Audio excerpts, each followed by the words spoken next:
Last rays of sunshine filter through the blind of your empty office. The pathetic stench of whiskey, cold cigarettes, smoke, and canned ravioli fills the air. The screeching tires and constant beeping of cars. Sorry. Gonna fix something. There you go. Beeping of car horns out there on the street tells you that it's gone 8 p.m. People are on their way home, finishing their day. You should join them.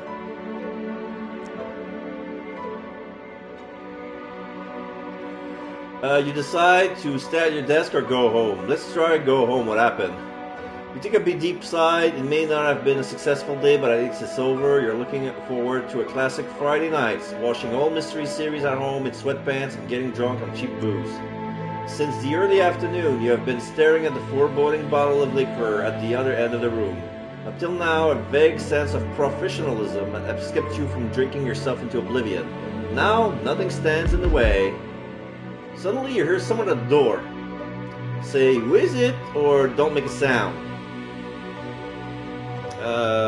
What happened if I ignore her? Don't make a sound. You freeze and hold your breath. No, no, no, no. Nobody will ruin your well-deserved evening. You're as quiet as a mouse. You listen intently. The woman just outside the door knocks again. Pesky clients. "I can see you through the window. Pretend to be a statue." This is messing with your evening's well-deserved relaxation. You're still not moving, so with a little luck, the stranger will give up and leave you alone. You hear the doorknob twist. The door handle is moving. You probably should have locked it. Hide under the desk. Not on your watch. With cat-life reflexes and speed, you're usually only reserved for eating chocolate cake. You dive under your desk. Your nose presses against the worn office carpet. You really should clean up at some point. You hear someone enter the room. If you're trying to hide from your clients, you should make sure that your big butt isn't sticking out of your hiding place, idiot. You hear her walk away. The door slams shut. She's gone. You did it! Not only can you finally go home, but you also found some small change and a half-empty tobacco pouch under the table. Today wasn't so bad after all. You look out the window at the parking lot. A glamorous woman gets into a rental car and drives out of the parking lot at full throttle. You wonder what she wanted. Whatever it was, it will have to wait until Monday. Finally, you stretch out on your couch, a black white TV series flicker on TV. Your blood alcohol levels has reached that pleasant point beyond no longer able to drive, but still well before everything that went in has to come out again. Next episode, the TV acts rhetorically, "Sure, go ahead." "To serve men," you sigh. "If only the supernatural would knock at your door, you sure as hell wouldn't miss that opportunity." So yeah, this is the same. They call it a day, reject the mission. So main menu. It's the same thing.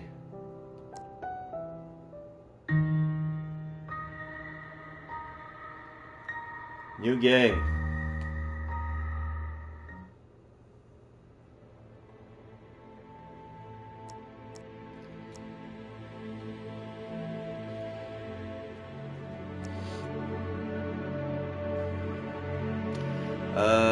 Stay at your desk. Your day was long and frustrating. You are running out of ideas on how to handle the calls of people who want money from you. A cold shiver runs down your spine as you flick through a pile of unpaid bills. On the top of the pile is a reminder from your landlady you're 2 months behind on the rent. The next one is a 3-figure invoice from a game company for in-app purchases. You tried to claim them as business expenses in your last investigation, but somehow your client refused to pay.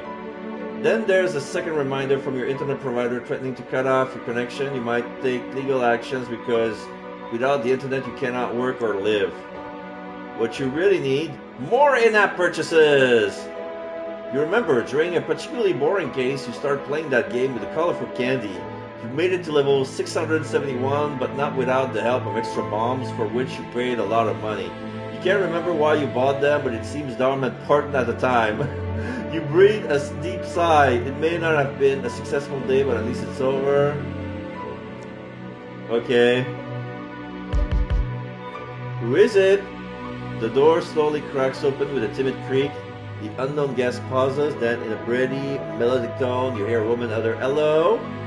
your insides cramp, you suddenly realize that you haven't cleaned your office at all this year. Quickly try to clean up. Wait a minute, wait! You shout in a pitch that is at least 2 octaves higher than intended. There's no time to pick up all the crumpled pieces of paper on the floor. You gaze across the total mess on your desk. A weird, undefinable crust has formed on the wood. You've never noticed that before. You try to hide it by putting some unpaid bills over them. They get stuck immediately. Nice! By the light of the desk lamp, you now see more than a silhouette. A breathtaking woman lights up your office. No doubt older than 40, maybe even 50, hard to say. Clad in black, a skin-tight dress culminating in a décolleté that seems to defy the laws of gravity. A smoky eyeshadow as dark as algae washed ashore. Blonde, coiffed, wavy hair under a dark beret. The faint light of the setting sun catches in the strand of her hair, and you wonder how many heads this woman must have turned during her prime. She's completely different from your usual customers, nervous bankers with sweat stain under their armpits, convinced their wives have something going with the mailman.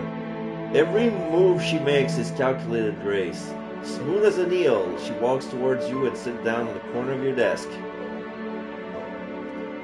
Determined, she walks towards you and sits down on the corner of your desk, which is a little bold, which makes you blush. I'm gonna go with which makes you blush. Never before has a visitor parked their derriere so skillfully on the corner of this desk. You hope that the cigarette butt the stranger has just sat on won't leave any difficult stains. The dress looks expensive. When she starts talking, her voice is smoky and full of promise. My name is Dahlia March. I'm looking for a private investigator. I was told you are one of the best.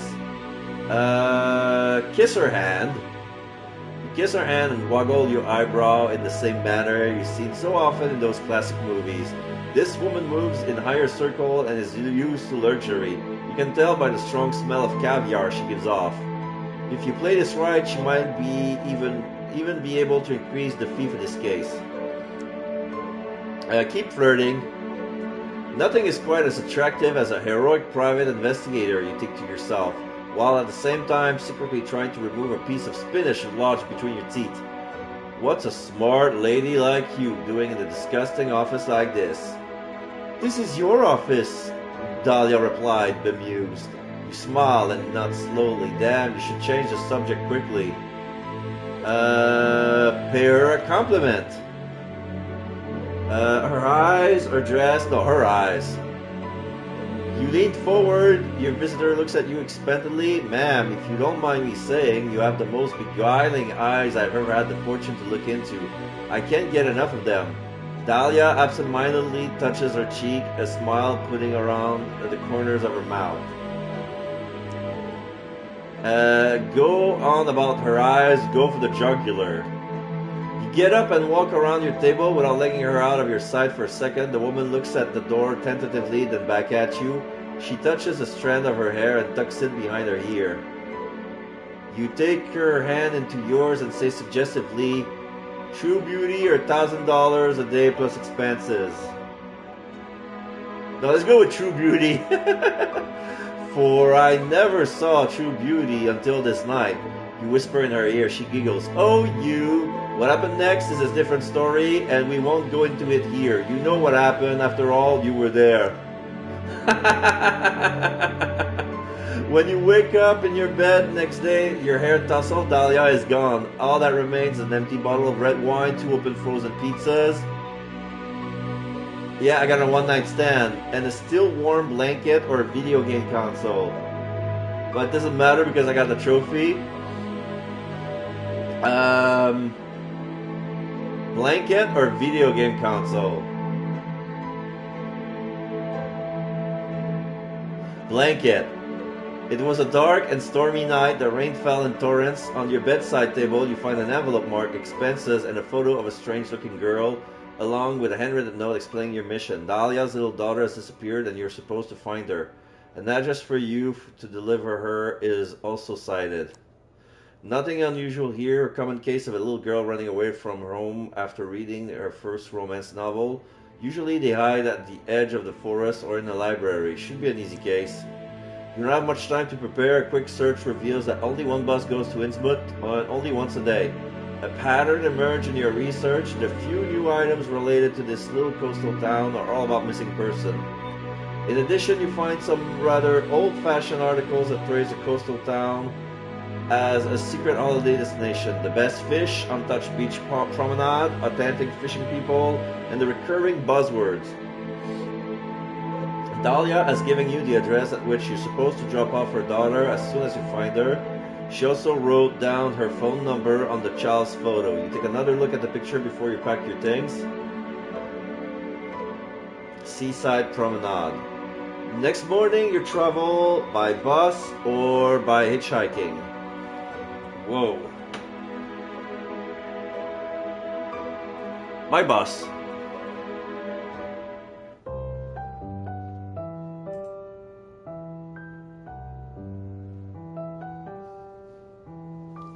Your journey begins at a busy bus station. There's supposed to be a bus line that departs from here to Innsmouth. Buses, you think to yourself, are not only an environmentally friendly means of transportation, they're also easy on your wallet. Sadly, the departure boards aren't of much help. New York, Maine, Rhode Island, no trace of Innsmouth as a destination. You wander around for a while until you notice a cleaner eating a sandwich on the side of one of the vending machines. You look around, talk to the cleaner, continue searching on your own.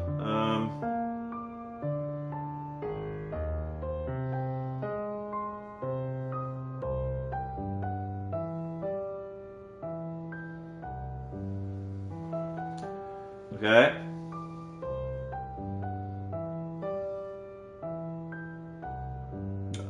Sorry.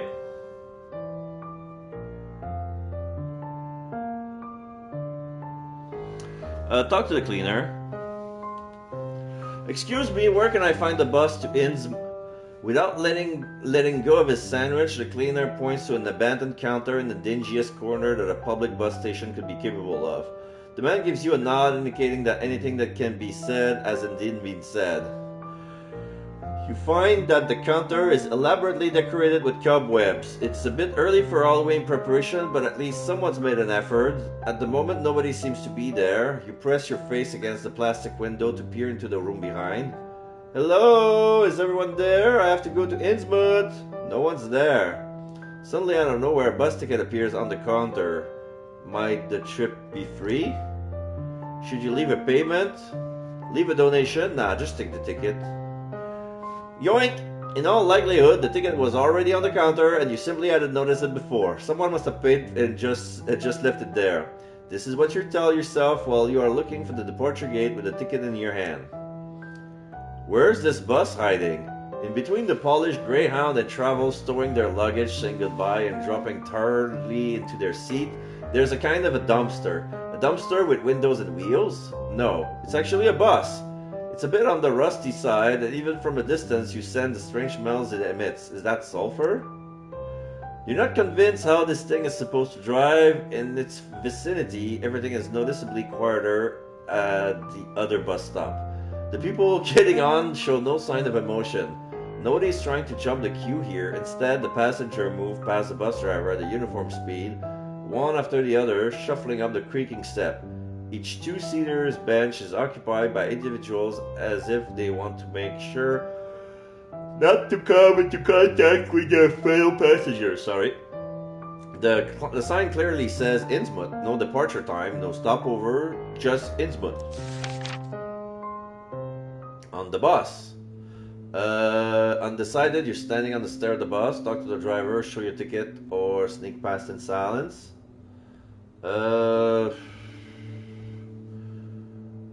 Sneak. It seems this travel company doesn't take ticket enforcement so seriously. You decide to blend into this trends-like collective as inconspicuously as possible. As you pass the driver, a cold shiver runs down your spine. Someone has overdone it with the air conditioning. Does this old clunker even have any air conditioning? You shuffle sideways through the center aisle. You don't remember the bus looking this long from the outside. You're surrounded by shabby two-seater benches, and some are actually already occupied, one traveler per row. The last bench is free, looks like the upholstery torn in Upholstery is torn in some places though, or has it been slit open. You can see spring with sharp wire edge and some sticky liquid seems to have leaked onto the floor. Why didn't you just sit down in one of the free rows? Here in the back, almost everything is occupied. Most of the passengers seems to have purposely sat down in the aisle seats, blocking off the window seats. Maybe this is an opportunity to get a little closer to the common intimate visitor. Sit down with someone. Yeah, okay. As a nonconformist, you join one of the passengers in the double seat. Since only one man was so considerate as to sit at the window, your options are limited anyway. As far as you can tell, the man is a haggard figure with barely any luggage. The hood of the grey jumper pulled far onto his face. The man looked out onto the street as if something very important is happening there that requires his attention. Is this seat taken? You ask politely. He turns his head and gives you a brief once-over. Without saying a word, he turns away again. Sit down anyway. Go to the rear bench instead.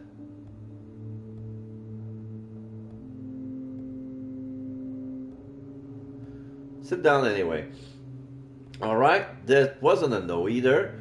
You sit down, you regret it instantly. The smell of sulfur is now overpowered by something else. Something that smells like it's been in the sun for too long. You're trying to catch a glimpse of what's under that hoodie. Does this person have genetic defect? Is he malnourished? You're not sure exactly where the problem might be, but you're trying to stay professional. You awkwardly stare at the headrest of the person in front of you. Talk to the stranger next to you. This is a chance to get some inside information. Do small talk about veganism, look the passenger over, or play the tourist. I'm gonna look the passenger over.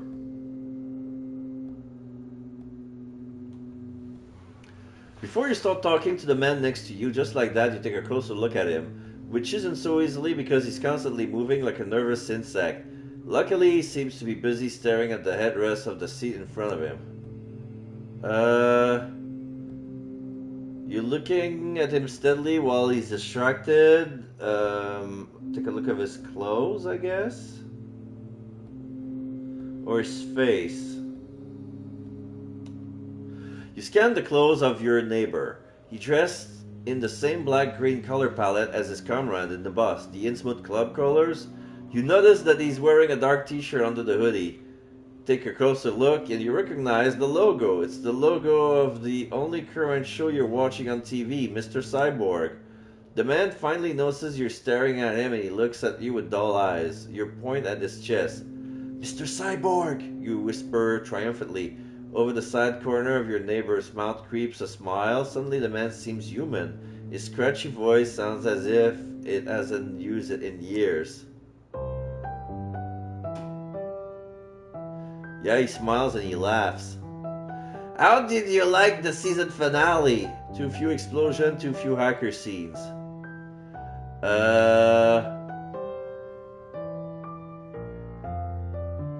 So yeah, Mr. Cyborg is supposed to be a parody of Mr. Robot, and he does look like Rami Malek's character. So, too few explosion or too few hacker scenes? I'm gonna go with too few hacker scenes. Good question, you think of yourself. Great, I like the implied incest romance, but there were clearly not enough hacker scenes. You see, your seat neighbor laughs and coughs simultaneously, or maybe the cough is his laugh.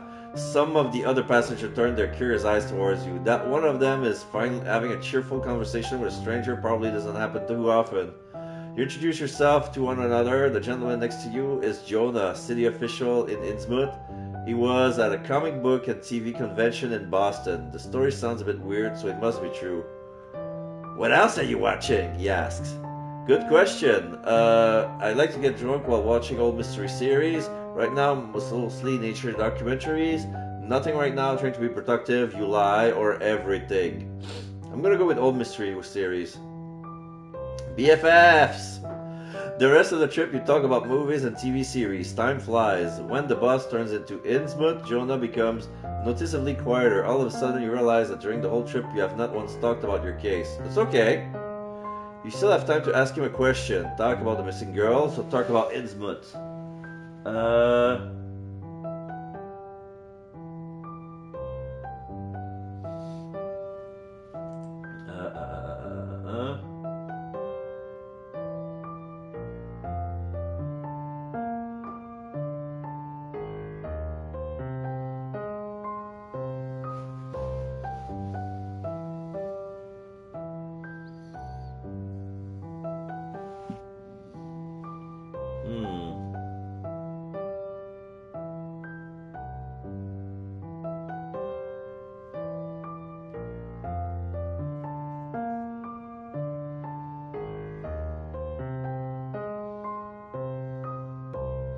So yeah, there are 27 endings in total.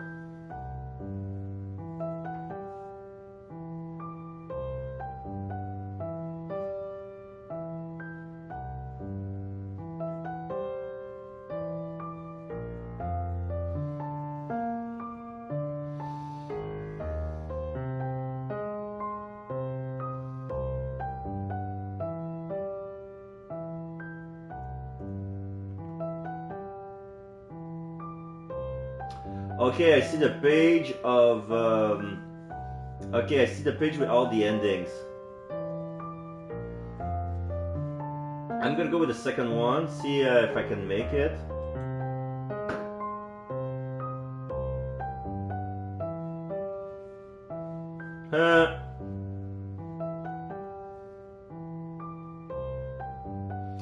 I guess it doesn't matter if I talk about the missing girls or INNSMOUTH.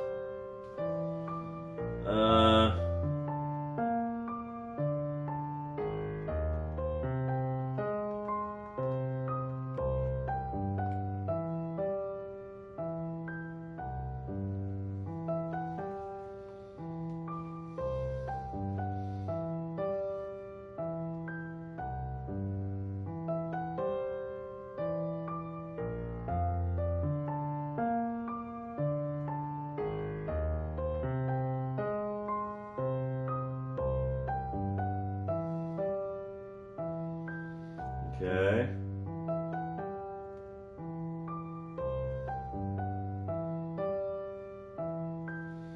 Whoa.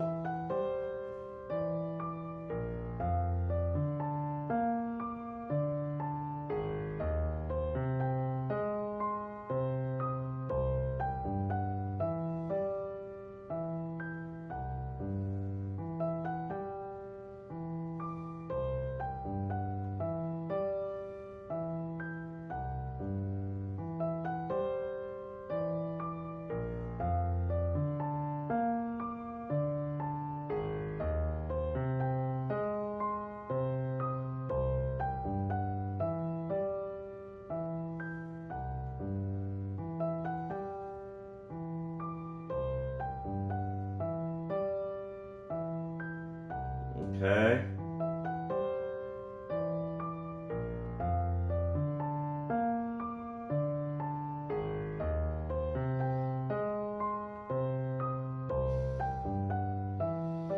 This is weird. I'm looking at all those possible endings.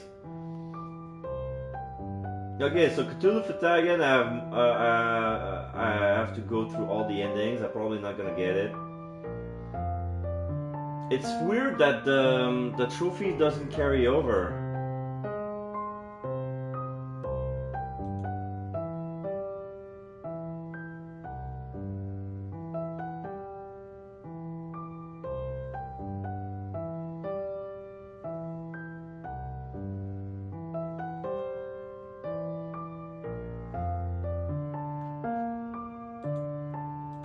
Okay.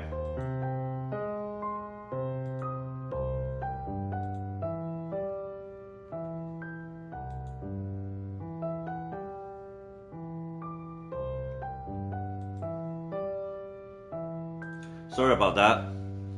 Let's talk about INNSMOUTH. This is my first time in INNSMOUTH on business. Any tip on what to see? Jonah takes plenty of time, and with his answer, he seems to be thinking. His pupil fits back and forth under the shadow of his hood. You wonder what might be going on in his head? Not really. He finally answers. Everything's very quiet. The bus leaves the country road and turns off into a wooden sign that says INNSMOUTH in red flaky letters. The journey continues rather bumpily along a narrow dirt road littered with numerous potholes. In the distance, some houses are already visible, seagulls circling the roof of the outermost edge of the city. Slowly, all passengers take their bags out from under the seats and get ready. Curious, you look through the front window or side window? Let's go side window. That's odd. The bus is passed by a huge, what is this, a scrapyard? A parking lot? Why would something like this be here right outside the city? You pass another wooden sign whose half-peeled writing advertised the INNSMOUTH Park and Ride area. A lot of cars looks like they've been sitting here for years. Sand covers some of the bonnets and windscreens. The front door of the bus opens with a squeak and you join the monotonous line of locals stepping out of the bus as if in a daze. Almost walking in step, you get closer to the exit. As you walk down the steps, you have to protect your eyes from the sunlight. Turns out the windows of the bus were tinted. The other passengers shuffle off. With a tired smile, Jonah waves to you before he also makes his way home. Okay, INNSMOUTH, town limits. Finally, INNSMOUTH, you examine your surroundings while you stretch your legs trying to unwind from the stressful journey. No artist could have adequately captured the serenity and beauty of this place. A clear blue sky lights up this town square, which is paved with bright limestone and surrounded by neo-colonial buildings reminiscent of the 19th century New England. A fresh sea breeze, crying seagulls, and local going about their business. In the center of the square, water trickles from a fountain. As you stretch your limbs and breathe in the clean air, you're suddenly startled by the water feature right in front of you. The fountain is an enormous fish-like brass creature. An open jawline with shark-like fangs sprouts brackish water down its massive and humanly contorted body. As if that wasn't enough, there appears to be human bodies squirming underneath its massive claws. Their faces are as contorted as yours is right now. How long have you been standing there? Eyes wide open in shock, you feel utterly paralyzed. You start to scan the town square and notice more and more disturbing details. On every corner, you spot ornamental statues and reliefs of fish. But these are not your classic harmless kind of fish. These are pagan symbols and grimaces of supernatural creature from the darkest crevices of the deep sea. In surrounding houses, you can see faces pressed against the windows. All the local appears to be watching you. You suddenly start to think that the cries of the seagulls sound particularly human-like.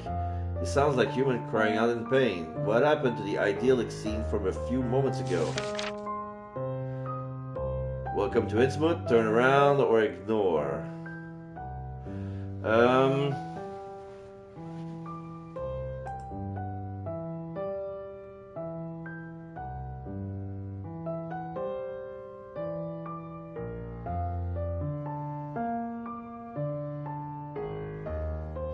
Okay, I'm gonna turn around.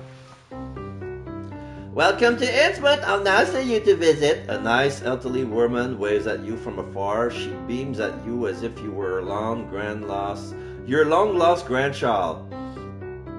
She seems very different to the boors you've met so far on the bus into town. Her squealing shakes you out of your nightmarish panic.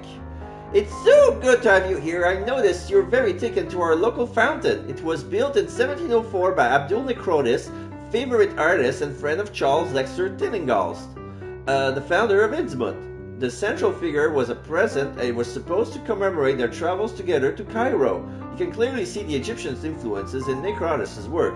Here and here, she points wildly in every direction. And here!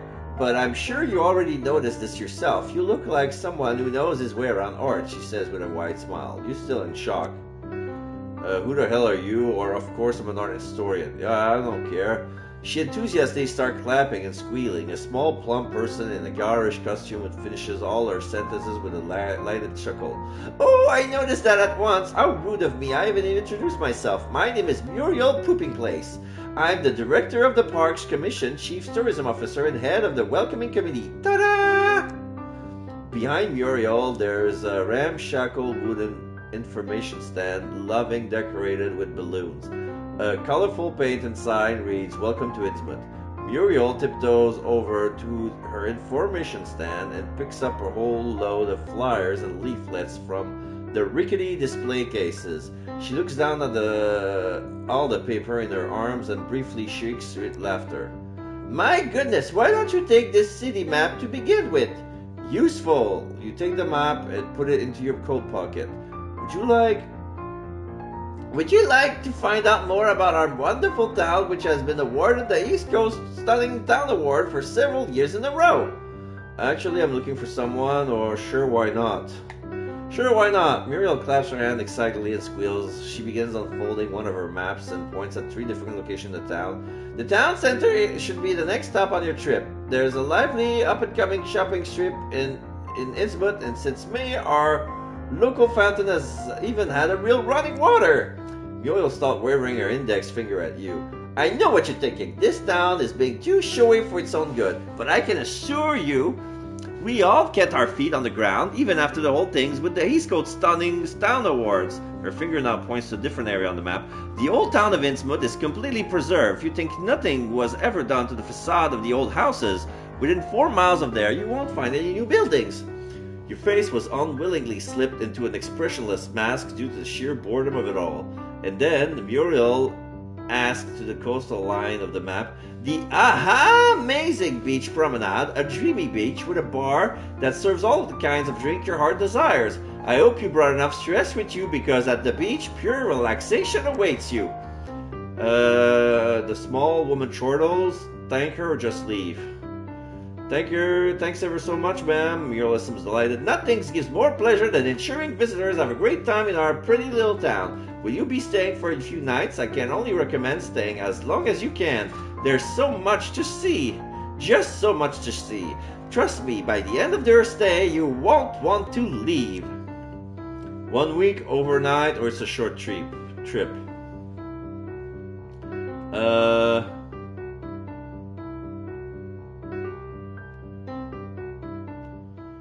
Oh, what a shame. Muriel's enthusiasm quickly faded from her eyes, and she drops her hand, which are still holding the colorful flyers. I hope you find what you're looking for. Have a great time. Her eyes move past you and settle on the tourist family right behind you. Seemingly as the flick of a switch, she's back to her gleeful demeanor, bouncing over to the family and waving her brochures. You head further into town along the cobbled road in the direction of the coast.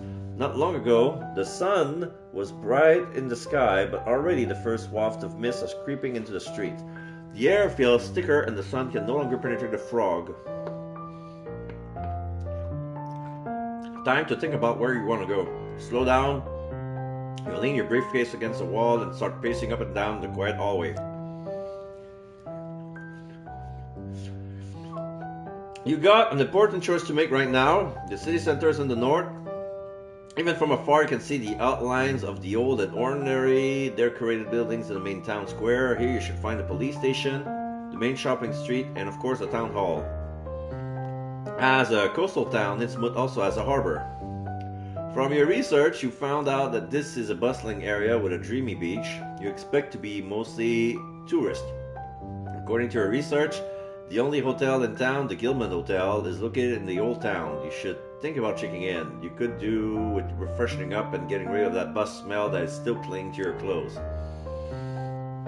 Just as you're about to set off, your heart leaps into your throat. You've forgotten your briefcase. This has never happened to you. Usually take good care of the little you possess. There's nothing you can do about this now. You have to wait until your return journey to find out whether someone has handed it in at the Lost and Found. Still, you could swear that the briefcase was already gone when you got off the bus. The city center, the Gilman Hotel, or the harbor? Think about the city center. INNSMOUTH Town Square, the beating heart of the city, a big attraction for local tourism. It is animated by groups of visitors who are chatting away in the sun, a lot less animated as the lethargic locals who are lurching about the square. A rather creepy looking fountain is in the middle of the square. Can I save here? No. A gigantic fish-like stone statue stretches its claws toward the sky with water flowing out of its menacing jaw. The water sprays into the air, providing a refreshing breeze to the tourists sitting around the edge of the fountain. Looking at it closely, it all rather looked like a giant drooling fish monster. The square is surrounded by handsome old buildings, although the side street revealed the true INNSMOUTH. Crumbling facades just far enough away that the average tourist doesn't notice them immediately. You also notice the mean grimaces of gargoyles sternly looking down into the visitors from the corners of their building. You make a mental note to block out the INNSMOUTH architecture in the future. At first glance, you can see the town hall and a police station behind the fountain. There should be few more public facilities nearby, but you don't notice anything right away. Go to the fountain. Pretty relaxed vibe here, so you decide to go over to the tourists. There's a lot of space on the edge of the fountain which people use to sit down. They're stretching the legs, eating their packed lunches, or studying maps of the town. The perfect place to let go and relax. You sit down somewhere quiet or close to the other tourists.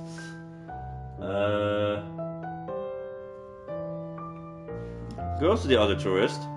Finally, some normal people. Compared to the gray, sometimes even sinister-looking residents, this isolated tourist group stands out like a beacon of light in the darkness. Some of the INNSMOUTH residents shambles around in the middle of the square, though some lurk indecisively in the shadows of the narrow alleys. Again and again, they cast stealthy glances at the tourists and at you. Trying to take shelter from the ominous glances, you rush over to the lively tourists. You sit yourself down next to your family as an animated chat and are taking lots of pictures. They are eating their lunch from Tupperware and unwrapped snacks from aluminum foil. At once you feel a little more secure. The family has spread out around the fountain. The young son in the nerdy t-shirt is wedged worryingly tight between mother and father on the edge of the basin. The daughter is probably going through some critical phase of puberty. She sits visibly discontent on the brick floor as if nobody in the history of mankind has ever suffered as much as she is right now this very moment. No one seems to notice you. Keep watching the family or talk to the family. I don't know. Keep watching? If you didn't know any better, you'd think that the family was trapped in some sort of time loop. The parents keep eating food, it keeps complaining, and are then mollified. Over and over again. By coincidence, you look towards one of the dark alleyways. You notice a pale man whose statue reminds you of a chameleon rather than a human. From his hiding place, he looks directly at the family. Cold sweat has started forming on your forehead. The creepy figure is completely focused on the tourist family. Keep observing him.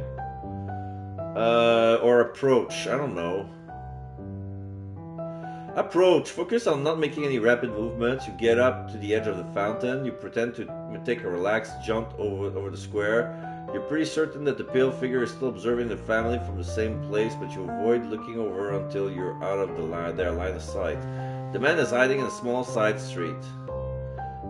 Direct from the front, surprise him from behind. Surprise from behind.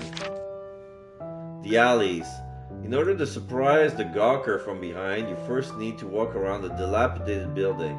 Just like the other buildings here, it is right on the small side street that is used for trash cans only. This is where the man is lying in wait. You move through the alley as quick as you can or as carefully as you can. I'm gonna be careful. You start walking briskly, but without actually running. The trash is clogging up the alleyways and make it difficult for you to keep moving. INNSMOUTH doesn't seem to have a system to recycle glass bottles. You can see them everywhere, sticking out of the trash can, but most of the people simply seem to be leaving them on the ground. Like little landmines, some of them lie in the middle of the pavement just waiting for someone to step on them lightly. Good thing you weren't running, it would have been impossible to avoid noise. When you step into the alleyway, the man is still hiding in the shadows. He leans onto the wall and watches the bustle of the town square. A bald, pustular head and bony arms is all you can make out from where you are. Talk to him or hit him?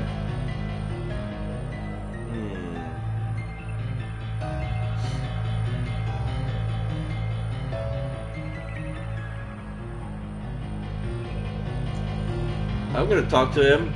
Excuse me, sir, you try politely and regret it immediately. In one fluid movement, the man turns around and gives off a menacing hissing sound. It would be quite a stretch to call the face of this man human. Already from afar you had noticed the wide eyes, but you thought you'd been mistaken. The hollow face, the skin, truly the kind of boogeyman that children suspect is under their bed at night. You stand in front of the creature and you pee your pants or you start shrieking. Okay, we're gonna shriek. The sight of this figure is too much for your weak nerves. You emit a shrill scream. At least you haven't peed your pants. The sound coming from you briefly rattles the frogman. With a small hiss, he moves away from you, and at that moment it reminds you less of an amphibian than a rat. Don't move, you say, somewhat unsure. This probably would have worked better if you had brought a gun, but you're not really that kind of detective. The deformed creature hisses at you and scoots backwards, therefore violating the basic concept of don't move. You are violating the basic concept of... Before you can finish, the creature turns around and runs off. What now? Run after him or throw something after him?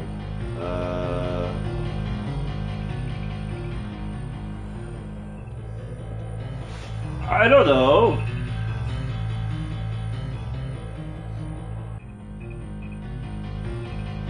I'm gonna run after him. You can't believe that this weedy creature is in better shape than you. You run after him and turn into the alley that the man had turned into. Damn it.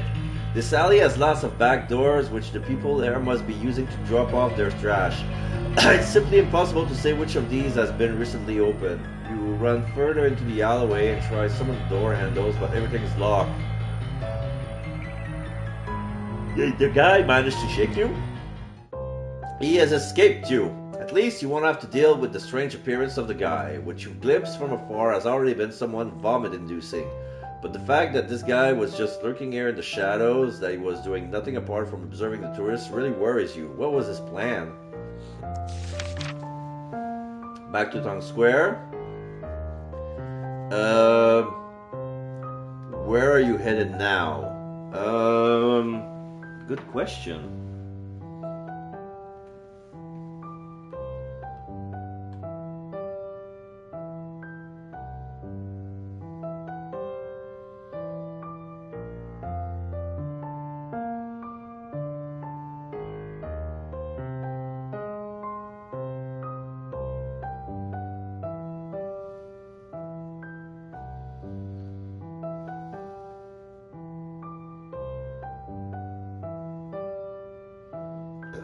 Sorry.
City Hall.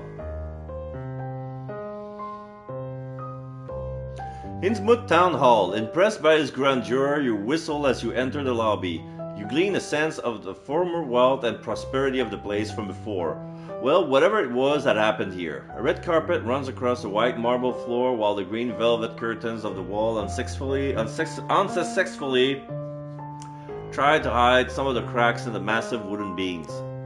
Specks of dust dance in the waves of light, shining in through the row of grand windows. You look up to the ceiling and spot a massive candelabra hanging around ominously above your head.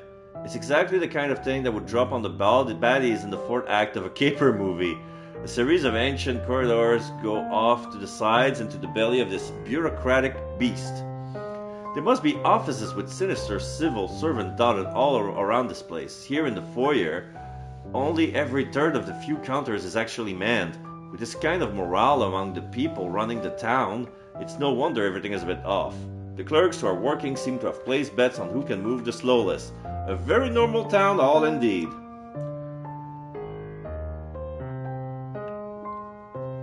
What would you like to do now? Okay, sit down in the waiting room, go directly to the mirror, wander around for a bit, inspect the lobby, or leave the town hall. Since we're here, wander around a bit. It can't hurt. It can't hurt just to go get a better look behind the scene of this place. You wander around the ancient and dimly lit corridors of the town hall. The slightly rotting floorboards make a squeaking sound with every step you take. Bored INNSMOUTH residents from very old, from very old to not quite as old, sit on benches in front of the barely lit offices. A lot of the offices are not actually staffed. You peek into offices in which the doors have left open or ajar. You're not sure whether these civil servants are merely on the break or whether they're simply melted into the carpet. Let's go into the empty office. Nobody takes notes of you. People seem to be too busy being bored to death. A number of the offices are unoccupied. They look just as dingy as those actually used by clerks, but the local clearly seems to be able to recognize the difference as they walk unerringly into only the offices where they are actually clerks currently at work. You stick your head into one of the dimly lit rooms. A musty smell of old fish is in the air, mixed with decade-old dust. In the middle of the room, in the desk with an attached drawer cabinet, is surrounded by shelves on which far too many files were stacked. Some of them are scattered across around the floor. Nobody seems to think it's necessary to tidy up. The floorboards groans as you enter the office. Examine the desk, open one of the files, or leave the office. I'm gonna open one of the files. Oh, I want to believe the I-files. Okay, in movies, it is often abandoned folders in which very important information can be found. Often they hold incriminating photos and handwritten notes like, I bought drugs today from Russian child traffickers. Just once, would you like to come across one of these files during your own investigations? Instead, today you find a record of fines for non-compliance with glass wool installation regulation from 1978. Another folder seems to contain a type of citizen register from the same year. You see birth dates, weddings, and death dates noted. Relatively carelessly, you scan the list of known names. You are about to put the folder away when you notice some strange things after all. The inhabitants of INNSMOUTH seems to be surprisingly sprightly. Comparing birth and death dates, the average year is 90 plus years with some well above that. Life expectancy usually goes down in poorer areas, and INNSMOUTH is definitely a poor town. Then you spot a euphemism note down near the date of death that you haven't come across before. Went into the sea. Okay. They spend 90 years, and after a while they went into the sea. The sea calls their name. Presumably this has to do with this place being a fishing village where locals might disappear at sea. The possibility of a missing person returning cannot be ruled out. Either that or INNSMOUTH has a mob problem that made a lot of people sleep with the fishes. Maybe it means that lots of the fishermen in their 90s are falling off their boats. It is also strange that in many marriages the name of the spouse is not noted or known. Many John and Jane Does can be found in the records. You're wondering if this is illegal in some way. As far as you're aware, you can't get married anonymously outside of Vegas. Maybe INNSMOUTH has some sort of loophole? Soon you have finished reading through the whole folder and have not come across any name that rings a bell. Well, except for the one guy who has the same name as your father. Even has the same birthday. You should probably talk to your father about it sometime. Examine the desk. You wander around the desk and sit down on the uncomfortable office chair. Its upholstery seems to be filled with pointed springs, which are all in the most impractical places. Pity for the poor soul who actually has to work here. A thick layer of dust covers the table surface like a protective blanket. The wool is solid and firm, the kind of wood you always wanted for your own office. Financially, however, there was only enough for the paper mache and the building foam version. Yeah! The first drawer contains lined notepads in varying sizes. They are yellow and fibrous, and you're tempted into stroking the top sheet with your hand in fascination.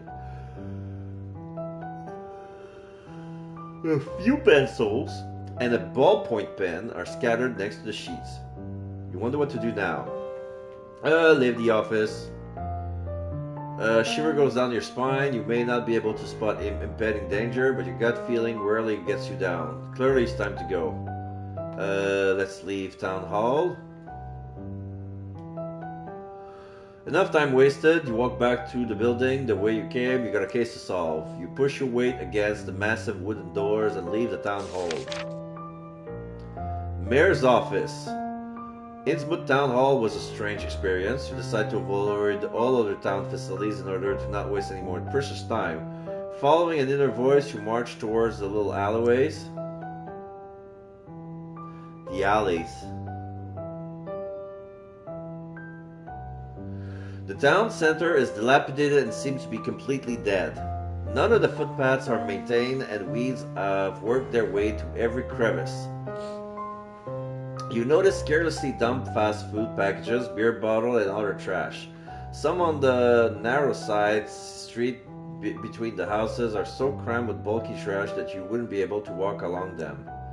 Many of the houses are in the poorest state of repair, cracked windows, loose wooden boards hanging from the walls, and doors nailed shut. It's impossible to tell in which color the houses were originally painted. You are struck by a bad stench several times, the cause of which you would rather not investigate. As you keep walking, you get a kind of shopping street with a number of small shops. Half of them seems to be abandoned. The first shop on the corner is a snack bar. It's named Joe's Pizza and Burger. It's printed in the big letters on individual sheets of paper. Right next to it, there is a shop for fishing gear, then a hairdresser just a few doors down. In that shop window, you can see faded photos of the trendiest haircuts that the 1970s has to offer. Behind the hairdresser, you can make out a kiosk selling sweets and magazines, and also a liquor store wedged in between two empty buildings. Opposite, you find a shop whose name seems to be Zan. Judging by the window, it's a music store. At the other end of the street, there is a building with the inscription ARC MAK-CAD-S. The letters are made from neon tube. Arkham Arcade. Okay. There's a missing S. An E. Made from neon tube, but some appears to have burned out and never been replaced. Maybe some of the shopkeepers will be able to tell you more about your client. Let's go to the barber shop. As you approach the barber shop, you first wonder if it's permanently closed. What you initially thought was a reflection of light is actually dirt. Are there no hygiene inspectors in this town? You hesitate about whether or not to enter. Let's go in. The chime of the doorbell is the only greeting as you step through the door. The shop seems abandoned, and a thick layer of dust has settled on the chairs and upright air dryers. A line pattern adorns the wash basins and floors. Looks like some water damage that no one cared about enough to sort out. Just as you begin to wonder why this store was open at all, you hear a peaceful snore. It seems to come from behind the counter. You can say hello or look behind the counter. Let's look. Careful not to lean on the dusty counter, you try to make out the source of the snoring. In a rather uncomfortable, twisted position, a man in his 60s is lying on the ground with his head propped up on a shelf. Has he fallen off his chair? Has he injured himself? So now the end will change. The man opened his eyes and quickly darted back, but you're sure that he spotted you already. A hand slams on the counter, and soon the gentleman attached to the hands get up. With the embarrassment of a gentleman who was fallen asleep during a gala dinner, the shopkeeper adjusts his glasses and hair. He stares at you in disbelief. What do you want? Ask about the missing girl. Is this how you treat all your customer? Do you treat all your customer like this? No wonder your store is so run down. The man instantly turns red. Well done. Run down? The tradition of Baldwin hair salons goes back to the 19th century. I manage the best hair specialist salon on the East Coast.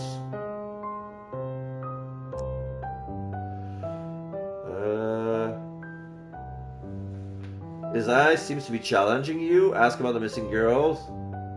And then what happened? You say somewhat unuselessly. The old barber stares at you wide-eyed. He breaks off and then looks around as if searching for an answer among the dusty paraphernalia in his shop. Everyone was supposed to benefit. Everyone! It's so not fair!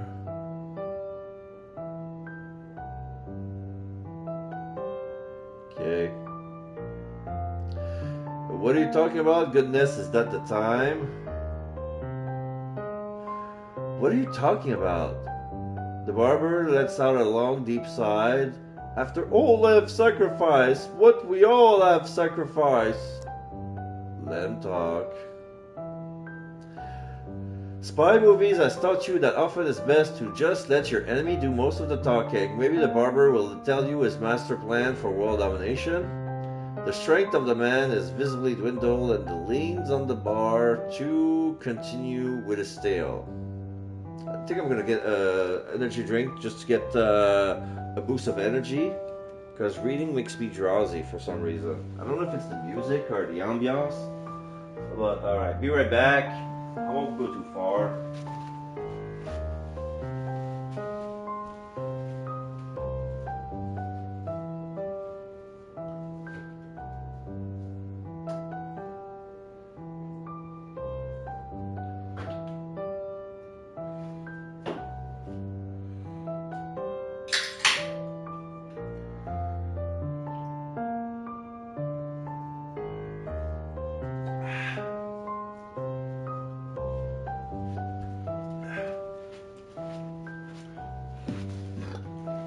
Okay.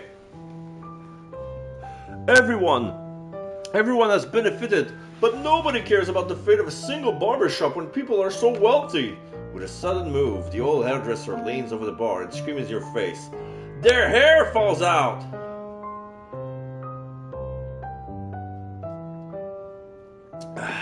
Breathing heavily, the old man stares at you. He's delirious. Slap him, try to calm him down, or ask for a haircut.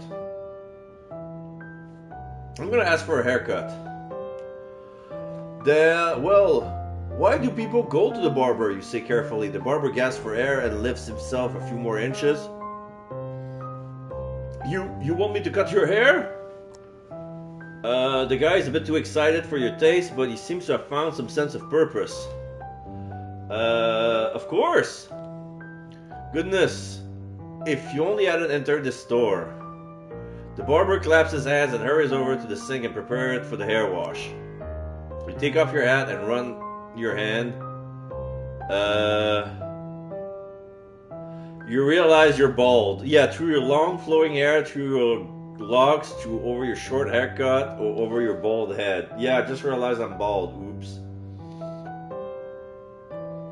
After removing a thick layer of dust from the sink, the old man looks up. When he sees your bald head, his face falls. Is this some kind of joke? He takes a step back and tries to steady himself against a shelf of shampoo samples, some of which falls to the ground. His confused face is distorted into a crazy grimace. The barber seems to regain his composure. Without taking his eyes off you, he's fishing something out of his jacket pocket. and starts walking towards you with a strange smile. Okay, beat it or try to calm him down. Yeah, he wants to slit our throat. It's a demon barber. Sir, calm down. This is a simple misunderstanding. With surprisingly smooth movement, Mr. Baldwin suddenly holds a blade against your throat. You think you just wander into my shop, cause a scene to make fun of me? The blade firmly pushes against your throat. And get away with it? A cut, a burning sensation. Don't think so! Slash! Oh, it just killed me. Yeah. Demon Barber, Mr. Baldwin cut your head off. Just a little off the top. Alright, this little chapter. No, not the Gilman Hotel. Oh shit. Wait. Main menu.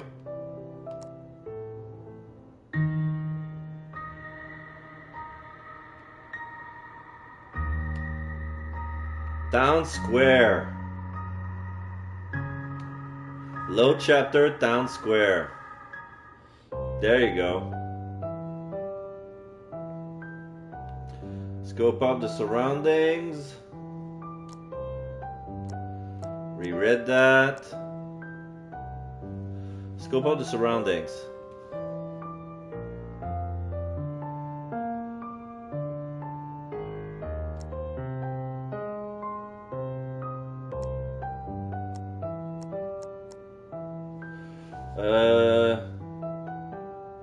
Continue to the arcades.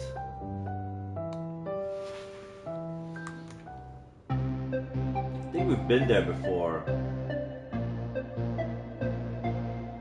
But we didn't get the trophy. I'm gonna go get the trophy. Alright. The game arcade is hard to miss. At the end of that shopping center, a shrill neon sign draws attention to itself. You think it looks rather retro, although the people of Innsmouth will probably think it's state-of-the-art design.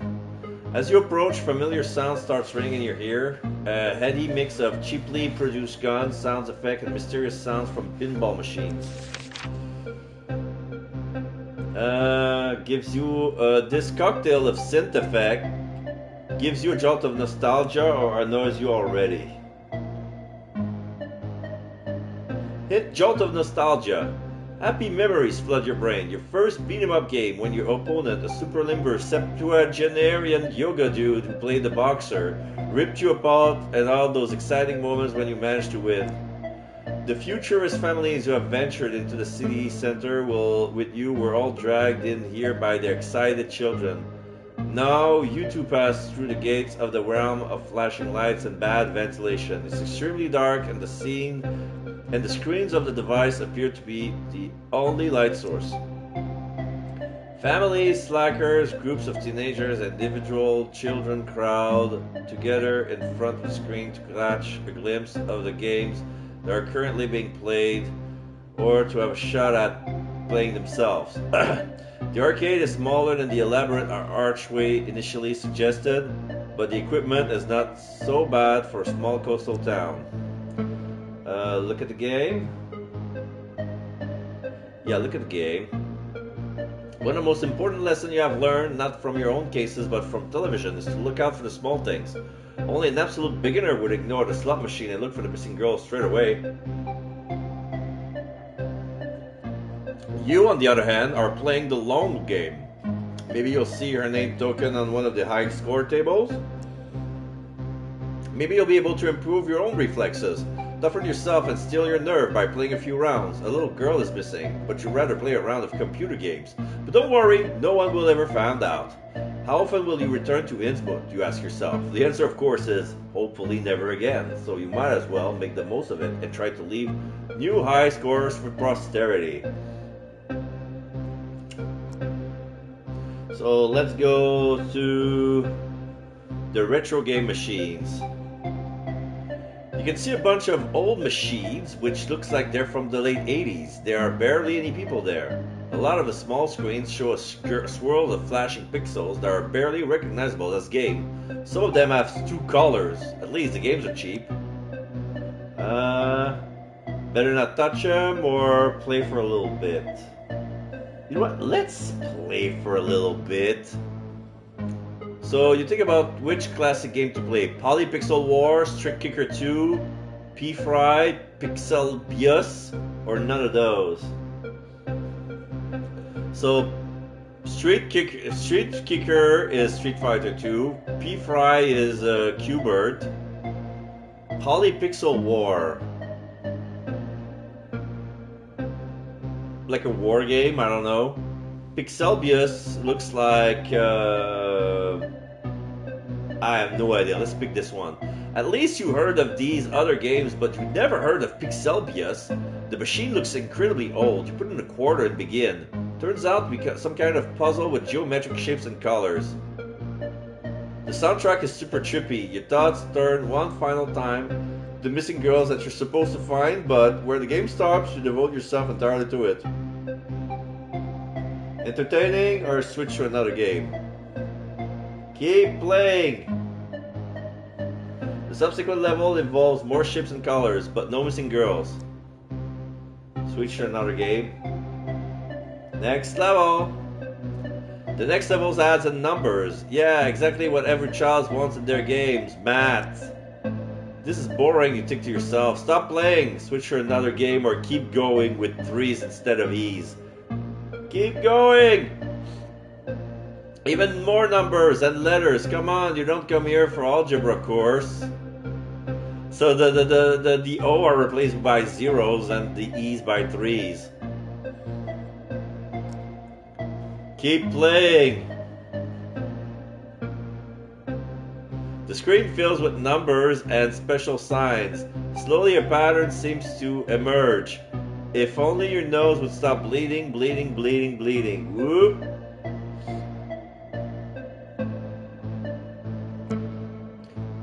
Gibberish. Keep playing. More, more, more. Portal calculation must continue to. Portal calculation must continue to. Portal calculation must continue to. Okay, gibberish. Outside of the known universe, the blind and manic demon Sultan dance around himself. The piper flutes keeps the idiotic chaos at bay, threatening to devour the whole cosmos, bubbling and shapeless as a thought in the center of all eternity, or as an ever-expanding edges, endless eons since the inception of all being, and until he puts an end to existence itself. Soul-destroying and demented, the ever-glowing atomic fire forever he will. And you wake up. Big mistake. You instantly experience severe pain at your temples. You curl up in a state of catatonic self-pity. Slowly, too slowly, the pain subsides to a rhythmic pulsation behind your forehead. You open your eyes again. Everything around you is much too bright. It stinks of vomit and garbage. The latter is explained by garbage bags you realize you've been using as pillows. Tired and trembling, you stand up and steady yourself against the wall. That's by far the worst hangover you ever experienced in your long career as a semi-professional hangover collector. It's the kind of hangover that all other hangovers pray to in hangover Sunday school. So yeah, the trophy is called video games are evil. What's going on? You try to remember details about where you are right now and how you got here. Your date of birth, anything. You touch your face. Hello, Shaster, how you doing? I think I unlocked I unlocked something. So yeah, you touch your face and realize that your mouth is covered in dried up blood. Your memory slowly returns. Yes, you are in the alley behind an amusement arcade. You're in INNSMOUTH. You're looking for a child? Maybe, but everything after entering that place is gone. He seems to have been thrown out a back exit. There's an old beer keg on which some rainwater has pooled. You wash your face and stagger back, unsure of what happened. Ew! The evening has already begun. I'm in the alleys. Have you already wasted the whole afternoon here? It's unfortunate, but a good investigator knows when to admit defeat. After all, you were paid in advance. It's time to go to the hotel.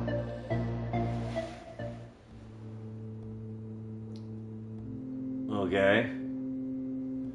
Darkness has befallen INNSMOUTH. I'm at the Gilman Hotel. Old-fashioned gaslight illuminates a few patches along the dark alleyway, but generally it doesn't look as if the town planners was too fussed with providing adequate lighting. Some streets are completely plunged into darkness. You struggle more and more to find your way around. Was this awful gargoyle already here earlier in the afternoon, or are you in the wrong part of town altogether? When you're almost about to give up your search for the Gilman Hotel and resign to find a cozy spot somewhere on the curb, you see it! The outline of the hotel roof. Luckily, the hotel is set apart clearly from the misshapen nearby tenements. The Gilman Hotel is an architectural masterpiece. Although right now in the dark, you can't make out any of its stylistic features. The hotel majestically rises 4 stories above the rickety houses that surround it. A sea of leaves glint in the light of the moon. Must be ivy. An empty parking lot makes you think that the hotel must still have some room available. You felt like you've been followed for a long time, the growing paranoia and constant glancing over your shoulder. You'll be able to forget all of this very soon. You follow the path leading up to the entrance and come to a standstill in front of a massive oak door. Your hand touches the cold metal handle. You press it down and pull, but to your surprise, the door doesn't open. The hotel seems shut. Ring the doorbell or look for another way in. Alright, since we have people in chat, you get to decide. What are we going to do about it? Ring the doorbell or look for another way in?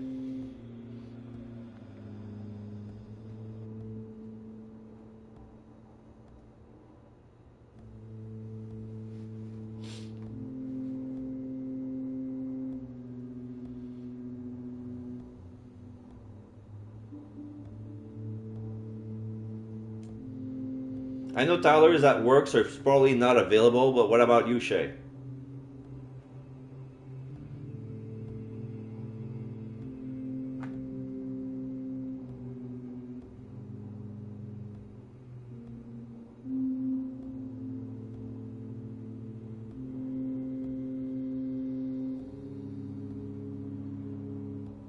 You vote to scream into the void. Does that count as doorbell? Nah, I think you want look for another way in. Let's try something else. Is that okay? You walk around the property. Metal bars in front of the windows makes it impossible to simply climb inside. But you had at least hoped to find a lit window which you could knock on to make yourself known to someone inside. They won't even let you give one of the night shift staff a good scare. All the room inside the hotel seems to be in complete darkness, including the foyer. No one is working, no one is having a drink at the hotel bar. The whole building seems to be completely shut down. Keep walking around the hotel or give up.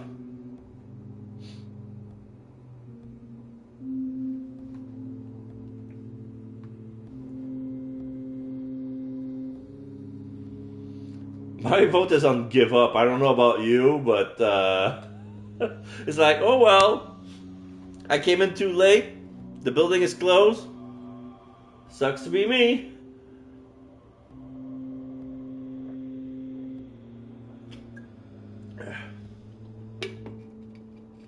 In. Keep walking.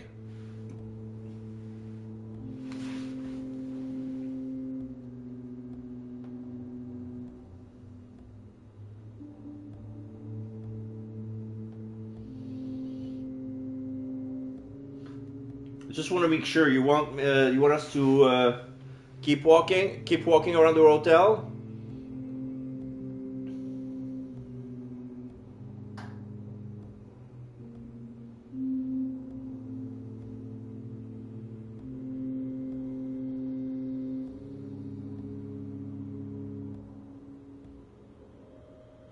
There's no save. I wish I could save. Okay, so keep walking around the hotel.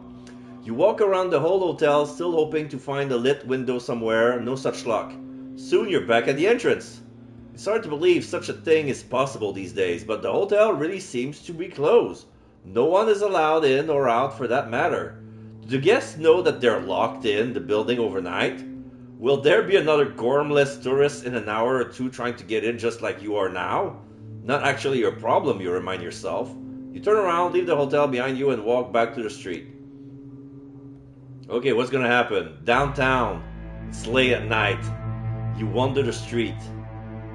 The dark cloud spreads out from the sea like claws that ominously reach for the town. Reach for you. The sun has set, and the temperature is dropping fast. The air, too, gets cooler and a rough wind whips through the alleys. You are lost. You have no idea how to get out of this godforsaken town. And as if that weren't bad enough, you also underestimated the September weather on the coast. And the real cold temperature is still yet to come. Scattered raindrops do not bode well. You aimlessly wander the street. The narrow alleys are a labyrinth of simple wooden fishermen's huts. At least you're not completely on your own. Look at that. Even at this late hour, there are groups of people out patrolling. With torches and pitchforks. And knives. And nets. Walk towards them or stay in the shadows? Alright, Shay.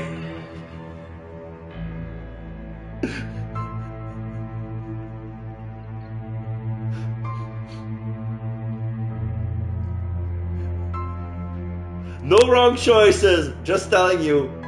Worst case scenario, we get a wrong ending, we're gonna start over. No wrong choices. It's April Fool, let's have some fun.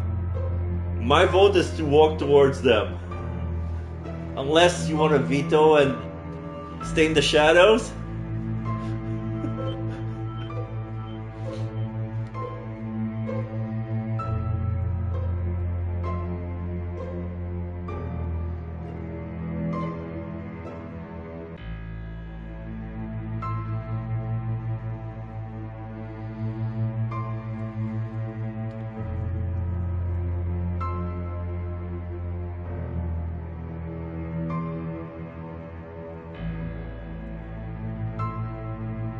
All the wrong choices.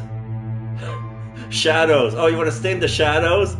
All the wrong choices. Alright, stay in the shadows. It's not necessarily the knives and nets that makes you worried. It's the limp that many of the villagers have which makes you nervous.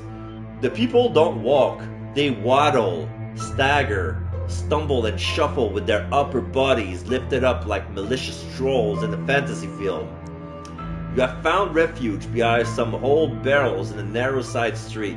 You would love to simply huddle up here, but in the middle of the alley you are without protection against the rain. The pitchfork mob still hasn't noticed you. You wonder what to do next. Knock on the door and ask for help, or keep moving through town.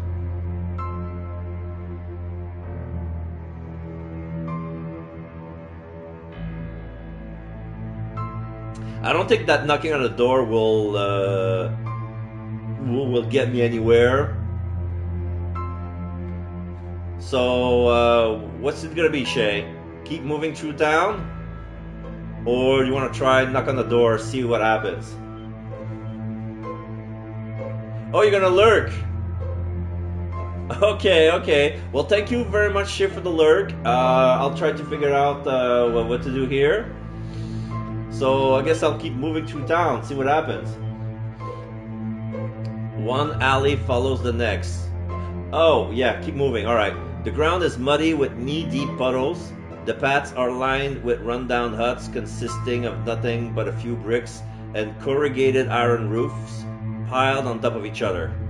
You must be in the old town, an area that is definitely not being advertised in the travel brochures. The very moment your cerebellum wants to complain about being bored, you run straight into the arms of a patrol. Oh, damn it. Although they have not noticed you yet. Undecided, the group has gathered in the middle of the road and seems to be discussing their options. Nevertheless, they are alert and keep checking their surroundings. You reckon that they will discover you soon because here, in your position, you are a sitting duck. Your heart is pounding. Cover your face or don't do anything. I'm not gonna do anything. It'll be alright. The people of INNSMOUTH sometimes behave a bit strangely, you admit, but that's no reason to become a paranoid oddball too. Without a disguise, but with a winning smile, you walk up to the small group of townfolk. "There! There!" screams the front man of the group, an old fisherman with a wide, bushy beard. He waves his torch in your direction. His friends limp towards you. Their rags and rain jacket and rags flap awkwardly against their bodies. "Hee-yah! Hee-yah! Hee-yah! Hee-yah! Cthulhu for Dagon!" Considering they're a limping horde of deformed lunatics, they manage to surround you quickly. The light of the torches, dancing in the rain, makes the already scary faces look even more bizarre. Nervously, they lick their bulging lips while they stick out their torches, knives, and pitchforks to keep you in check. You wonder if the people of INNSMOUTH suffer from radiation poisoning. It would explain so much. "Hey, you there!" The leader of the mob spits at you. A wolfish grin spreads over the man's face. With his free arm, he makes for a few hasty gesture, and suddenly you can feel the grip of strong hands clasping around your arms. You stare into some strangely deformed, elongated pupils. "We are going to have fun tonight!" He's looking at someone, next to you. Before you consider what the hell is happening, something hits you against the back of the head. You lose consciousness. Town square.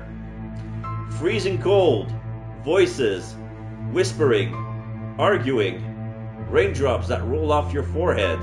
A pungent smell of fish that you have almost gotten used to. Damn it! Your cheek is pressed against something cool. After the first moment of disorientation, you realize that you're lying somewhere out on the street. You open your eyes. The situation is not new to you. On several drunken nights in Boston, you have ended up near a trash can on a dodgy side street. This is perfectly normal. You groan as you raise your head. You immediately regret moving. All you can feel at the back of your head is pain.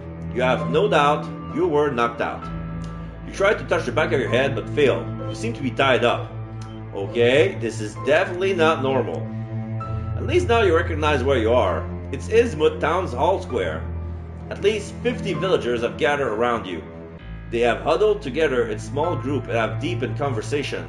Relaxed, they rest on their pitchforks and have thrown their fishing nets loosely over their shoulders. And now and then they grin at you. Start complaining or cry for help? Start complaining. If all else fails, you decide to wallow in self-pity. After all, you have no clue how you got yourself into this situation. You wonder if those gangsters have also stolen your wallet and emptied your bank account. Do they have your apartment key? Have they already been to your crappy apartment in Boston? What about your goldfish, Al? You really should have fed him again before you left. Damn it. You're going to lose everything. Everything! But they will never take away your online private detective license. A worn-down boot suddenly appears in your field of vision. "Awake already?" A voice croaked from above.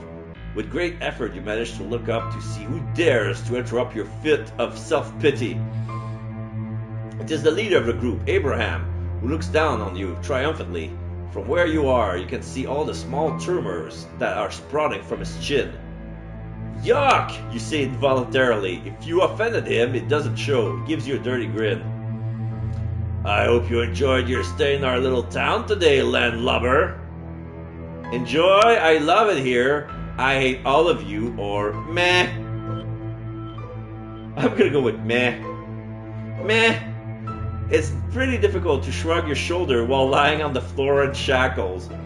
That's why all you reply is meh. The old man shakes his head scornfully.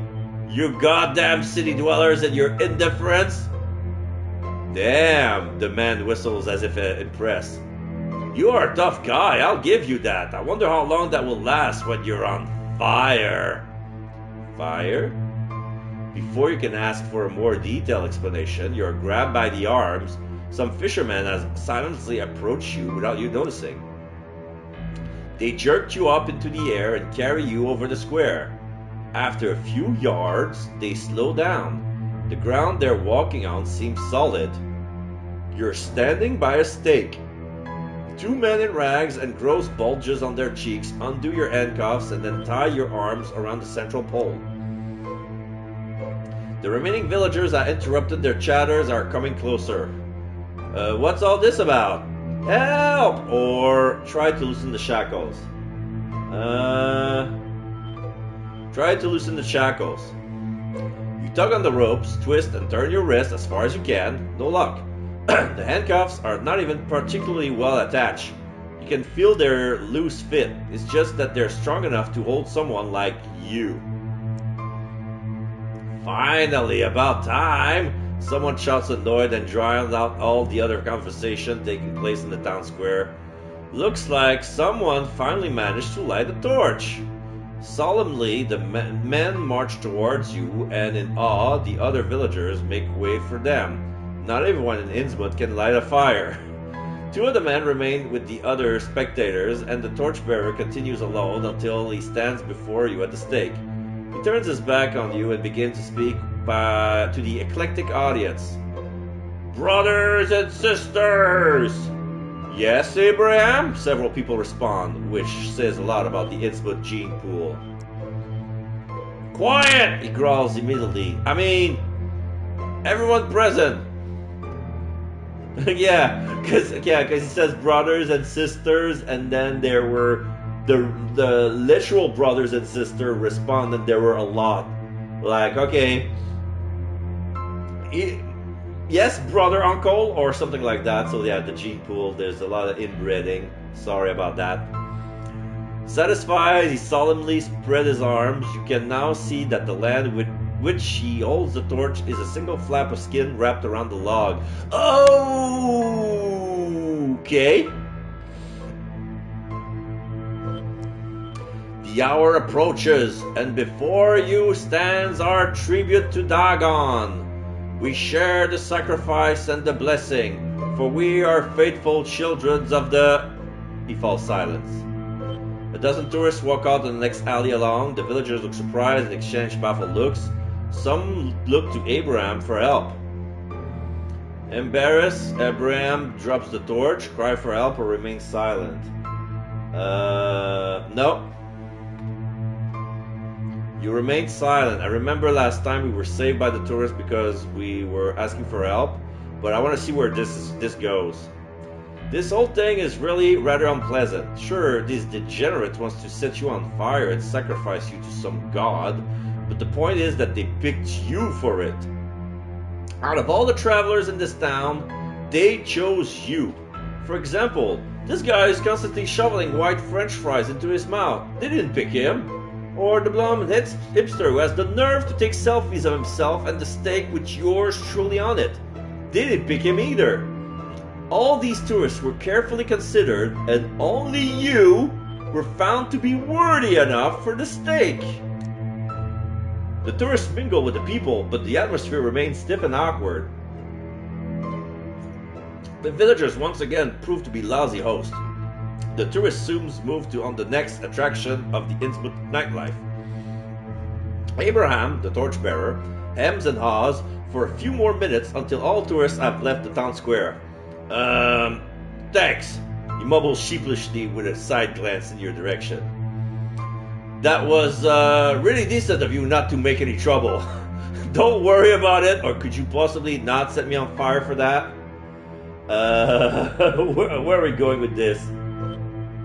Yeah, could you possibly not set me on fire for that? Could you maybe not? You ask before that's what you are, an eternal optimist. The old fisherman slowly shook his head. No, sorry. You sighed. Figures. Any last word? Abraham asked. 9/11 was an inside job, or I love pineapple on my pizza, or I regret nothing. Okay. Famous last word. I love pineapple on my pizza. Some villagers gives you a round of applause, but the majority of the audience stands here awkwardly. Abraham just shrugs. Then he puts the burning torch on the wood. With a cackling sound, the fire consumes the first dry branches. The sight of the spreading flames makes you panic or brings you into peace. Alright, Let's take it like a man. Brings you inner peace. Oh, fire.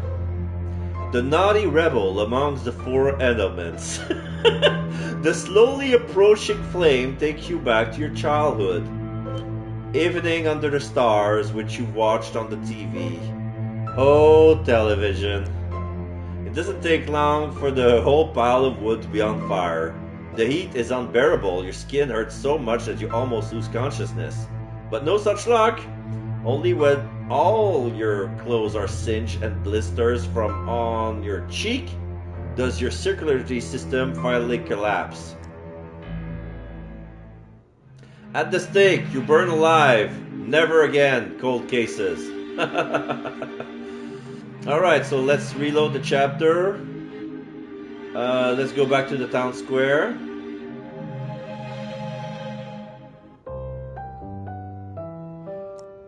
Okay, let's go surroundings.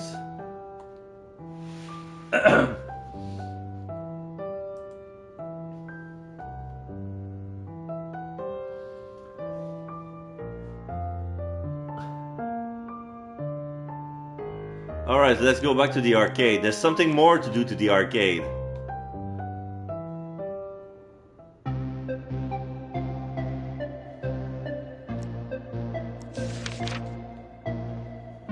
Oh shit! Oh, that was good. Look at the games.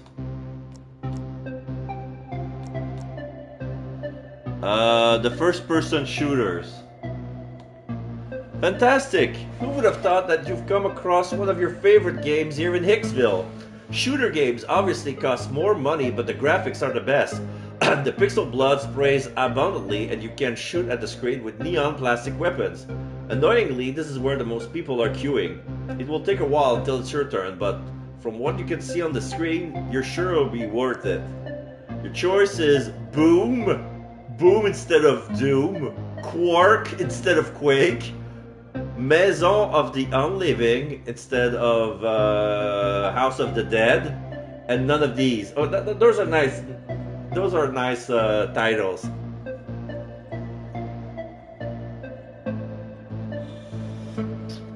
Alright, let's go with Maison of the Unliving.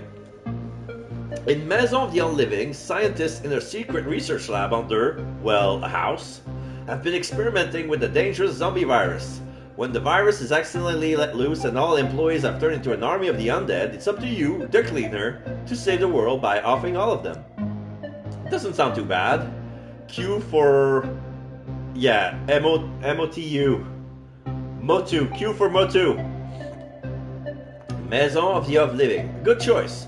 The target demographic is a lot more alternative than that of the other games. Black t-shirts, black cargo pants, black beanies. In your brown trench coat, you stand out like a sore thumb from the rest of the gamer crowd, and you're also thrice, or 4 times the age of most of the people queuing. Really? Well, I guess... well, if it's my age... yeah, they would be... 4 times would be a 10-year-old. So yeah, 10-year-old would be playing House of the Dead. Maybe not.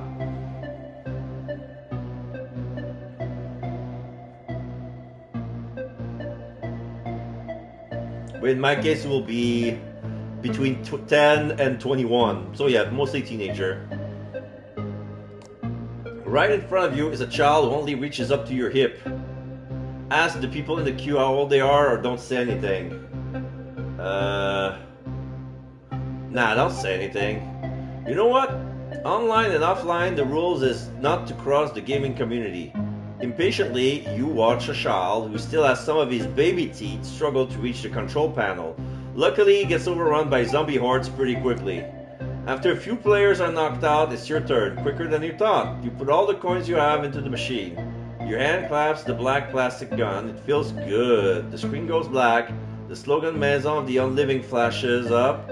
Then the intro of the game starts playing. Lovingly crafted camera work shows some polygon figure, which tells the plot of the game. Oh wait. I think I know where this is going. Usually people, when they play shooter, they're gonna skip the story and go straight to the game. Skip the intro, yeah. The message, pull the trigger to skip, keeps flashing up from time to time. No. There's a story in House of the Undead, we're gonna watch it. Headquarters of Parasol Corps. Oh my god. Now they cross over with Resident Evil. Parasol Corps. A healthcare company. After a disappointing second quarter, shareholders demanded some drastic measure, such as redundancies or the opening of new markets to increase dividends. Wow, who would have thought that the developers of a zombie shooter would actually take the story seriously? You're genuinely curious about where all of this is going. But there's resistance behind you. Boring, someone cries. Hey, you gotta pull the trigger and then it will skip. Apparently the people around you are not interested in watching the intro. Skip the intro. Don't you want to know what happened next? Or keep watching? You know what? It's my money. We're gonna watch the cutscene. If you wanted to play earlier, you have to come before me. You're gonna watch the intro with me whether you like it or not, bitch.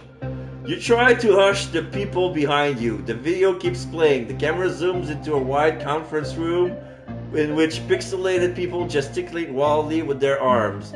In order to appease their shareholders, Parasol Corps expanded its research into influenza vaccine.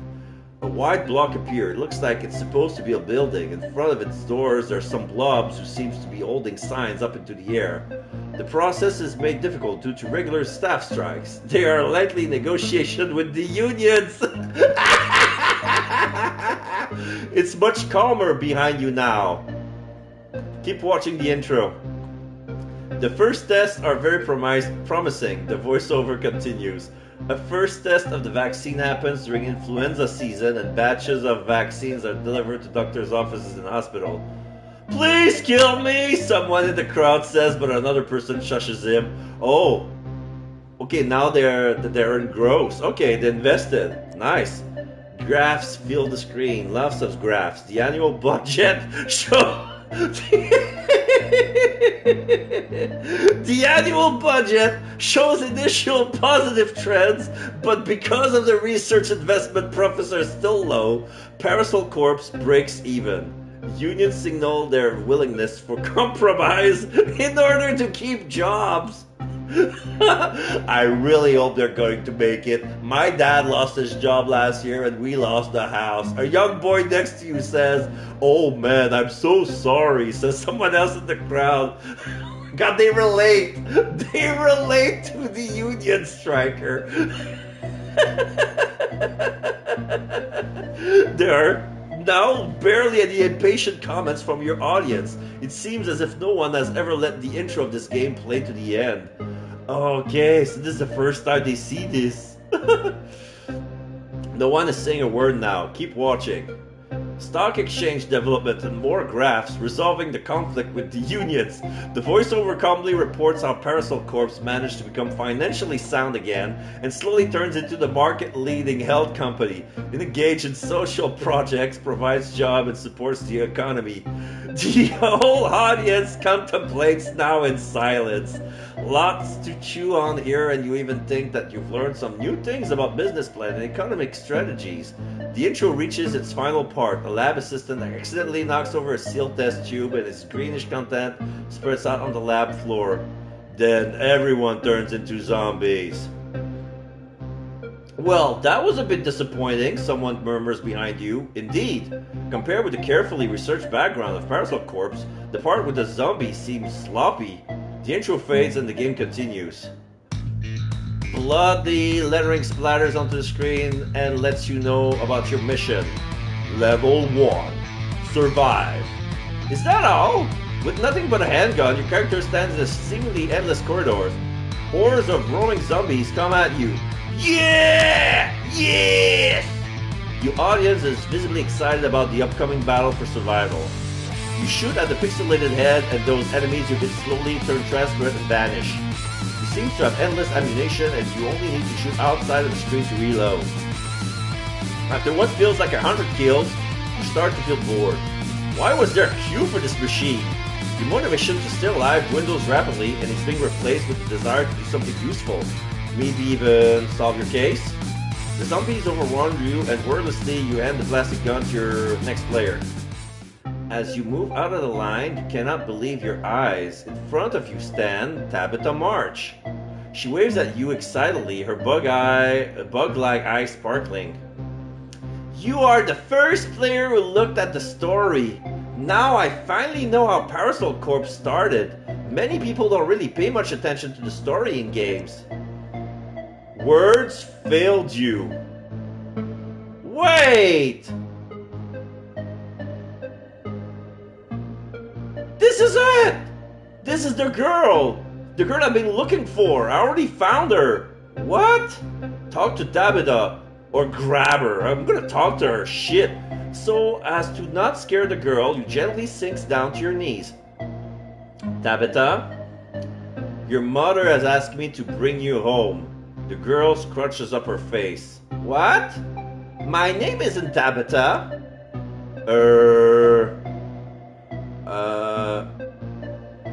Show her the photo or ask for her name? I'm gonna ask for her name. What's your name then? It's difficult to tell the girl's age. The shape of her head suggests that she might be suffering from a kind of illness that impacts on her growth. Is she confused or simply in the difficult phase of puberty? Okay, so what's your real name? The girl smiles. It's Evelyn! Visibly uneasy, the girl nods.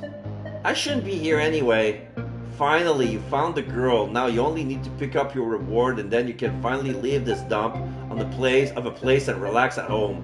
Evelyn, air quote, starts making her way outside, passing by other families and their children. Luckily, no one seems to suspect anything untoward is happening and you finally reach the exit. Okay, off to. You flip the Polaroid over for the address that Dahlia has noted down on his back. 43 Shogot Avenue. The girl shakes her head. That's the wrong address. Wrong? Or nice try? Nah, yeah, you want to run away. Yeah, you don't want to be found. Nice try. Is this a bad joke? Listen, I don't know what you're playing at, but I've got no time for this. I got to go run the PI business. Evelyn rolls her eyes. But we don't live there. Great. First her name is not Tabitha, and now this. Is the girl trying to play a trick on you? Follow Evelyn or go to the address you've noted down? I go to the address that I got. Let's get the address that I got. You wave around the Polaroid picture. Your mother has explicitly written down this address, and that's where we're going now. The girl theatrically slaps both her hands on her forehead. You're so stupid! Fine, let's go there then. Nice. Downtown. Alright, I'm with the girl. Unsurprisingly, the old town has fewer tourist attractions than the town center. Fish guts, compost, and other random discarded goods line the street. A pathetic trash parade leads right to the residential neighborhood. The lack of scary fountain is made up for by the presence of some rather creepy-looking fishing folk.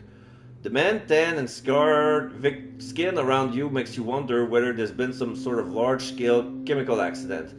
You don't need to be a PI to know that these people like to be by themselves. There are simple people living in modest houses made from rubble and wooden boards. The wood on some of the houses is pitch black and rotten. You have no time for poverty tourism though. With Tabitha holding on to your hand, you're in good spirits as you walk through the neighborhood. Shogot Avenue 43. You're pretty sure that the place must be close. Life would be so much easier if you weren't incapable of reading maps or if Tabitha was a bit more cooperative. Honestly, I don't live here, she announces once more and tries to wind her hand out of yours. At least she's not making a scene. The last thing you need is to be seen as someone who's kidnapped a child. The girl is petulant, as if none of this concerned her.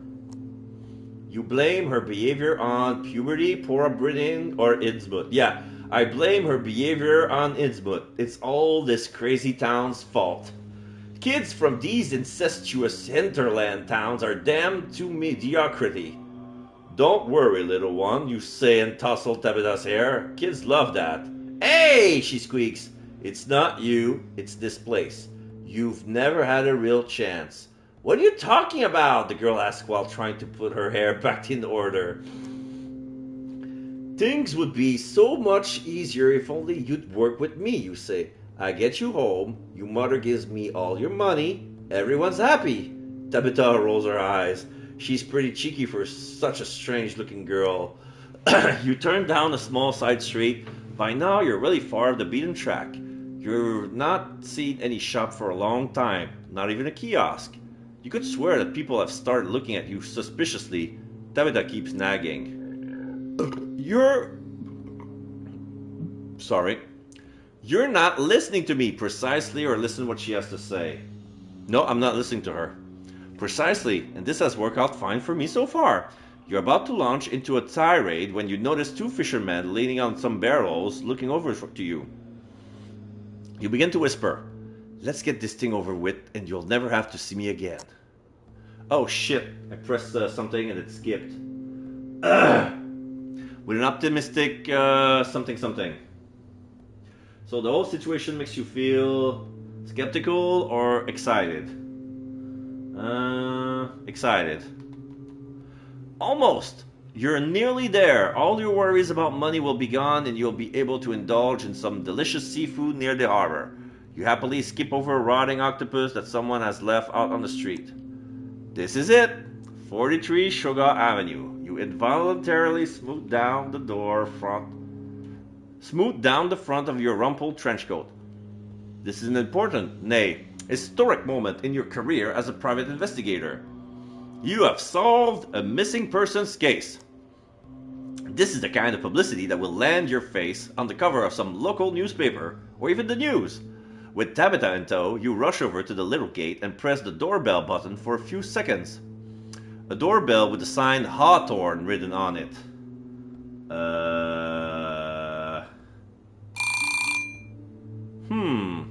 Mention the name of the doorbell side or wait? Nope. Your enthusiasm deflates when no one opens the door after your fifth attempt at ringing the doorbell. Fine. The agreement was that you would deliver her daughter, but even a worried mother needs to leave the house once in a while. The house which has a different name on the door. Maybe she's simply out buying groceries? How long do you want to wait here? Tabitha asked. As long as necessary, damn it, or let's give her another half hour. You're so close to that bonus. You're not going to have this case ruined on the last stretch.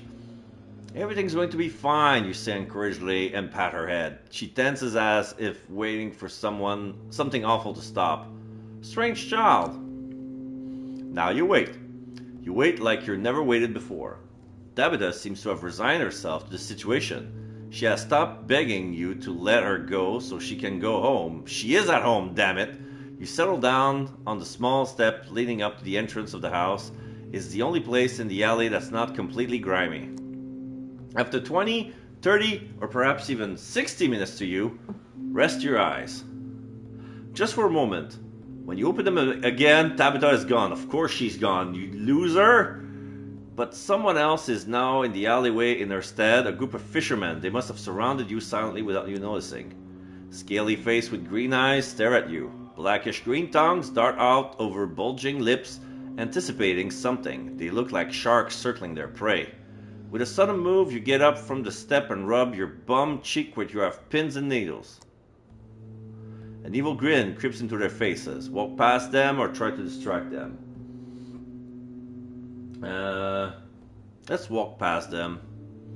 You think that tourists are simply not welcome in this area. Still, it's a bit much to follow and intimidate you like this. With Tabitha in tow, you walk up to the men. Sorry, may I squeeze past? You say and try to make your way past them. They grab you by the arms, then something hard hits you over the back of the head. Boink. Question mark? Your head is pounding, and you feel numb and lethargic. You fade in and out of consciousness. Memories visit you. pleasant one that hails from better times. Then you return to reality. Reality is not all attractive. When you open your eyes, a flickering source of light blinds you. You carefully stretch your arms and legs, still unsure of where on earth you are. Are you dead? No. You gaze wonder over the metal bars and the stone wall into which those who came before you have carved messages. You are lying in a cell, although the word cell doesn't quite capture it.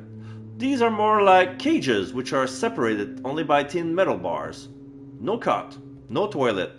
Damn it, they didn't even give you a bucket!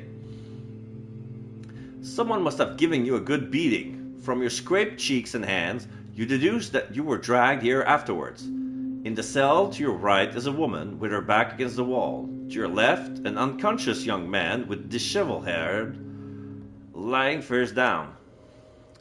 Inspect your surroundings, talk to the woman, talk to the hand. I'm gonna check my surroundings.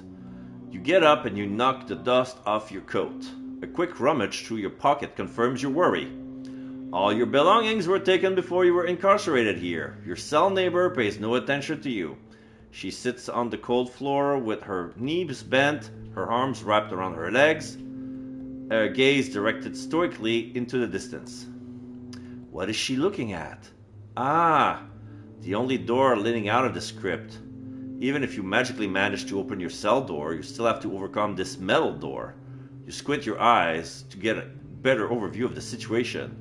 Are we inside of a giant truck? In a cage inside of a truck? The door has a narrow slit at eye level, through which light falls into your prison. You think you may be hearing distant voices, but maybe you're just imagining that. You look around the dark cells, talk to the woman, talk to the man. Let's talk to the woman. Hey! Given the circumstances, no one can expect of you to come up with something more creative. She turns towards you with a sigh. Slept well? You rub your cheek. Big mistake. So yeah, she has a tan. She has some dark hair with a sort of brown bandana around her forehead. She has a white blouse. Brown belt with a yellow buckle. And I cannot see her pants, but they're black. Could be a dress, like a long skirt or something alike. So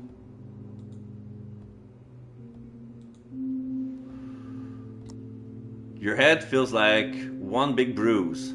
Explain your situation, or who are you? I'm gonna ask who she is. She has nice earrings though, like blue pearls. Who are you? You blurt out. That question could have been phrased a bit more elegantly, but this is perhaps not the time for formalities.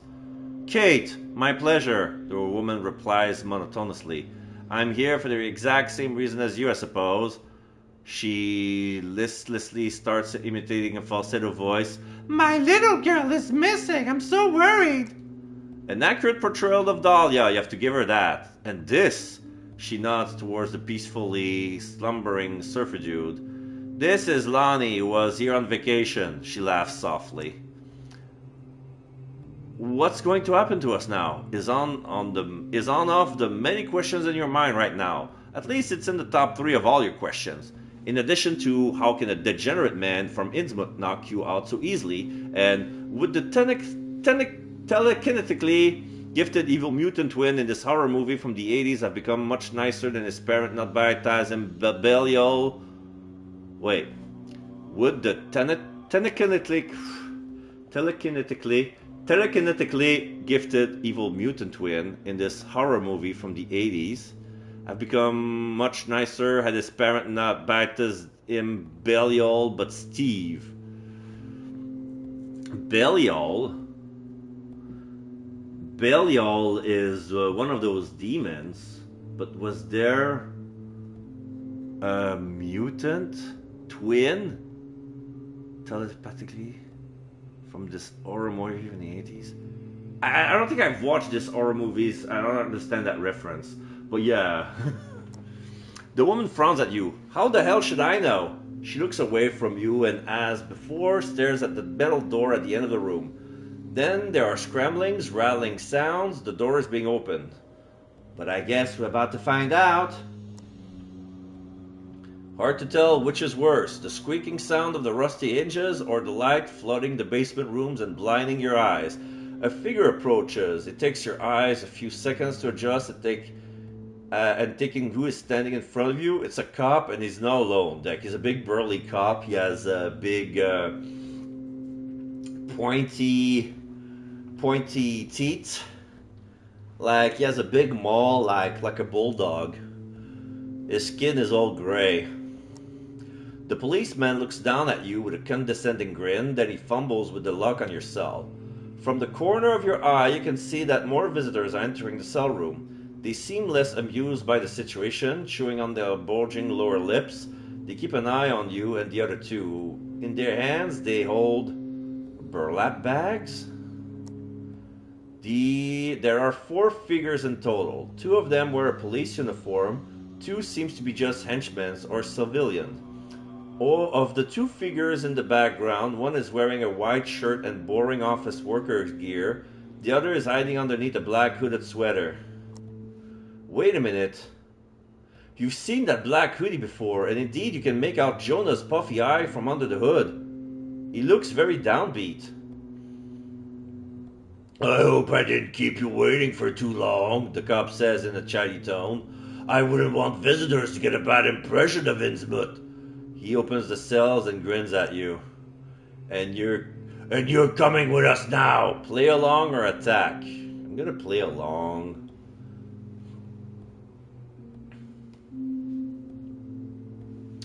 It's 4 against 1. 4, your fellow inmates are still in their cells. You have to be pretty stupid to try anything.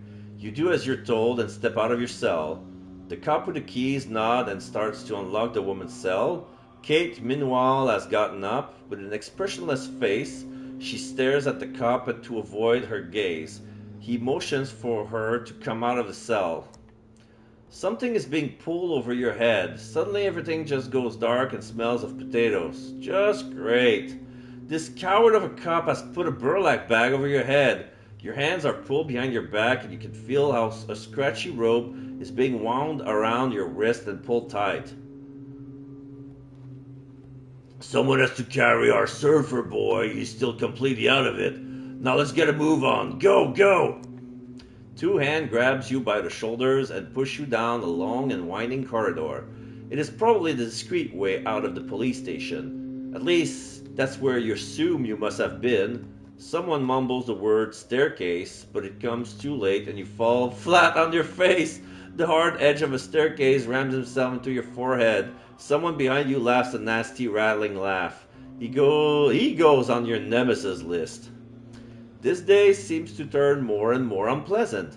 After several corridors, stairs, boxes, and other stumbling blocks, the obstacle course comes to an end. Your shin bumps against metal and well-intentioned pressure against your shoulder moves you to a slightly elevated surface.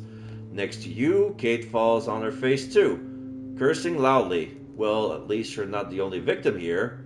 A problem shared. Someone pushes your legs forward and a muffled sound can be heard. You're beginning to catch on with what's going on. An engine sound confirms your suspicion. You are being transported in some sort of car. You're still pondering where you might be taken when you are being trashed painfully against the metal wall as the car makes a sharp turn. Question mark. Black. It is when the car races down the 3rd cobblestone road that you stop being able to tell how long you've now been in the car. You also stop counting the number of bruises you acquired on this trip. By now, you have also given up trying to get into an upright position. During the ride, you keep bumping into Kate and the dopey surfer guy. He seems to have woken up from his nap by now, and every pothole the car drives over, he enthusiastically shouts, "Party!" or "Woo!" from inside his burlap bag. Your personal internal vengeance list has been replaced by a wipe INNSMOUTH off the face of the earth plan, which seems far more doable and pressing. The car ride seems to go on forever. Simply wait, talk to Kate, talk to Lonnie. Let's talk to Kate. As you lie there, bound, gagged, and hooded in the darkness, it occurs to you that this is the perfect opportunity to get to know the woman next to you better. As your gagged bodies roll back and forth on the shaky ride, you ponder what to say to her. You clear your throat, flirt with her, or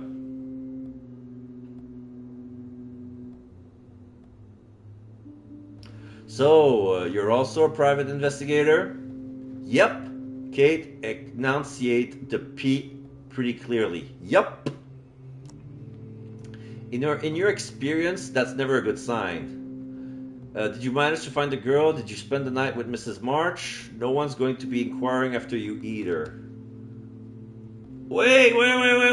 Did you spend the night with Mrs. March's too? You remember the note you found? Thanks for last night, we must repeat it, or something like that.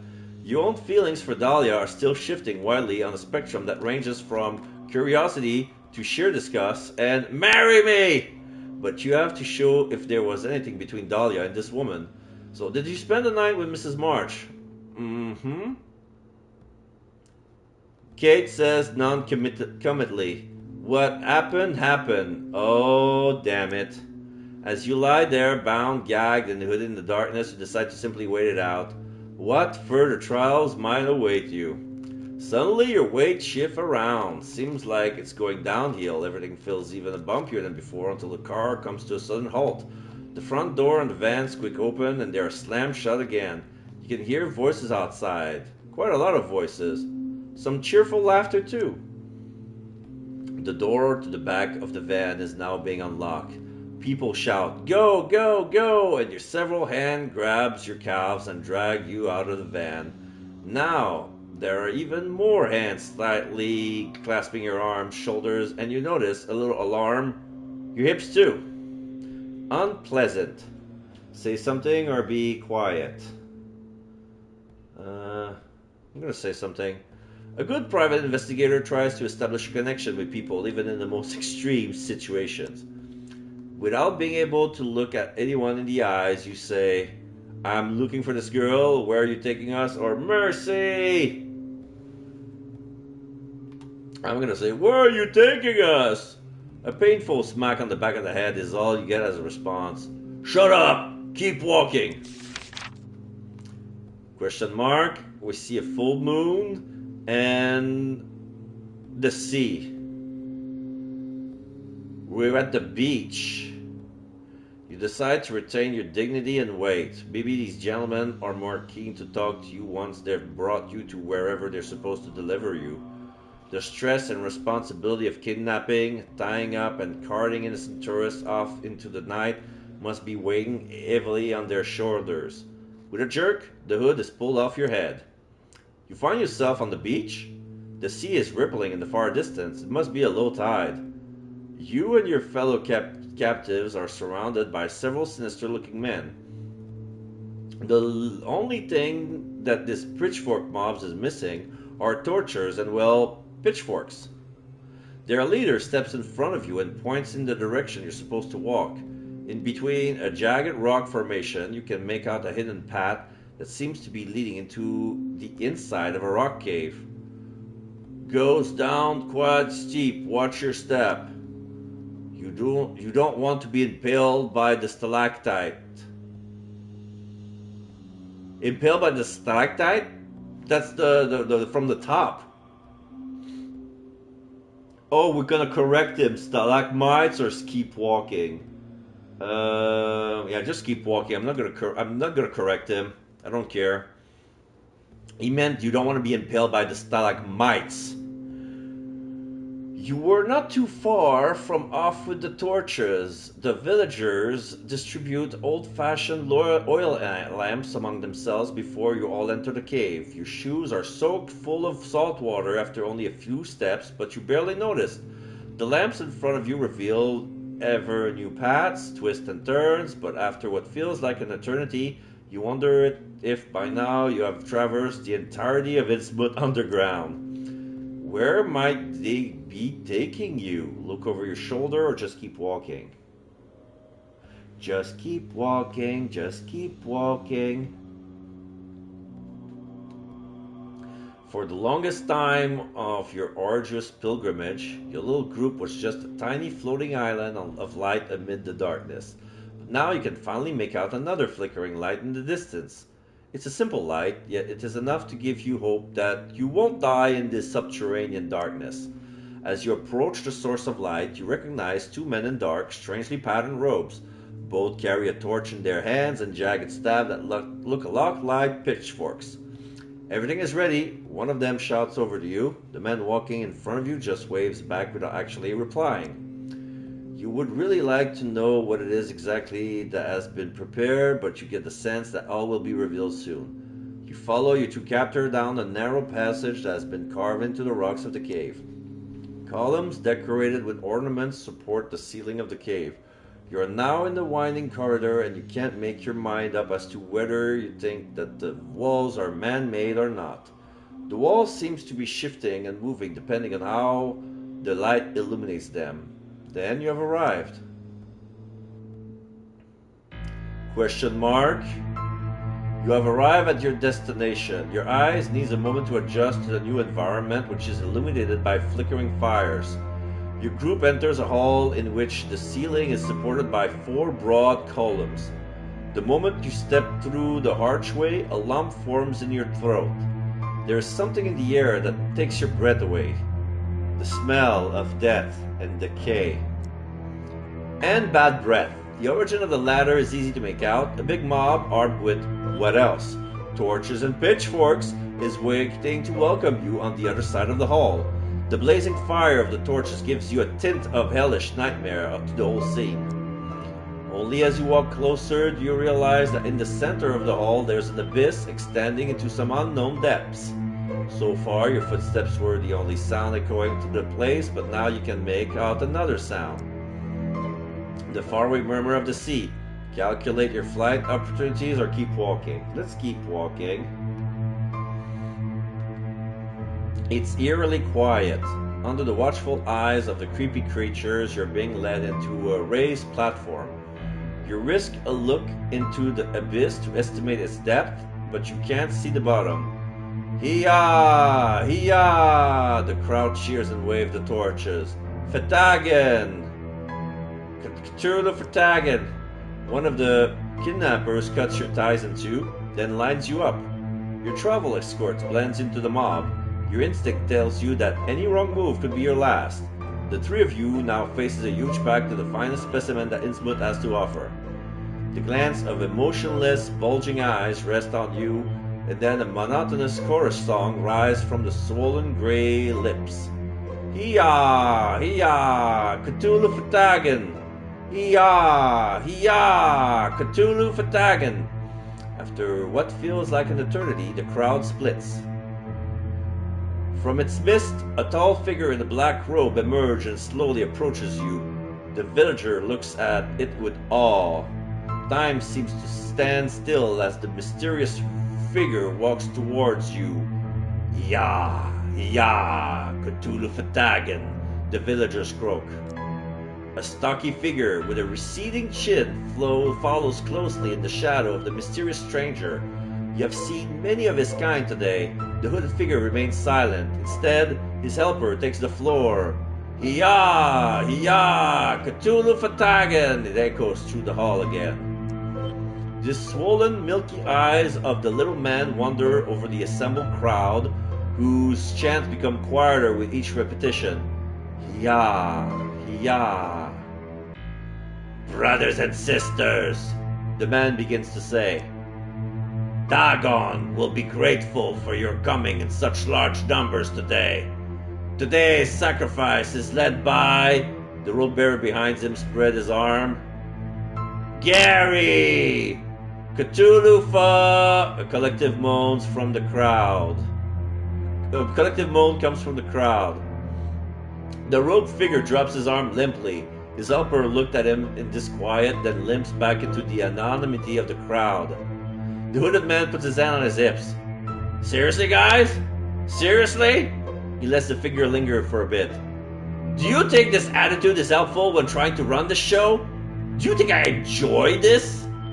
Silence. Agree with Gary or keep out of it? I agree with Gary. Good moderation is partly dependent on the audience, you pipe up. If no one is interested in the subject, even the best speaker in the world cannot succeed. A hesitant murmur goes through the crowd. Gary turns to you and looks at you fascinated, as if he just noticed you for the very first time. Thank you, he points at you. Precisely that. He looks over his shoulder towards his congregation. Because if you don't join in, we might as well all go home. From the corner of your eyes, you can see that Kate is staring at you in disbelief. A few people from the mob roll their eyes, the rest let their head hang in shame. Sorry. Some of them murmur. Suggest that everyone goes home or keep out of it. No. While we're at it, yeah. Well, I really wouldn't mind. Suggest that everyone would go home. I have to work on Monday. High Priest Gary folded his hands. Ha ha ha ha! Nice try, buddy, but we have a deadline tonight. Deadline, get it? Embarrassed laughs come from the mob. Sure or no? No. They can't be serious. No. One of your captors slightly slaps you around the back of the head. Go berserk! That's enough now, goddammit! Gary takes a step back, raising an arm to protect himself from your outburst. Neither the villagers nor your captors are making any effort to stop your anger.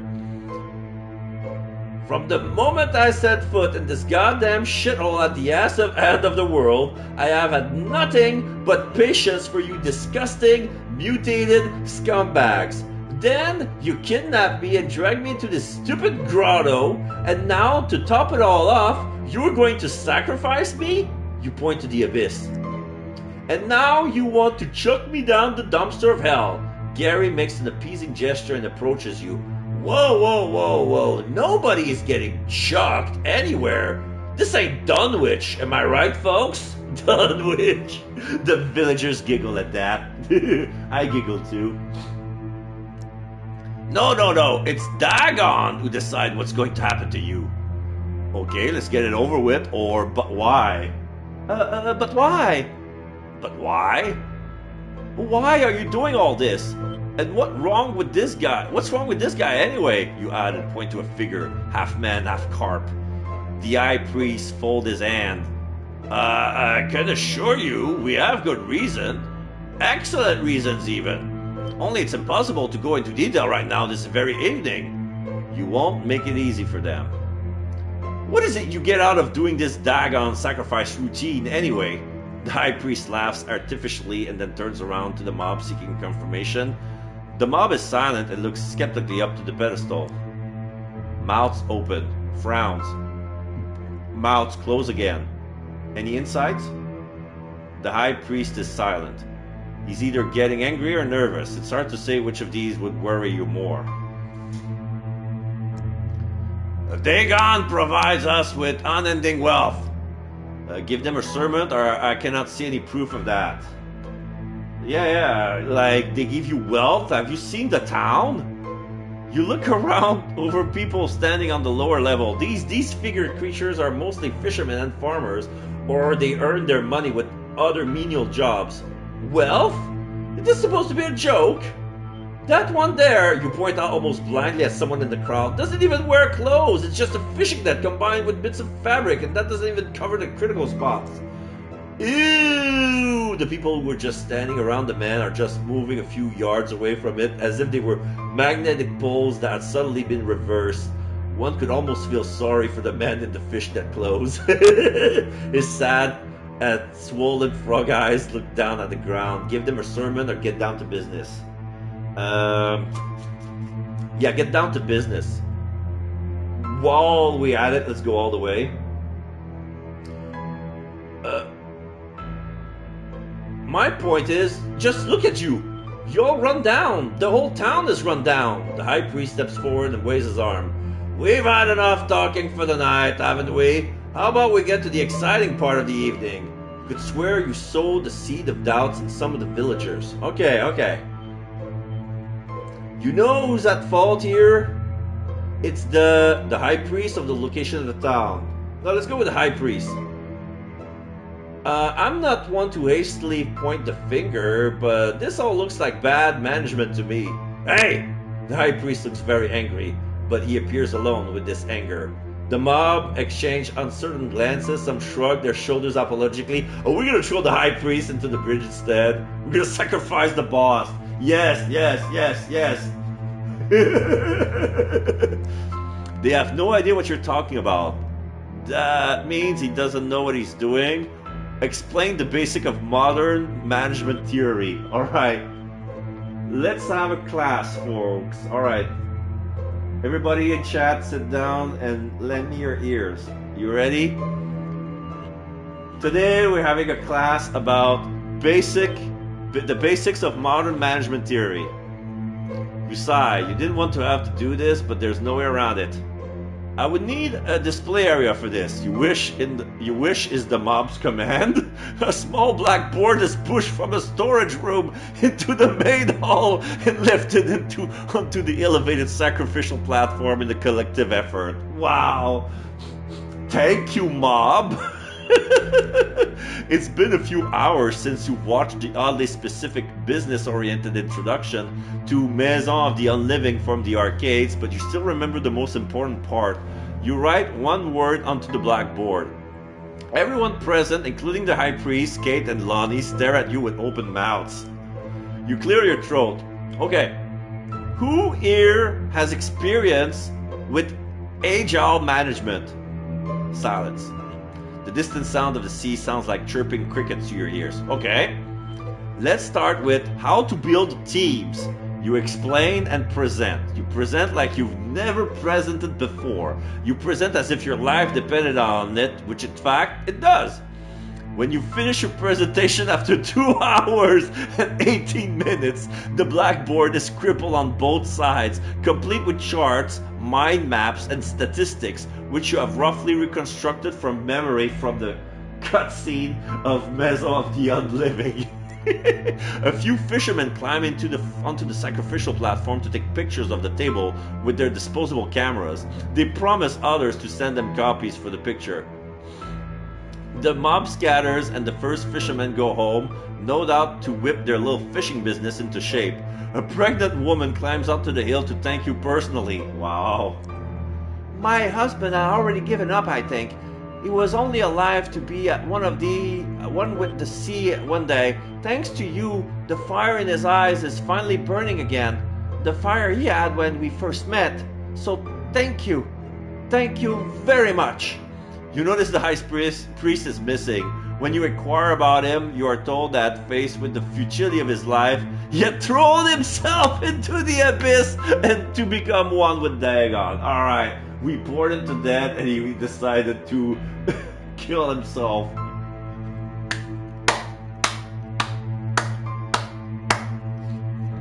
This is good Lovecraft right now. I'm kidding. April Fool, you know?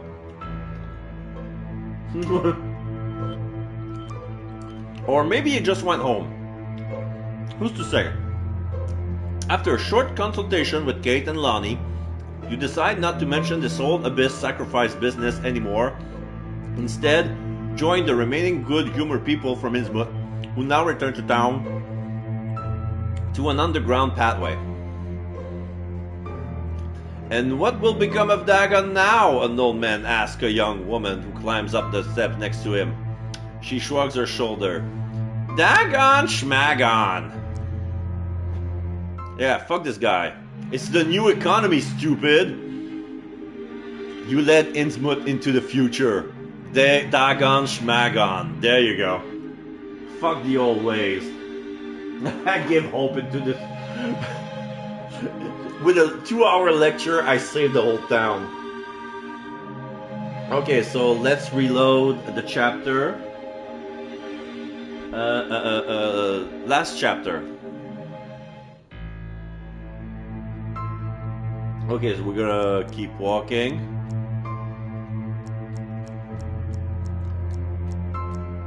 So, what's gonna happen next here? Agree with Gary. Okay, we're gonna suggest that everyone goes home. Well, okay, sure. Sure, you answer in a tone as understanding as you can muster. Thanks, buddy. I would love to buy you a beer afterwards, but whoops! He makes an apologetic gesture with his arm. I must sacrifice you! The small crisis with the villagers seems to have been dealt with. Gary focuses his attention on your small group again. He reaches between the folds of his robe and produces a golden decorated dagger. The mob starts chanting again. Iya! Iya! Cthulhu Fatagan! Gary's voice now echoes through the hall. The stars are in perfect alignment. Today we have 3 outsiders for the great harvest. Dagon himself will decide if they will be granted mercy or if their blood will stain the ocean. Your heart begins to pound as you hear these words. So mercy is an option? Maybe there's still hope for you after all. This sacrifice we offer you, O Father Dagon, Mother Hydra. The priest points the dagger at your little group of 3. Who of you wants to be the first to hear Dagon's judgment? Volunteer or keep silence? Yeah, I think I know where this is going. We're gonna die here, right? Yeah, we're gonna die. We're volunteer. Oh, what the hell? It's like high school PE class all over again. If somebody doesn't set a good example, this is gonna take forever. You raise your hand. Gary makes a delightful sound, which he immediately tries to cover up with a fake coughing fit. Hiya! Hiya! Volunteer! Praise Dagon! The INNSMOUTH locals look at you skeptically. What do I need to do now? Okay, let's get this over with. Alright, let's get this over with. You really stopped caring. Let's just get this over with. The priest makes a grand gesture and points to the edge of the abyss. While you position yourself to the assigned place, your stomach gets a little queasy. The dagger is now pointed directly at your face. The point of the weapon is now dangerously close. Please, not the face, or grab the dagger. Alright, let's grab the dagger. It's all or nothing now. If you manage to snatch the dagger from the high priest, the odds may yet turn in your favor. Your hands shoot up to grab the dagger handle. Startled, the priest takes a step backwards. Use all your strength to try to wrestle the dagger from him. Gary seems genuinely surprised that you are attacking him, and this might account for the fact that you can take the weapon off him so easily. Hey! The priest says indignantly, one hand on his hip. Give it back already, pal! He holds up his hand expectantly, attack him with the dagger, or throw the dagger into the abyss.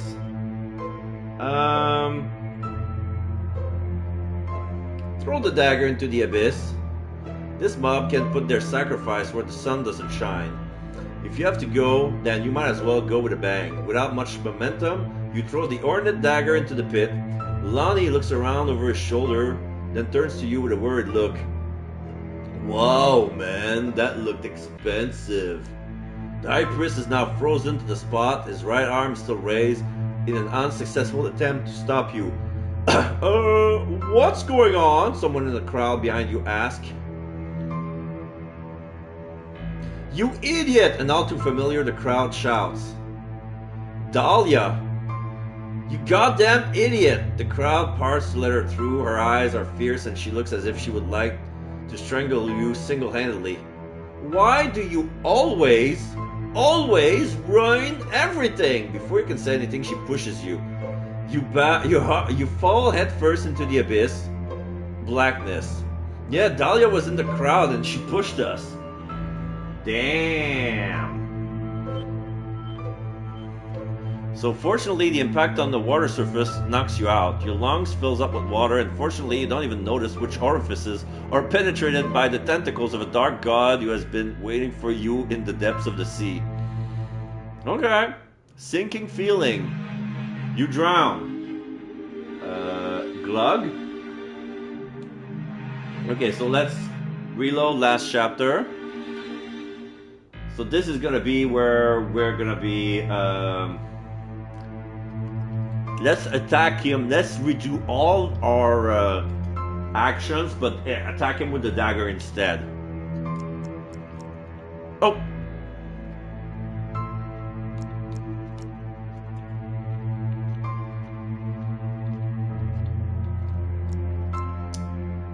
I pressed something.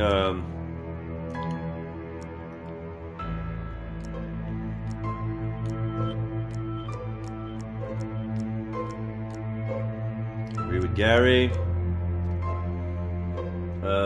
What did I do last time? Everyone goes home. Sure. Volunteer. Let's get this over with. Grab the dagger. Attack him with the dagger. You quickly raise the dagger and try to inflict at least one wound on Gary's hand, but he doesn't make it easy for you. You repeatedly move the weapon towards on him, but with amazing quick movement, Gary managed to evade you again and again. Then he reached out towards you. Oh shit. He grabbed the dagger again. So yeah, I'm gonna get stabbed. The high priest grapples the dagger from your hands. A diabolical grin spreads on his face under the rope. He motions his helper, who had just started to climb onto the platform, and intervene to stop. Very good. Dagon appreciates a fighter. The high priest makes a grab for your hand. His grip is much stronger than you would have expected from a hypersensitive man named Gary. Determined, he cuts deep into your palm with the decorated dagger. A searing pain spreads around your arm. Has this dagger ever been cleaned? Utter silence in the big hall. The only sound you can hear is the rush of your blood to your own head and your heart pounding loudly in your chest. The high priest grabs your wrist and holds your hand over the precipice. Blood drips from the open wound and into the all-consuming darkness. This sacrifice we offer you, O Father Dagon. Is there really someone or something down there? Your inside cramp. Maybe that's all it is. Perhaps all they want to do is drip some blood into the abyss. They can have that. They can have that if they like. Several liters of it, as long as they let you go afterwards. Iya, Iya, Cthulhu Fatagan. The choir starts again. The verse gets louder with each repetition. Iya, Iya, Cthulhu Fatagan. The sounds of the sea seems to be getting louder. Waves start whipping against the walls of the cliff. No, those aren't waves. Nervously, you try to swallow.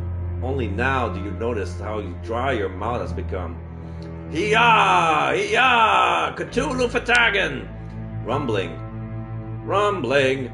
Rumbling. It's coming. Rumbling. Rumbling. Splashing. Whatever it is, it's getting louder. And it's coming closer. Increasingly worried, you risk a glimpse into the abyss. Oh, a big yellow eye. I see tentacles everywhere on the book. Nice. Hello. Our sacrifice is worthy, cries the high priest, taking a step back. You would do the same, but your body is frozen to a spot. That when it happens, dark green tentacles crawl out of the abyss and loll about in the dim light of the torches. Your mind is struggling to process what you are seeing.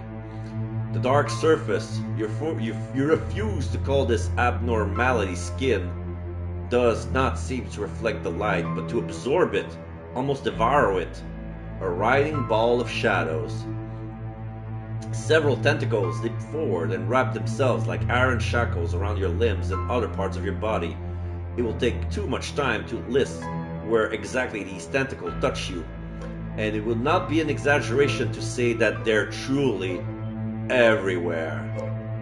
Panic clouds your thoughts. You don't notice how Kate and Lonnie recoiled in horror. You're being lifted into the air like a doll and pulled into the darkness. Then you are plunged into the sea. Salt water flows into your airways. Then suddenly the tentacles stop pulling at you and gently cradle you. When you open your eyes, you stare into a huge shimmering yellow eye. The pupil has a strange otherworldly shape, and you've seen something like this before in deep-sea documentaries. This yellow eye is the last thing your human form ever sees. Then, your transformation begins. Dagon's embrace. Dagon has accepted you as a sacrifice. A great honor. Okay. So, that's like ending number 7 since we started this game. Alright, I'm gonna load the Town Square chapter. So...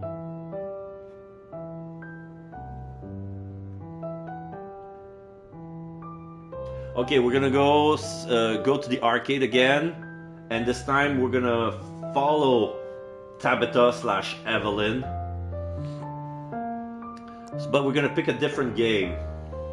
But it's gonna be another first-person shooter. Alright, so scope out the surroundings.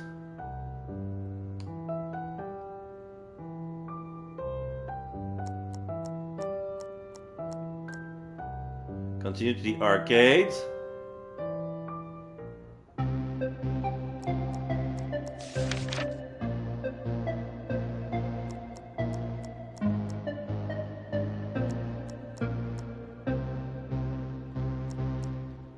Oh, a big boom. Okay, so that's fine, it's fine. Boom! Another classic in the shooter genre. Boom is about demon from hell who has taken over research lab on Jupiter, or was it Venus? It's actually Mars. That's all you can recall. It's been a while and you're a bit hazy on the details of the story. You queue for Boom. Yeah, queue for Boom. You have made your choice. You join the throng of people watching the current player of Boom. The screen shows the dark corridors of a space station, and every so often, hellish creatures crawl out from their corner to attack. Red, pixelated blood splatters on the screen where the demons are being ripped apart by the bullets from the 5-barrel shotgun. After several players bite the dust, it's your turn. That was faster than you anticipated. You put in all the coins you have left over and your hands wrapped around the neon plastic gun. The screen turns black. The message "Prepare for Boom" comes up on the screen and you get ready. All you have to do now is shoot. By Jove, you're shooting strategically or chaotically. Strategically, you were a private detective. After just a few kills, you're back in the zone. The plastic guns become an extension of your arm. Every kill precise and no bullet wasted. With the swagger of a pro, you wipe out the enemies in the first level. Too easy. While the second level loads, the people around you start chiming in. Wow, amazing! Not bad! They were impressed by this? You haven't even started yet. Second level. Your lift arrives at a lower floor of the space station. Or is it hell? Your opponents are getting stronger, and after surviving a few more dingy corridors, the first really challenger appears. Waves and waves of demons attacks you as you try to protect a computer console which is controlling something. This game will be ace if only it accepted that there's no discernible plot. You face the demonic hordes, running circles around them or taking shelter. Running circles. These creatures must be wishing themselves back into hell while you rain down bullets on them. Always moving like a human tornado, you sweep across your enemies. The massive juggernaut in amongst your enemies tries to attack you, but you manage to dodge it easily. When the demon waves slowly subside, you ask Sarcodians congratulates you. Whoa! Barely lost any health! There's even some applause. Level 3. Supported by your growing fan base, you secure the mine shaft and nothing stands in your way. Your enemies are much more difficult and the game is a real challenge. Cheers and scattered applause really bring up your A game. By now you have to really focus now to stay alive and keep progressing. You manage to cross an area full of traps and get into an elevator which is supposed to bring you face to face with the next boss. The elevator starts moving. Not much time to take a breather. Soon the elevator arrives and the door opens. As you make your first steps into the dark corridor, something starts tugging on the hem of your trench coat. The tugging messes with your concentration. Kick at whatever is tugging at your coat or look down. Oh, we're gonna look. It's probably Tabitha. The moment you take your eyes off the screen, there is a banging sound. The collecting clicking sounds around you tells you that your pixel gut has just been spilled. You, however, suddenly doesn't care. Standing next to you is Tabitha March. Yeah, I knew it. Yeah. It was like she was looking at us. It's like, okay, she game overed us, but we don't care because we just found her. We're gonna. Am I gonna get her this time? No, let's talk to her. Like we did last time. My name is Tabitha. Show her the photo. You find the Polaroid you're given by her mother and show it to her. Oh, where did you get that? Your mother gave it to me. She's very concerned about you and misses you a lot. What do you mean? I only been gone for an hour. Confused, she looked at the photo of herself. Eh? Or I'm sorry, what? I'm gonna go with I'm sorry, what? It's difficult to tell the girl's age. The shapes of her head suggest that she might be suffering from a kind of illness. What's your real name? Evelyn. Okay.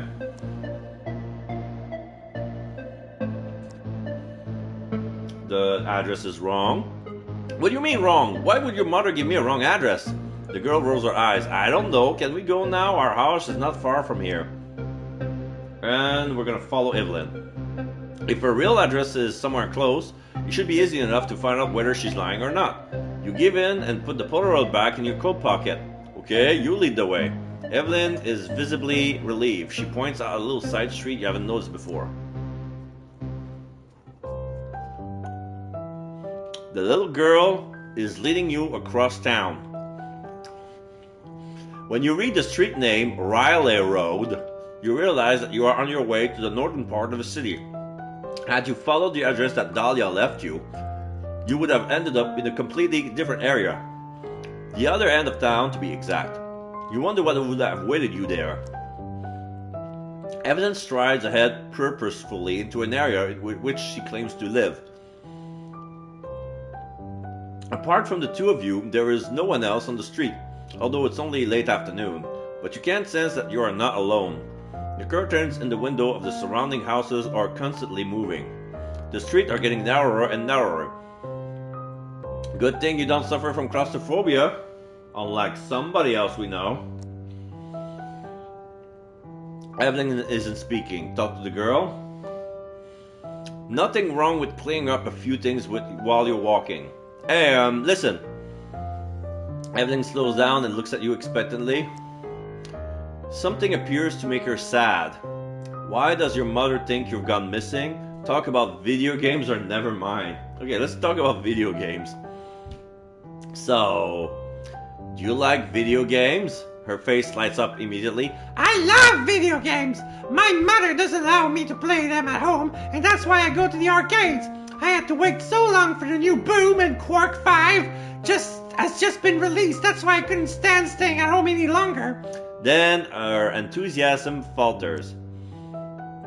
I wasn't supposed to leave the house. I was grounded. She looks down to the footpath again. I hope I won't get into trouble. We're nearly there. Grounded? So she must have already been at home. Maybe Dahlia has just found her when you arrive in town. And maybe she couldn't let you know because reception is so bad in this place. Maybe find out more or cheer her up. Find out more. Evelyn, since when have you been grounded? A week! The girl says without hesitation. A week. According to her mother, she's been gone for a week. Never mind the fact that her name is supposed to be Tabitha, and you were given the wrong contact details. You're now certain that Dahlia has lied to you. The big question now is, why would she do such a thing? But yeah, she wanted us to come into INNSMOUTH to be a sacrifice for Dagon, because they rather sacrifice out of towners than their own folks, you know. Here we are. By now, you left the narrow alleys of Old Town and you're standing in front of a wonky metal fence. Behind it, an old-fashioned mansion on a little hill. A surprisingly grand property, considering that in the rest of the town, people appear to live like sardines. Evelyn and you stand there for a little while. Are your parent rich? You live here, or let's go? Nah, I don't care. Let's go, man. The Marsh Villa. Right. Shall we go in? Evelyn, oh, that's me. Right, shall we go in? Evelyn nods bravely. She fishes around in her pocket and gets out a small set of keys with 2 shiny golden keys. She takes the larger one of the 2 and puts it into the lock of the gate. A bit rusty, She says apologetically. Despite the fact that she must have opened the gate many times, Evelyn needs a few attempts to finally open it. After it finally makes a loud clicking sound, the girl pushes down the massive door handle and the gate swings open. The gravel makes a crunching sound under your shoes. You've made it halfway to the house when you start to consider a few things. In a few seconds, you will see Dahlia March again, the woman with whom you've made a very special acquaintance when you... Well, you know what you did. Duplicitous Dahlia March. Evelyn is already walking up the stairs to the porch and is nearly at the door. Enter with her or wait a second? No, let's enter. The girl puts the second key of the Covenant into the lock and turns it round. The door opens with a creak. The beams of the wall growl steeply and menacingly, as if you were standing in front of the mouth of a lion. Evelyn gropes for something in the darkness. You can hear a soft click and the corridor is flooded with light. The entrance area of the house alone offers so much space that a smaller house could fit inside. A wide white lacquered staircase leads up to the higher floors. Your steps are commented on by groaning floorboards. Mother? The little girl cries loudly into the house. The clinking of glass, the ever-accelerating sound of high heels.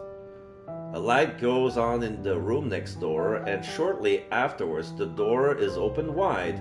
The backlight gives Dahlia March's face demonic features. When her gaze falls on her daughter, her eyes reflect anger. When she sees you, horror. I wonder if all mothers in Innsmouth react in this way when they are reunited with their lost daughters. Yeah, this is her. You! Or, hello beautiful, or case closed, ma'am. Yeah, let's go with hello beautiful since we slept with her.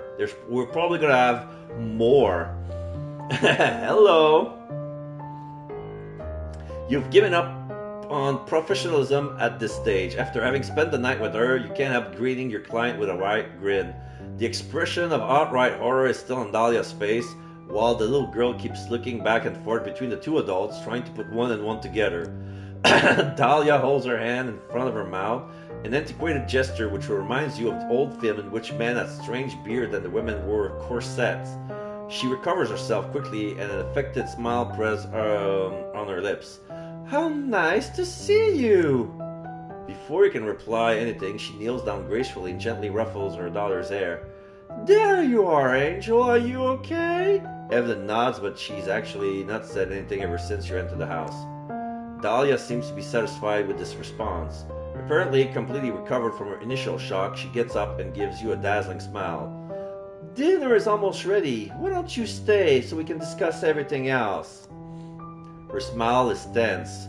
Ask for immediate payment or dinner sounds splendid. Now let's go for dinner, shit.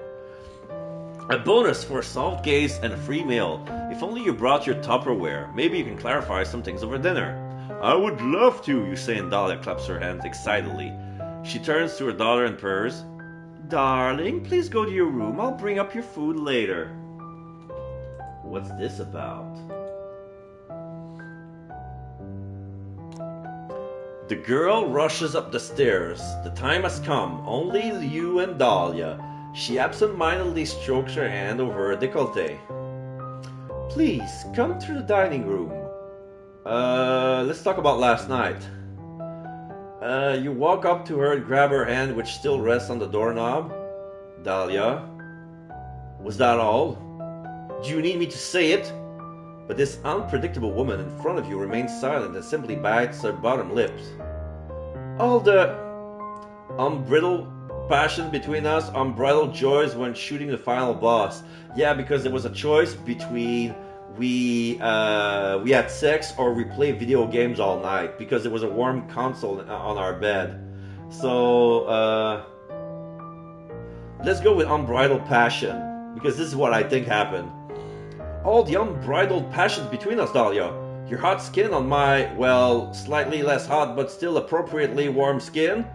You can see and feel that she is moved by your words, but she still remains silent. The precious time we spent on my cold foam mattress, was that all just a game to you? Am I just another conquest? Dahlia stares at you, her eyes full of passion. Kiss her already or confront her? Kiss her! You kiss her. Oh, how you kiss her. Good thing the little girl has vanished upstairs. All this would be hard to explain. Panting, Dahlia pushes you back, clearly struggling to keep her emotions in check. She's still trying to be a perfectly composed host. She brushes her somewhat tousled hair back and twists the knob on the door to the adjoining room. Only now do you pick up the smell of a delicious meal which is waiting for you. Dahlia motions you to follow her. I hope you like it spicy. You follow Dahlia through the house. The property already looked grand from the outside, but it's even more impressive inside. It looks even bigger. At least, that's what it appears to be. But perhaps you should simply watch Fever British sci-fi show. You start looking around, follow her without delay. Let's follow her without delay. March Mansion. The adjoining dining room is furnished simply, but it has an ominous and oppressive vibe about it. A massive, long wooded table stands in the middle of the room, and an elaborate candle holder provides a warm, soft light. Why are they bringing that music? Am I gonna die here? Is this a honeypot trap? Is she gonna kill me? Since I solved the puzzle, she wants to kill me so she doesn't have to pay me. Boo! I see what's going on. But yeah, when you think about it, she was there. She was a part of the mob. So yeah, she gave me a false address. So the plan was to get kidnapped with the other private investigators. Okay. The walls are hung with portraits of those who must be the ancestor of the family. Just opposite where you are standing now, a door leads to another part of the house. The table is set for 3 people. A young red hair in the black and white maid's outfit is already in the room when you enter. When she sees you next to Dahlia, she is unable to hide her surprise. Guests seems to be rare here. Without introducing you, Dahlia walks up to her and the two of them exchange a few whispered words. Without looking you in the eye, the maid leaves the room through the door you just came in. A lot of secrecy for a simple dinner. Dahlia spreads her arms invitingly as she walks back over to you. Please, make yourself at home. Take a seat. She gestured to one of the empty chairs. Look around in the dining room and take a seat. Well, let's look around. There's something. There's something here. The paintings really draw you in. Apparently, to be immortalized in a portrait that will eventually end up on one of these walls, you only need to fulfill a couple of criteria: have bloodshot pop eyes and be able to pull off whiskers or stern pinned-up hairdos. The brush strokes are harsh, just like the people that are being depicted in the pictures. Bad temper seems to run in the Marsh family. These faces stand testament to unpleasant and aggressive personalities, and you don't recognize any of them. You do as you're told. You carefully fold your trench coat over the back of the chair. You assume that it will take a while until the food arrives, so you take off your hat and place it on the table. The table is absurdly long. This is how you always imagine criminals having their Sunday dinner. Everyone would have to talk very loudly just to be understood by the other people at the other end of the room. But they're more pragmatic in the March family. 3 covers are all on the same end of the table. The soft plopping sound of a cork pulled out of a bottle focuses your scattered thoughts. When Dahlia suddenly stands next to you with an open bottle of wine in her hand. How about a glass after all this excitement? Decline, answer your empty glass. Let the wine breathe. Decline. No, I'm fine, thanks. This seems to be the wrong moment for alcohol. So many things are going through your head after the events of this day. Dahlia frowns, her finger play with the faded label on the wine bottle. When I was in your office, it seems to me that you know how to appreciate a good wine. Well, she does have a point. Insist. I'm sorry, ma'am. Not now, not today. Well, let me know if you change your mind. She purrs, completely ignoring what you just said. She puts the bottle down more forcefully than perhaps necessary and sit down. Yeah, she wants to poison me with a bottle. No, thank you. You wonder whether you should say something. Talks about the dangers of alcohol or wait for the food. I'm not gonna be a bitch. Let's wait for the food. Silently, you look down at your empty plates. Dahlia looks annoyed and keeps checking the door. She also seems to be fiddling with something on the table with her left hand. This will be a good time to ask some questions. Yep. The Marsh Mansion. Dahlia, is the wine spiked? You look stunning tonight, or why did you give me the wrong address? Shit, which one should I start with first?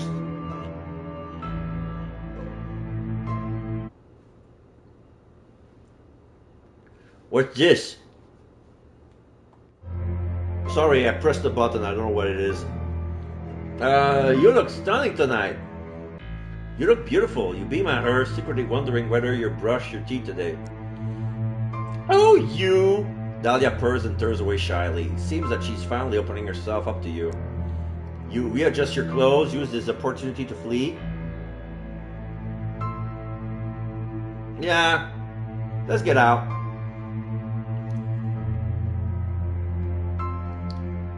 You're about to sneak over to the closest door when you hear a metallic clicking sound. A metallic clicking sound that you're familiar with from movies. Movies with handguns.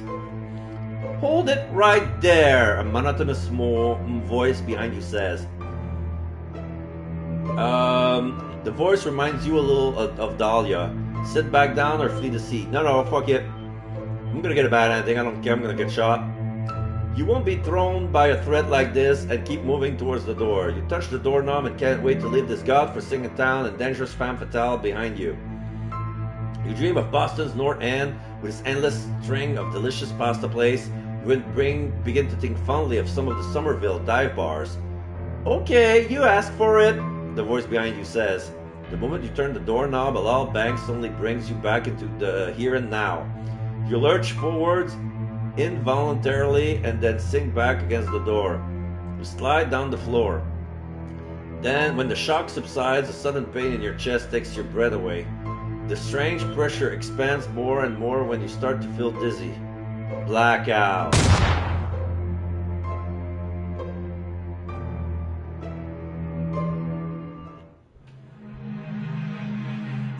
You have been shot. Mind blown. Pew! Okay, so reload last chapter.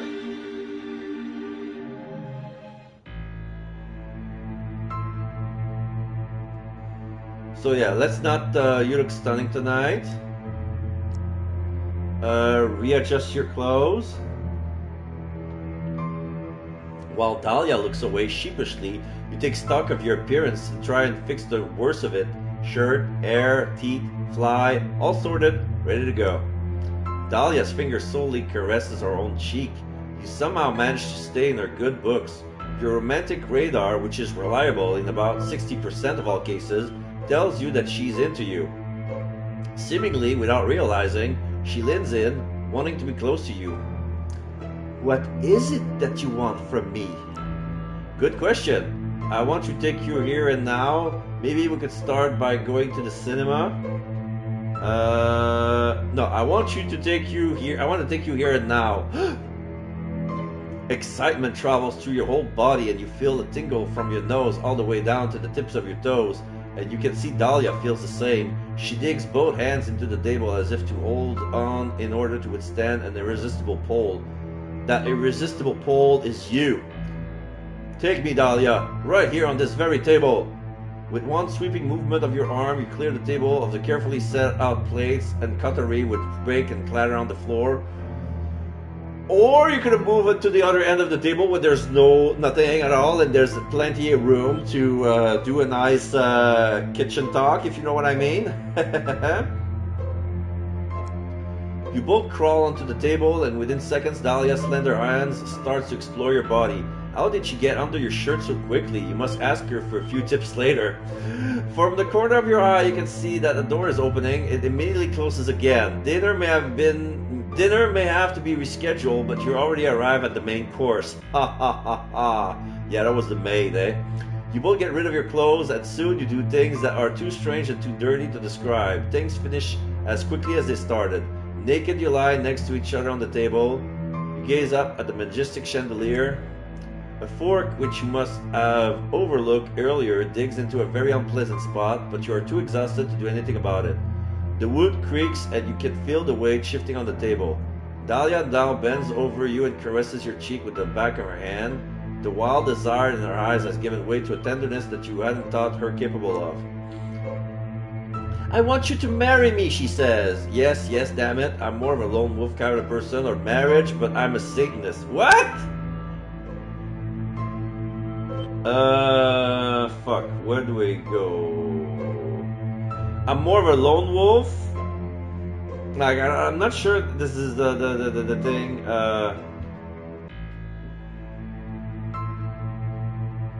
Alright, I'm more of... This is all too fast for you. I'm more of a lone wolf kind of person. Dahlia's body, which has been cuddled up next to you, all of a sudden jolts up. And all this, she points at the table, the mess on the floor, and your naked bodies. Was that all just a game to you? A bit of fling? I thought we both knew what we were in for, you say meekly. You didn't think she'd be the clingy kind, but you proposed to you after a bit of fun. Come to think of it, you were surprised that she didn't kick you out straight after. She pulls her mouth into a thin line and lets up on you. You look around the room. On the side, you see scary portrait of the Marsh family. You gaze, look up to the chandelier. The golden reflection of the light is its cut glass element and strangely hypnotic, and you find it difficult not to be drawn in. You briefly look at Dahlia, who leans down to the floor to retrieve something, and then you feel compelled to look back at the chandelier again. You notice that her panties are still hanging on the chandelier, or Dahlia is holding shiny in her hand. No, the shiny, she wants to stab me. This is Sharon Stone or Michelle Pfeiffer. It is pure coincidence that you look at Dahlia, who has just leaned down to the floor. Then do you notice the diabolical look in her face. It's what someone would look like if they're about to assault you with a knife that they're just picked up from the floor. You instinctively roll over to the side. A splintering sound suggests that you managed to dodge a violent attack. You almost trip over your own feet as you make for the door. The splendor of the living room now seems to you a meek facade, barely covering the madness residing in this house. Wait, are we running around naked? You manage to smash an antique vase on the small side table, but your PI experience tells you that Dahlia is not going to make a claim for damage. Finally, the hallway. You turn the doorknob and try to pull the massive wooden door open. Locked. Of course it's locked. Find an open window or run up the stairs.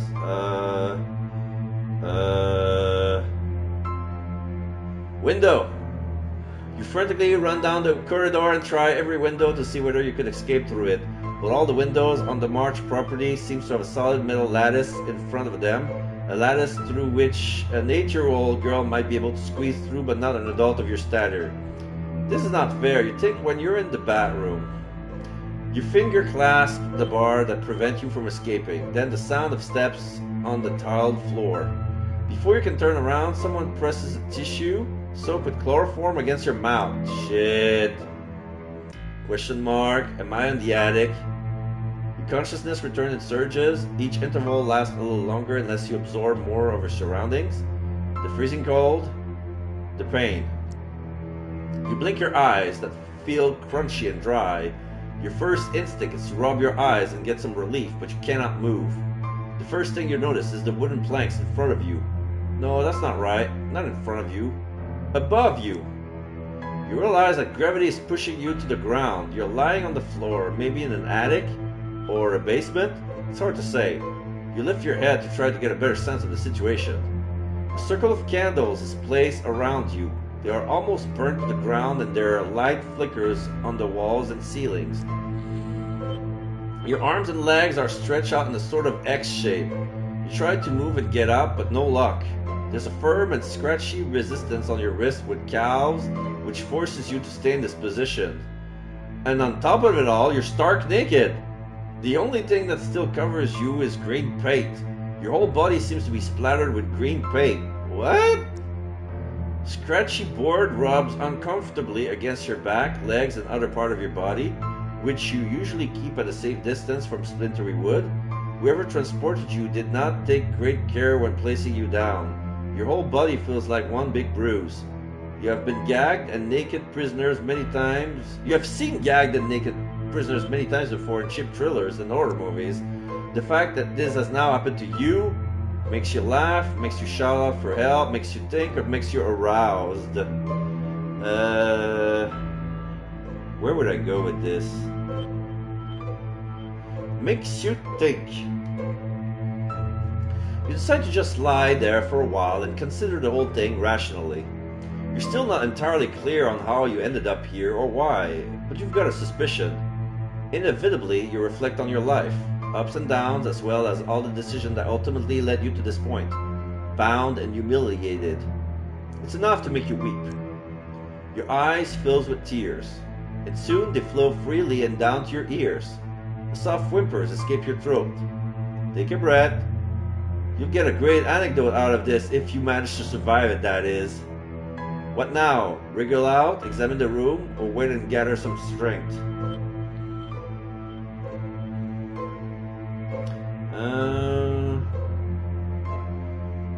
What could be the best line of approach here? Gather some strength. Finally, you can make out some sounds from the lower floors. Clack, clack, clack. Hello, welcome back, Tyler. We're at Dahlia's house, tied down naked with the green paint. And, yeah, we need to escape this place. The sounds become more pronounced and are approaching you. The echoing, clacking sound is all too familiar to you. Your whole body tenses. You can hear Dahlia heels. Then metallic sound. The latch opens, then a rusty lock. The wooden door drags against the floorboards. The door opens and then swings shut again. Silence. Did somebody merely have a quick look into the room, or did they enter? You really don't like not knowing if there's someone else in the room with you. Oh, look who's up again, Dahlia's voices whisper sweetly. Frantically, you try to make out shapes in the shadows all around you, but there's only darkness. If only you stayed unconscious, that would have made things so much easier. I really wanted to save you from the whole ordeal. So what are we gonna do here? Flirt, make light of the situation, or ask for mercy?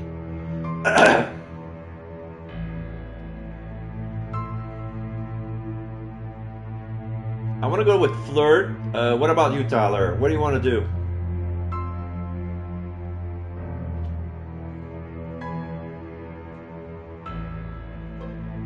You have no clue? Okay. Let's try flirt. I want to see where this is going. If I can still make a James Bond out of me and try to convince this femme fatale from freeing me and try to. Because my last action was gathering some strength. So let's try with flirt. So if you wanted to tie me up naked, I would have preferred a comfortable bed, my dearest. You say as sensually as you can given the circumstances. At first she doesn't respond, you become a bit insecure. Finally you hear a voice. Believe me, please. I really would have loved that so much. Did I mean nothing to you, or I'm free for the night? I want to go with I'm free for the night. How about you, Tyler?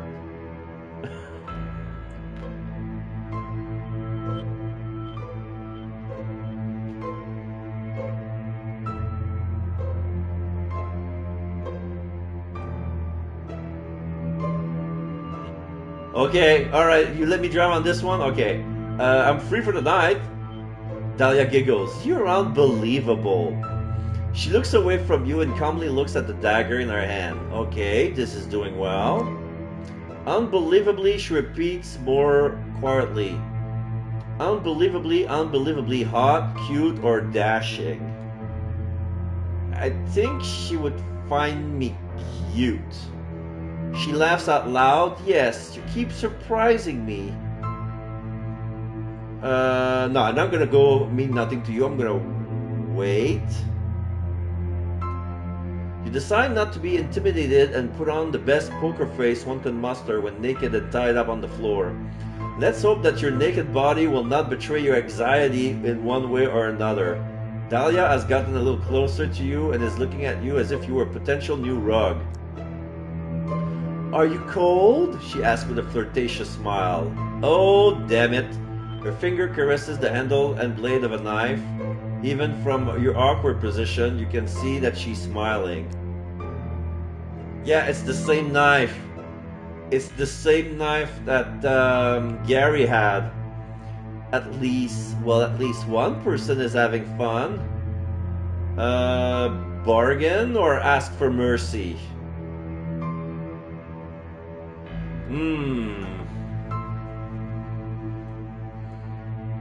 Alright.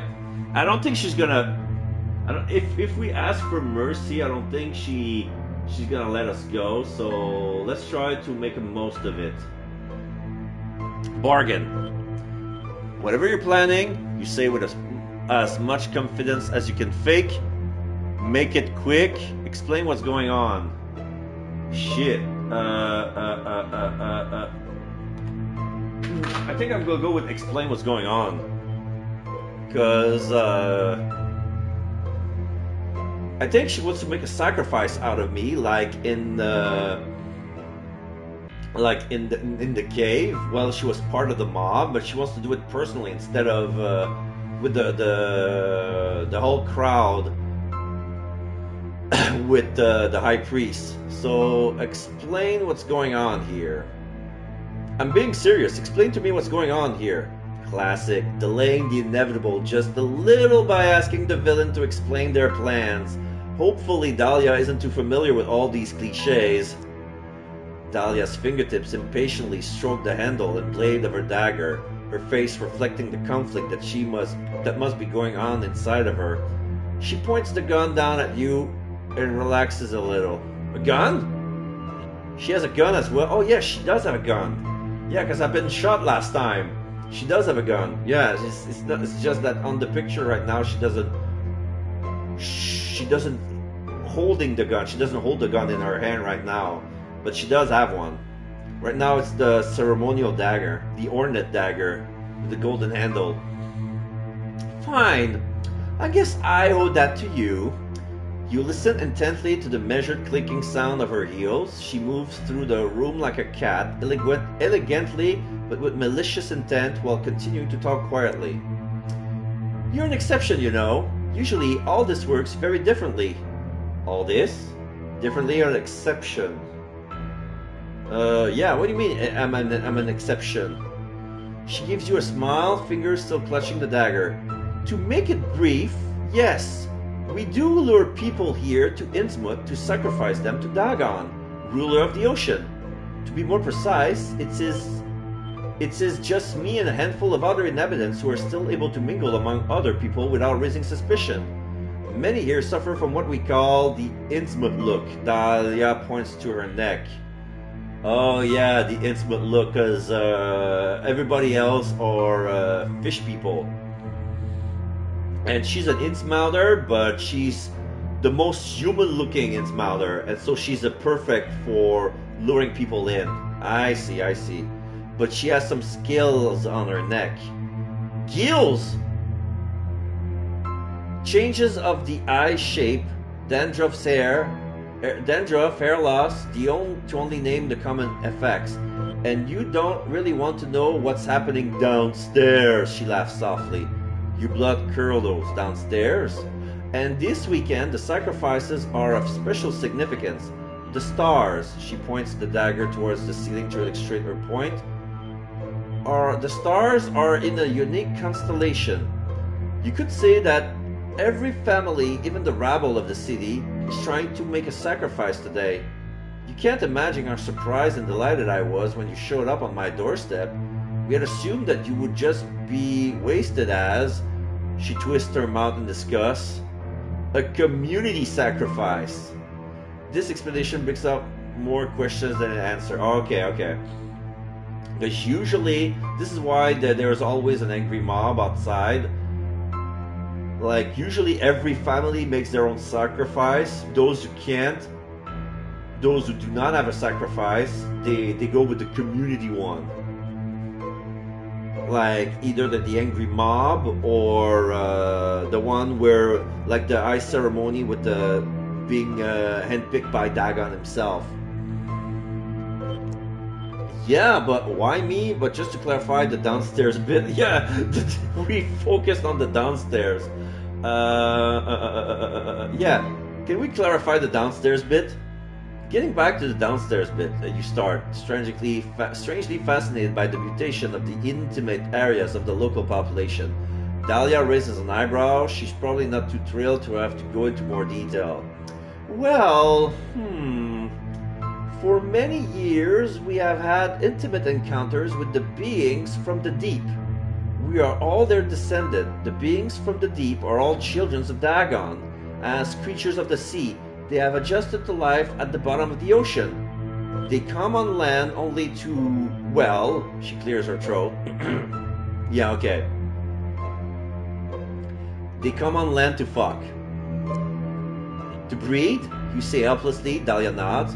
Gross. You're starting to regret asking any question. The people here have fish sex and their offspring become more and more like the fish monsters. You've heard enough. Dahlia looks down on you pitifully. Her grip around the dagger is now visibly tighter. She's preparing for what she's about to do. The time has come. Appeal to her conscience. Did I mean nothing to you, or make it quick?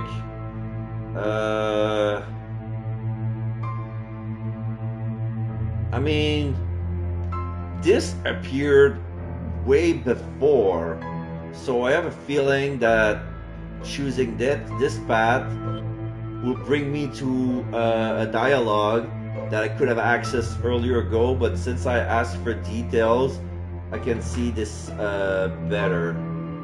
I think I'm gonna choose this. Did I mean nothing to you? You whisper with a hint of accusation. Something cool and hard caresses your cheek, slowly and tenderly like a feather. How could you possibly think that? You let the question sink in. You think about all the little paths, decisions, and misfortune that led you to this point right now. Naked, tied to the floor in a dark chamber. Well, after all, you lied to me and kidnapped me. You lured people to INNSMOUTH to kill them. You got a knife in your hand.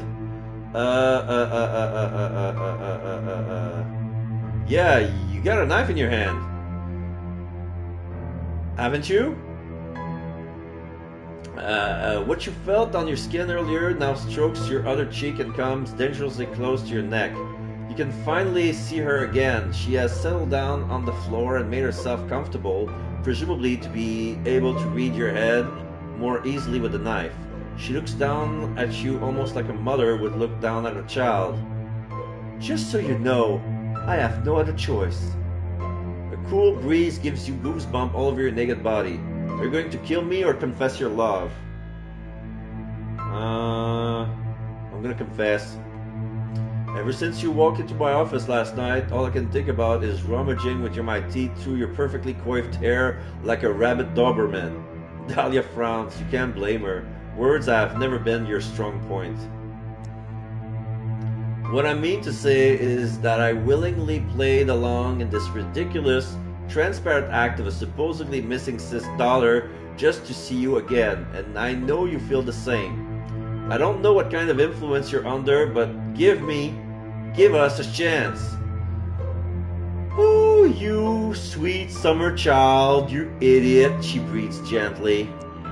The dagger falls to the ground with a clacking sound. You're flooded with relief. Apparently words are not Dahlia's strength either, but there are now utter despair in your eyes. What are we supposed to do now? Let's run away together or propose? Let's run away since she proposed first and we rejected her. We're not gonna propose her back. Like,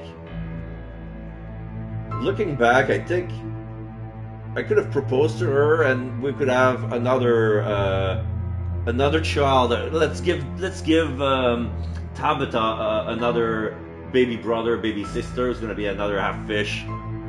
So let's run away together. Dahlia laughs, but it sounds exhausted. I'm afraid that's not possible. It would shame my whole family, my brothers and sisters.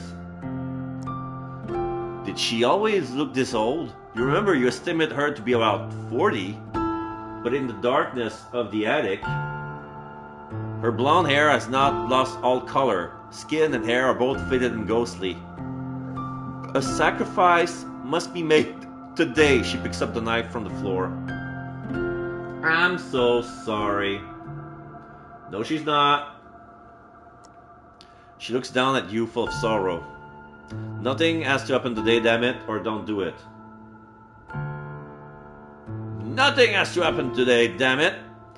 This fatalistic behavior is beginning to annoy you. Nothing has to happen today, damn it. You growl at her, but all she does is respond and chuckle lightly. You're wrong. The stars are aligned. The sacrifices of tonight will bring our family another period of happiness and prosperity. Look at the writings from the deep. The dagger gently glides over the green marks on your arm, which covers your whole body. They're a promise. The promise of a sacrifice on this night. Dagon will be expecting it. Dahlia comes a little closer to you, looks at the ground and sits down to your right within the painted pentagram. She moves the dagger towards one of your tied up arms. The blades of the weapon is so sharp that it cuts through the rope like butter. Before you can do anything about it, she places the dagger on one side of her neck and moves it across in a deep fast cut. Wait, what? Before you can do it, she places the dagger on one side of her neck and moves it. Okay, wait. She moves the dagger towards one of your tied up. The blades of the weapon is so sharp. Okay, so she freed us and she killed herself. So if we ask that, they ask for a sacrifice, so if it's not us, it's her. Okay, I get it now, but...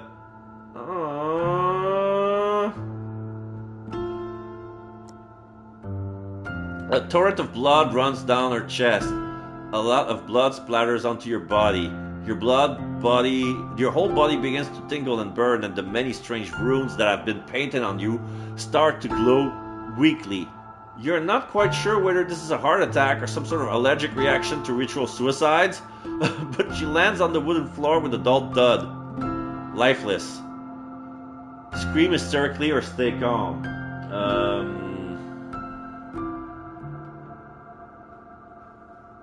Stay calm, I guess. To panic now would not help your situation in the slightest. You take stock of that very situation. You're lying next to a fresh corpse. A woman you have known for just over 24 hours and who has just committed suicide before your eyes. If only you could get rid of the terrible burning sensation from the green shimmering runes on your skin. You thank God, Allah, Satan, and even Dagon from the fact that the dagger fell so close to your hand. The blade of the weapon is so sharp that it cuts through the rope like butter. With one arm free, it's easy to untie the other 3 chains as well. You're free! You really need to get out of here, but first you're going to have a good look around. On the wall opposite to the attic doors are numerous boxes and goods covered with white linen sheet, which the March family currently doesn't need. This makes sense after all. It would be a waste to use an attic exclusively for tying up kidnapped guests. You dig around in the boxes and cover furniture for something that you might be able to use as a tool or weapon. She has a gun! Take the gun! Even if it's only a solid picture frame with sharp edges. You tear the linen sheets off the furniture, a sofa, an artfully decorated harp, a mirror. Finally, dusty old boxes, all somewhat fragile, are about to collapse. You open the top box, which hasn't been even taped shut properly. In the darkness, your finger glides over fabric, then over something leathery and metallic. Metal? You grab the leather and examine in the faint glow of the candles. You hold your breath. A holster! She had another gun? Complete with a pistol? You put it onto the side and look more closely at the fabric you just touched. Pants, shirt, a whole box of shoes. Okay, I got new clothes. A trench coat, a standard trench coat, the type you like to wear, which most of the year is actually rather impractical for the harsh coastal climate of INNSMOUTH.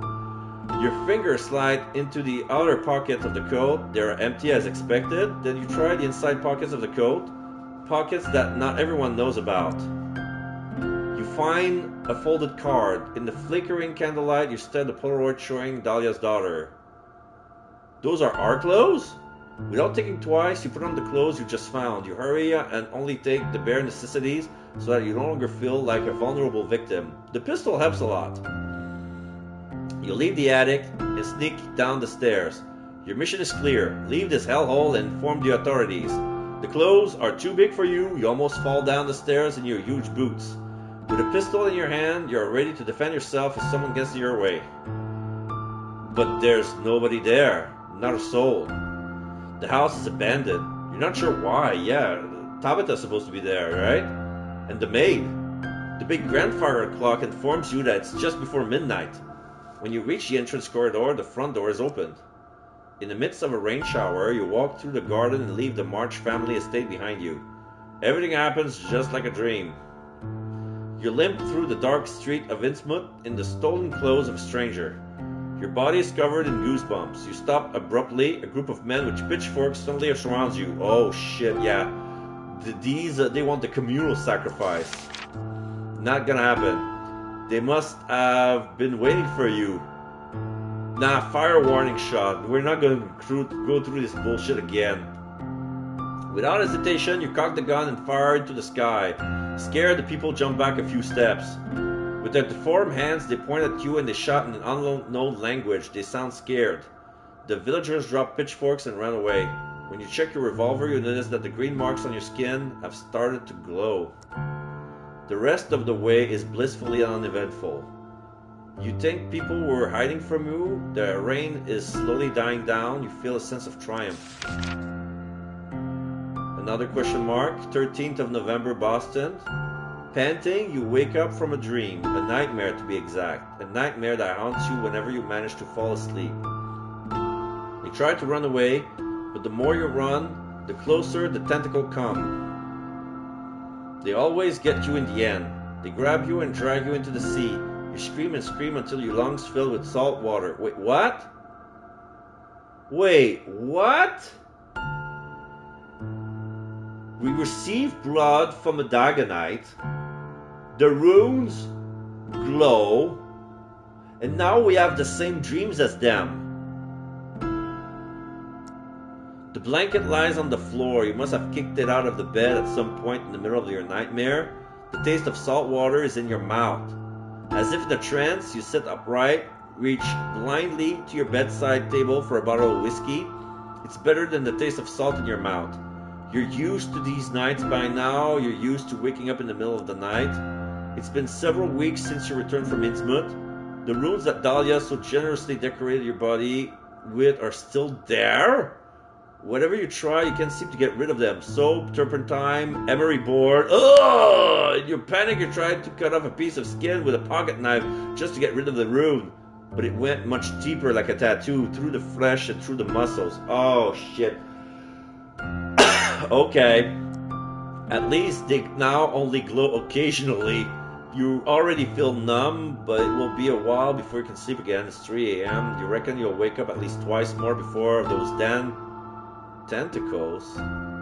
You go to the bathroom. Wait, did we change?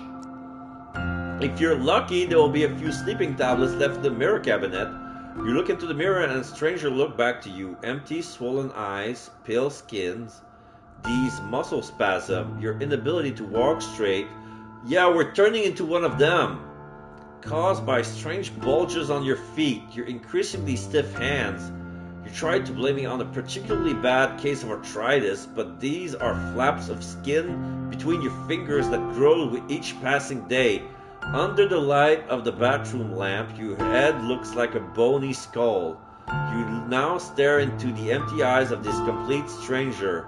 As your lip move, you hardly recognize your own voice. Cthulhu Fatagan. Nice. Transformation. You start a transformation. Skills in all the wrong places. There you go. This was the most Lovecraftian ending ever in the game. GG. GG. Okay. So now we can load last chapter. One. Okay. We're gonna propose this time. See what happened. We're gonna redo the last thing, but we're gonna propose.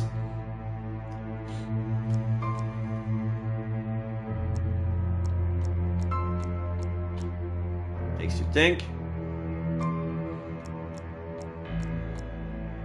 Gather strength. Flirt. Oh! Ah, shit. Oh, this is fast forward. Okay. Yeah, this goes closer to confess your love. All right. So yeah, I didn't mean to select that, but I guess that was a shortcut. Confess your love.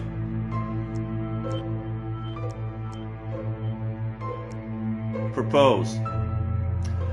I know this isn't really the right moment. You have sworn to yourself never to make a proposal again while tied up, but technically there's no bed involved, so it's fine. Would you consider making me the happiest idiot on earth? Visibly shocked, Dahlia covers her mouth. What? What are you talking about? Maybe she's a little too old-fashioned for your movie-style dialogue. Dahlia, marry me, damn it. What? She gasps for breath and moves back a little while crawling backward on her hand to put some distance between the two of you. Dahlia stares at you, shocked at first, then increasingly intrigued. She runs her hand through her hair, pulling on some of the single white strand. This could work. It's not a sacrifice as much, but it's growing the community. One of our own free will. Dagon could accept it. Dahlia now reminds you of a wild animal that has scarred her and is desperately looking for a way out. Her eyes flit around the room until our eyes meet again. Let's do it. Yes. Okay, so now we're in the alleys, question mark. Moments later, you and Dahlia find yourself in the back seat of a car that must have been disgustingly expensive just a few decades ago. The chauffeur, a hunchback local with a peaked cap, had welcomed you right outside the Marsh mansion. It all happened very quickly. Dahlia has insisted that you get rid of all your clothes and wear a paint black robe with green wave pattern for the ceremony. Simple leather sandals and a golden necklace with a squid dangling from it completed the outfit. You've had stranger Saturday nights. The whole situation makes you a bit horny or makes you a bit suspicious. Where would I go there? Makes you a bit horny. The strange clothes, the pagan jewelry, the ride into the unknown, and Dahlia sitting silently next to you in the car. What a turn on! Any attempt to give your soon-to-be wedded wife a smile, however, fail miserably.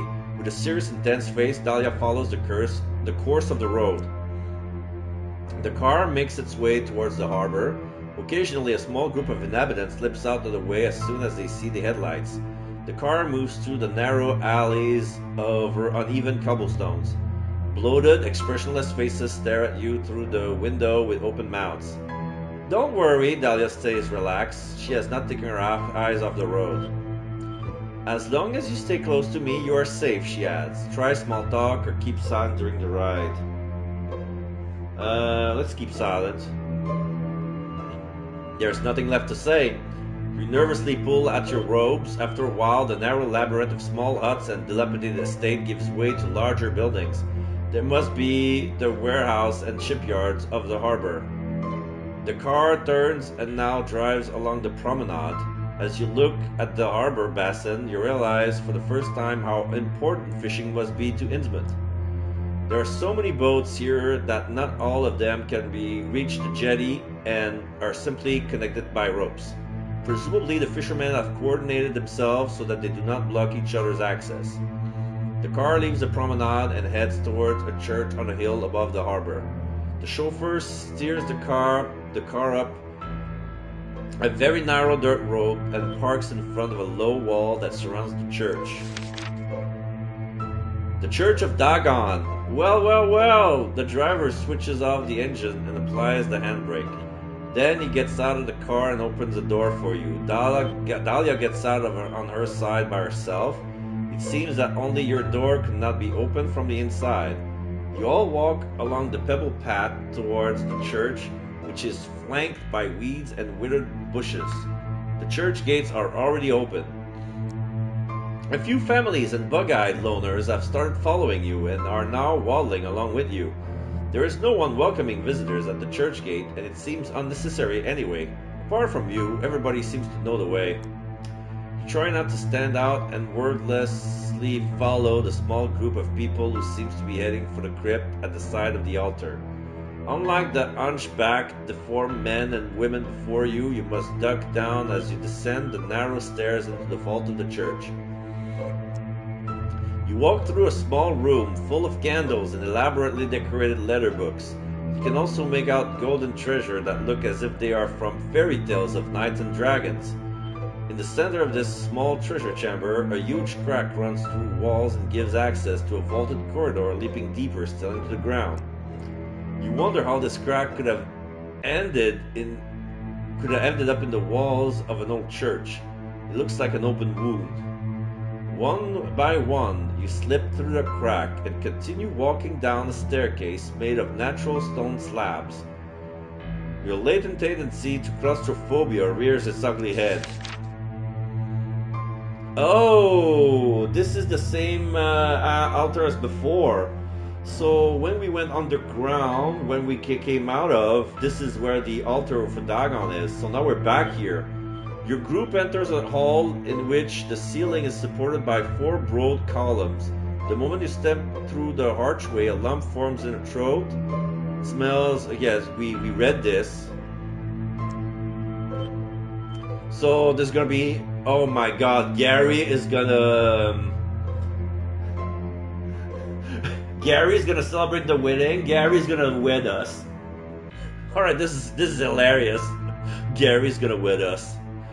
Huge pack of the finest specimen that Innsmouth has to offer. Walk closer, there's an abyss, jagged rocks, footsteps, under watchful eyes, creepy creatures. Dahlia takes your hands in hers but still doesn't look at you. She looks down into the abyss with a serious expression. You risk a look down to estimate its depth, but you can't see its bottom. Hiya! The crowd cheers and wave their torches. Vatagan! Yeah, Gary is here. Time seems to stand still as the mysterious figure walks on top. Stocky figure receding chin.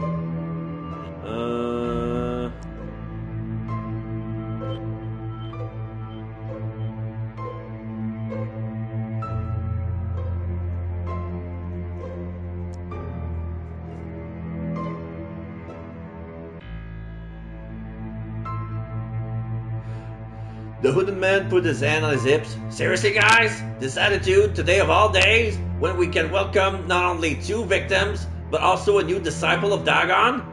Sorry, what? Disciple of Dagon? Is he talking about you? The high priest beckons a man and a woman who are here clearly against their will. Both look normal, not mutated, not from this place. 2 squat figures in raincoats, undoubtedly fishermen, led them by the arms into the platform. So yeah, this is Kate and Lonnie. They're still going to be sacrificed. So instead of being sacrificed with them, It's gonna be 2 sacrifices in a wedding. A dark-skinned woman in a white shirt and a hipster with a strange hairdo. Yeah, it's them. It's Kate and Lonnie.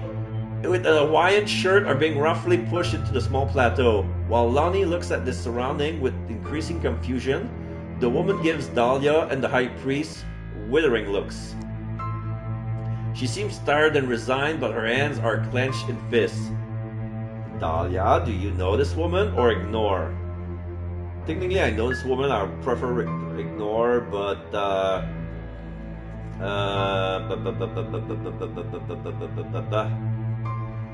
oh, I can trigger 2 ending here. I can change my mind or get on with it. Dahlia, do you know this woman?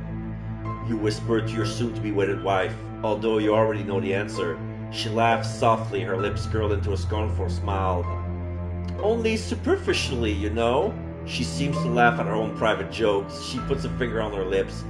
Psst! The ceremony is about to begin. Your insides cramp. We are gathered here to witness the sacrifice of the heathens, Kate and Lonnie. Kate's here as a private investigator. You know, one of those. Gary paused to soak up the atmosphere. The audience is loving it. There's devious laughter from the ranks. The stony face of the woman named Kate has started to crumble. And Lonnie here, he came here to surf. So yeah, that was a tourist. At this mention, Lonnie makes the devil's horn gesture with his hand. Devil! His arm is quickly pressed back to his back by his captor. May the flesh and blood bring ecstasy to Father Dagon, that he may renew his blessing upon us. Dahlia's hands gently strokes your arm. Then she leads you to the elevated sacrificial platform. The high priest steps towards you. With his flat hand, he pushes you closer to the abyss, where the 2 designated victims are already waiting. With a nimble movement, the high priest reaches between the folds of his robe and pulls out a dagger, a silver blade with golden handle, the same. That weapon must be worth more than anything you ever owned, or ever going to own. It's very simple, he explains in a playful tone. You cut the victim's hand and let it bleed into the abyss. If Dagon accepts the sacrifice, push them into the depths. If not, well, he taps his finger on the area where you suspect his heart to be. He hands you the dagger. You mean twist a knife in somebody's heart, like metaphorically speaking, or sure, okay, or what the hell I will. So they want me to do it. They really want me to do it. That's like my initiation at this point.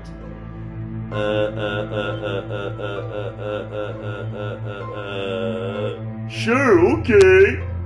You responded and take the dagger. The high priest pushes you closer to the abyss until you stand directly in front of the Lonnie. You cast a glance over your shoulder. The whole situation is surreal, a nightmare.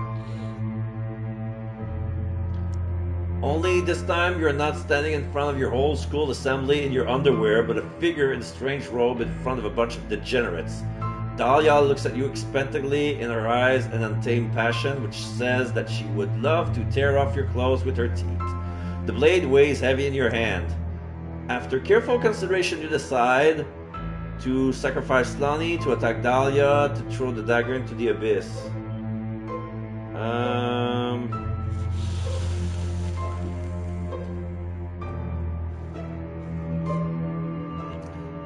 Let's do it again. Let's see what happens if I do this again in a different circumstance. Yep, throw the dagger into the abyss. Dahlia can shove is this wedding ritual where the sun doesn't shine. You will not commit murder, no matter how fit her body might be. Without much momentum, you throw the ornate dagger past Lonnie into the pit. Lonnie looks around over his shoulder, then turns to you with a worried look. Whoa, man, that looks expensive. Dahlia's jaws drop, her arm dangling uselessly from her robe. The high priest is now frozen to the spot, his right arm still raised in an unsuccessful attempt to stop you. What's going on? Someone in the crowd behind you asks. You idiot! Dahlia shouts. You goddamn idiot! Idiot, are you calling the video? The wedding's off, sweetheart, or oopsie daisy. No, let's be real. Wedding's off. You're surrounded by a horde of degenerates who waves about torches and pitchforks. Your chances aren't great, so you might as well go out with a bang. Wedding's off, sweetheart. You pat her cheek with a flat hand, and then you move away from her. Dahlia looks like she wants to bite your fingers off. Before Dahlia can do anything drastic, like rip out your eyes, Gary, the high priest, emits a blood-curdling scream. He drops to his knees and pulls on his robes like a madman. Go! You there! He turns to the fisherman who has so far kept the two human sacrifice in check. What are you waiting for? Get the dagger! Reluctantly, the two men stepped up to the edge of the abyss. The priest himself probably doesn't have a clue about how these lackeys are supposed to make it down the dangerous, jagged, cliff-lined path into the darkness, only to then return to the cave with a small dagger. You scope out the situation. On the sacrificial platform, there are now 6 fishermen who have approached the edge of the ledge. The edge of the ledge, which leads down into the depths. The locals with their torches are still standing unsettled in a semicircle behind you. Some are already sneaking back into the gate to leave the ceremony under the disapproving looks of others. Gary and Dahlia argue with each other, gesticulating wildly. Cannot do it properly without a dagger. It is always done with a dagger, laments the high priest. His hands are clawing at his face with despair. That is going to kill me! You push the 2 fishermen into the abyss, sneak to the exit, or make some small talk with the human sacrifice. I'm gonna sneak into the exit, because if I'm trying not to murder anyone, like I don't understand why I would prefer not to kill Lonnie over the 2 fishermen. Like, everybody's an innocent here. Like, we're gonna sneak to the exit. Oh, excuse me. Oh, I'd garlic this for dinner tonight. What? At pains not to look like you're rushing out, you push back the deformed figures blocking the way to the entrance gate. The other 2 victims follow you at close range. Hey! A hand touches your upper arm. One of the high priest's henchmen is staring down at you. Where are you going? Oh, this is the one that put you in a burlap head, kidnapped you while we were with the little girl. Punch him in the face. We're going to get the dagger, or... Nah, punch him in the face. You hit the man. You thought you had given him a proper hard blow, but the man's face just seemed to give away, and your fist sink into his cheek. Gross! You blurted out. He waits patiently while you pull back your hand and wipe it out your robe. He just stands there, one hand firmly around your arm. Okay, you decide to go with plan B. We're going to get the dagger. You had wanted to say confidently, but your voice unintentionally rose up at the end. The man promptly released you from his grip. There we go, hurry up! He growls at you. Yes, sir, of course, sir. Stop. You can go, but the 2 sacrifices stay here. He taps his forehead. I'm not stupid. A small group of locals who have been listening to your conversation by now has surrounded Kate and Lonnie. You won't get out of here with them. Leave on your own or stay. Leave on my own. You shrug your shoulders apologetically. You heard what he said. You said, thinking that the 2 will attack you. Lonnie laughs. It's okay, dude. We'll stay a while longer. See you tomorrow at the beach, baby. Sure, Lonnie. The poor guy has still not understood the danger he's in. Maybe it's better that way. Kate, on the other hand, seems to be aware of the situation, but she makes no attempt to stop you. She nods at you with an earnest, imploring look in her eyes. You get the impression that she really wants you to get out of here, but maybe you're just trying to convince yourself that. You step through the gate and climb the stairs that led back into the church. There's no one else around, and only when you stand on the small square in front of the church do you dare to look back. The church is dilapidated and abandoned, and from the outside you would never guess that it is houses' secret passages that are connected to the sea. You hurry down the path, and once or twice you'll almost stumble. Without losing any more time, you hurriedly across the square to the car, which is still parked on the dirt path. The driver's door is open, and you take a seat behind the steering wheel. With trembling hands, you flip the sun visor down. Unbelievable, the key falls down from behind the visor and hits you on the forehead. For a degenerate cultist hillbilly, your driver was very, very optimistic that nobody would try to steal his car. You start the car and carefully drive it down the winding dirt road. Unlike the driver earlier, you have no scruples driving over many tombstones lining the road. The car approaches the harbor promenade. You stop the car and consider your options. So be it. The gear shift on this car is already getting on your nerves. You lean to the side to be better able to see the inscription on the clutch in the darkness. When you manage to get into first gear, a monstrous grimace stares at you from the side window. Ah! You scream. Oh, Tabitha! The monster, air quote, takes a frightened step back. It's Evelyn, who had peeked into the car. Her face is now lit a little more favorably. You roll down the window, feeling a bit guilty, but you only roll it down halfway. Hello, Evelyn. I'm glad to see you too, She says in a slightly offended tone. I had a terrible feeling something was wrong. You look at the girl a little closer. The little girl is standing on the street in her nightgown. At least she's wearing sneakers to keep her feet warm, so you don't have to feel too bad for not having asked her to take a seat in the car. How did it go? She asked. Have you and Mother now enter into the Holy Covenant? Did Dagon give his blessing? Oh, she's in on it. She frowns. Where is Mother? Where is Mother? Tell her the whole truth. Tell her some white lies or honk and drive off. Let's tell her the whole truth. On any other day, you might have told the child a few lies, but your patience is all used up and you just want to disappear. Child-friendly sensitivity can get stuffed. So, your mother is a mad killer, or you're probably the result of a union between a woman and a fish. Yeah, let's give her straight to her. Hard truths. Traumatized Evelyn. Okay. You're probably the result of a union between a woman and a fish. Everything just made so much more sense in your head. I do not know who you think your father is, but he's most likely a fish creature from the sea. At least I think that's relatively likely. Evelyn jaw drops. She just stands there speechless. Your work here is done and you step on the gas. Okay, now we see the coast. In theory, all you have to do is go north along the promenade. At some point, you turn further inland to the west, and then it should be easy to find your way back to a bigger city. Or a little village with actual normal people. The car speeds down the promenade. You get the feeling that there won't be any oncoming traffic, at least not tonight. Pretty soon, you have passed the harbor. Then the paved road turns into a dirt road which follows the coastline. The car shock's absorbers groan on the uneven ground, but they can cope. You're not taking your foot off the gas. When the day breaks, you've come a long way from INNSMOUTH.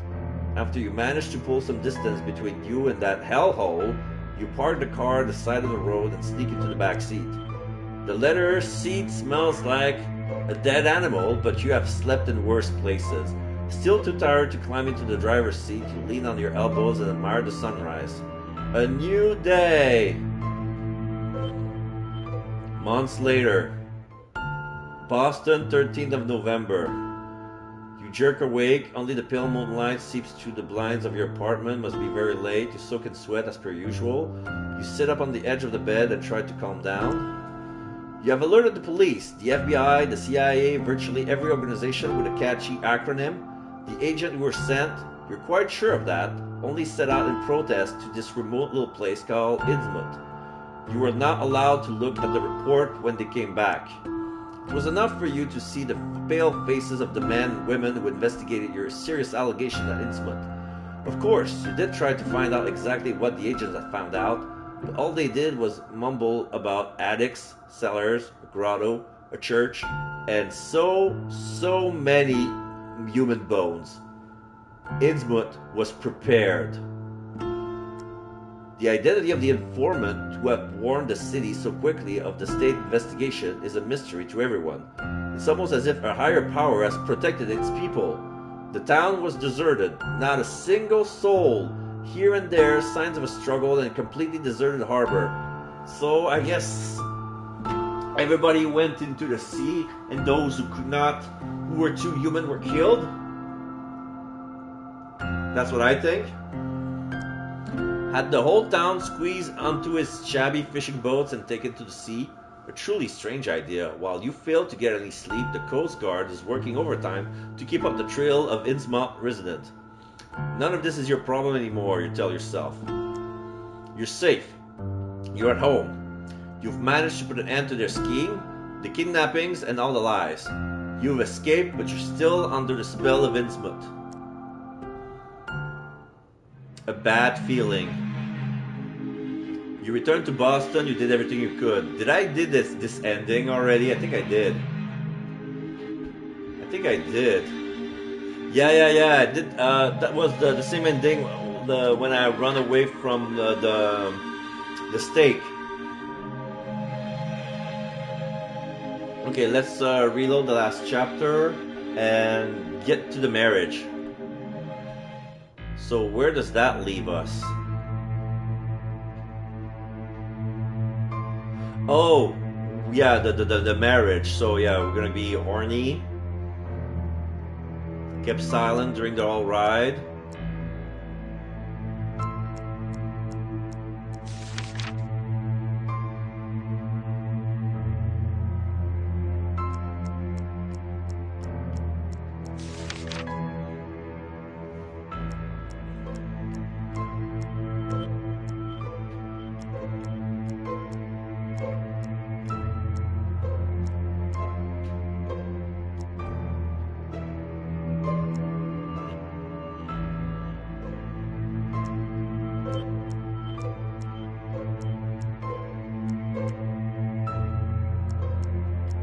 And now we're gonna attack, we're gonna sacrifice Lonnie. You made a choice. You test the weight of the dagger, take a few swings, and look at Dahlia. She nods approvingly at you. Do it! The crazy glint in her eye says, a silent promise that you will become part of all this. Fortunately, the henchman makes everything very easy for you. A postular fisherman has taken Lonnie into a firm grip, another has grappled Lonnie's hand and holds it out towards you. You put the dagger down nervously in order to do a simple cut across the palm of his hand. Lonnie seems to be catching on slowly. Hey, what's going on? A fast, hard cut, short and, well, not really sweet. Whoa, ow, man! Lonnie grasps. His attempt to withdraw his hand is immediately stopped by the fisherman. You strike the blade once more over the now bleeding cut of his hands. Drops are Lonnie's blood, now cling to the dagger. This should suffice. While Lonnie quietly curses you, you hold the weapon over the precipice. 2 or 3 drops roll down the blade until they drip off at the tip. They disappear into the darkness. The sound of the sea remains steady and relaxing. You're still not quite sure what kind of sign you're all waiting for exactly. You look nervously at Dahlia. She nods at you, barely but quite benevolently. You have made her very happy so far, that much is clear. Your gaze wander over the rest of those present. You look at the waiting faces of the villagers and the faces of the stranger with the wooden hands who still does not seem to understand why you cut him. Then you can hear it, the splashing sound. Did I read this? Yeah, you stare into the abyss. There he is, Dagon. Dagon, accept the sacrifice, Dahlia murmurs contentedly behind your back. Wonderful, you hear the high priest say. He claps his hand, at least you assume he does. You just can't take your eyes off the tentacles. Come on, down with him! Push Lonnie into the abyss or refuse. Yeah, I guess we push him. It's too late. Your impulse is to do as you're told. It's so much simpler, and you just want it to end. Lonnie's surprised face is the last you'll see of him, as an expression of surprise and fear burns into your retina. His face disappears from your field of vision when you push him down. down into the depths. He screams, but just for a second. You can only assume that the tentacles have wrapped themselves around him and are pressing the air out of his lungs. You can't bring yourself to look into the abyss. You hear the impact that the sacrifice makes when he hits the water surface. At least it's over now. He's gone now. Maybe he's lucky and it'll be over quickly, you try to tell yourself. Then you hear something shout out of the water, gargling, then another scream. A scream that sounds spine-chillingly inhuman. It's a cry from a being who does not expect rescue or help, who does not suffer from pain, but who is simply incapable of anything else than screaming. Relieved, you hear how another dive ends Lonnie's pain. No one is talking to you, but you know that Dahlia must be watching you and evaluating your every move. You've done it. A sacrifice for Father Dagon. It feels profoundly wrong or profoundly liberating. Yeah, liberating since we're getting married. Alright. A god from the depths. A god to whom you have just made a sacrifice. A sacrifice that was accepted. Would the other popular religions be more popular if now and then a human sacrifice was offered in exchange for security and wealth? You think glibly to yourself. A strange calm pervades you. The insecurity and panic that you felt a moment ago has completely disappeared. A short sentence that sounded like garbled nonsense only moments ago now began to make sense. To feel them on your tongue, you quietly murmur the words that have started to take hold in your mind. Hiya, Hiya, Cthulhu Fatagan. Just married. You married Dahlia March. Welcome to the family. There you go.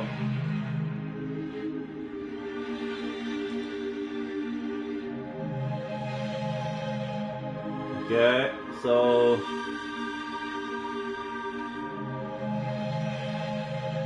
let's load chapter Villa March. So where'd the girl?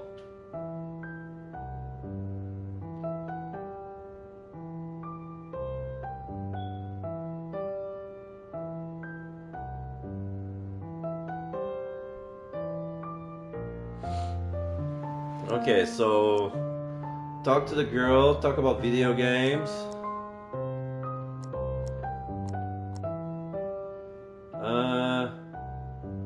Find out more.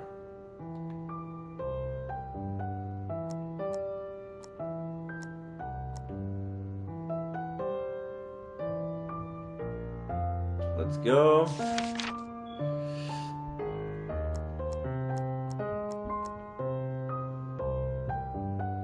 It was enter with her, and then we said hello beautiful.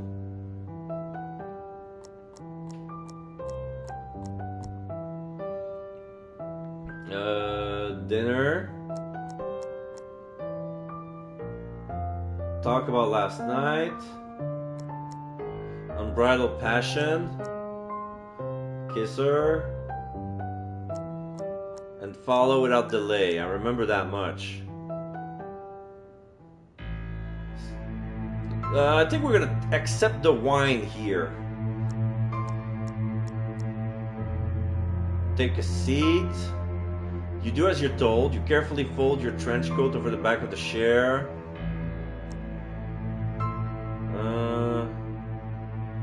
Yeah. Let the wine breathe. You squint at the label on the bottle. That vintage is fewer than 8 years old. You should let the wine breathe at least 30 minutes, if not 45. Dahlia's right eyelids start twitching. Of course! You're right! I don't know what's up with me today. She puts the bottle down more forcefully than perhaps necessary and sit down. Silently, you look down at your empty plates. Dahlia looks annoyed and keeps checking the door. She also seems to be fiddling with something under the table with her left hand. This is a good time to ask questions. So...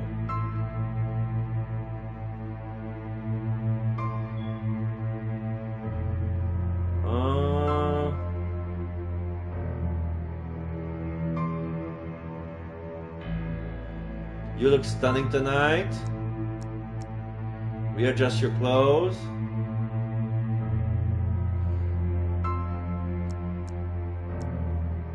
Maybe we should start by going to the cinema. You wonder how dating worked when Dahlia was young. A backwards town like INNSMOUTH was probably a lot more conservative.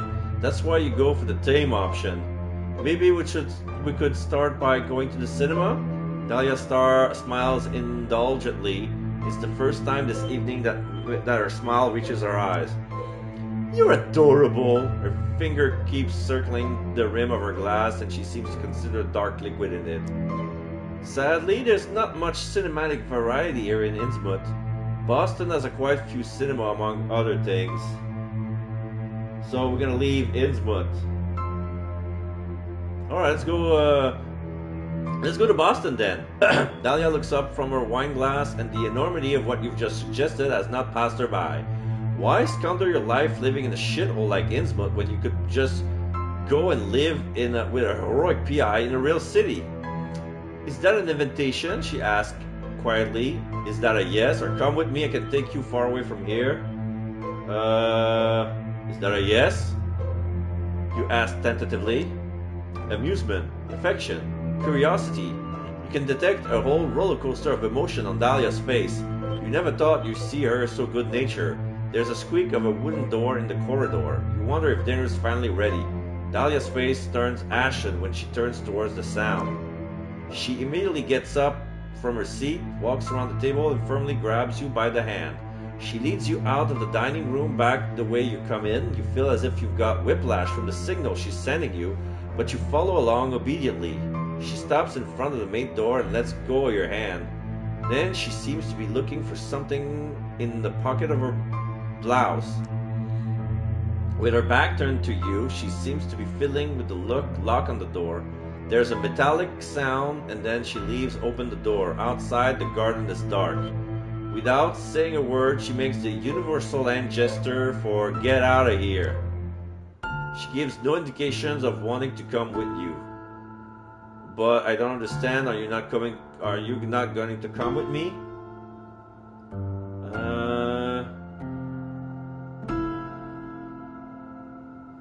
I don't understand.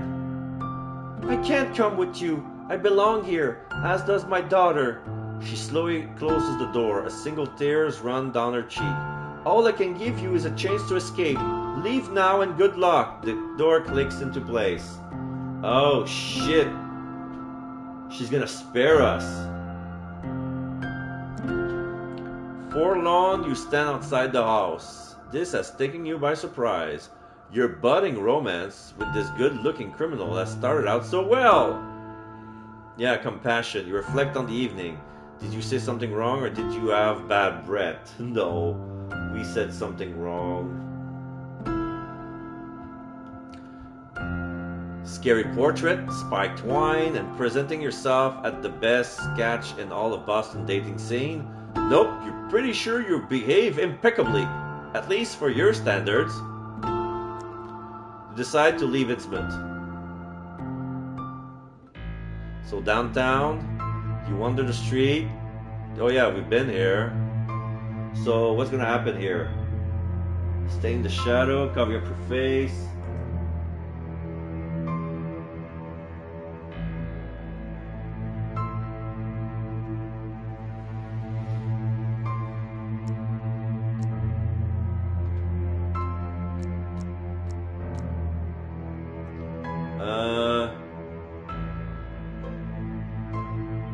Keep moving. Cover up your face. Following your intuition, you grab a piece of cloth dangling from a barrel. The torn cloth stinks of rotten fruit, which is a welcome change from the rotten fish that you've been smelling the whole evening. You walk up to the small group of townfolk. There, there! They friend lip towards you. Light of torch. I read this already. Yeah, this is Abraham.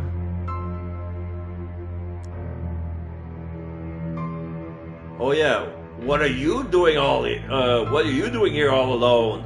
Oh, I'm just going for a walk. You say it innocently and kick a rotting fish in front of you. He narrows his eyes. You're going out for a walk on a night like this? Outrageous! A few people shout from behind. A pitchfork is poking your buttocks. Meanwhile, the old fisherman steps up to you, his hand massaging the bulge of your skin dangling from his face. Who are you? He asks suspiciously, as if by itself your hand touches the piece of cloth that covers your face.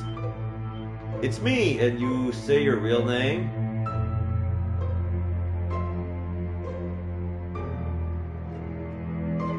You give your real name. The men look briefly confused and exchange skeptical looks. It doesn't take long before you realize that you have just made a mistake unlike any other. Well then, welcome to INNSMOUTH, heathen, the old man purrs. You stare into some strangely deformed, elongated pupils. You have to have some fun, lost consciousness.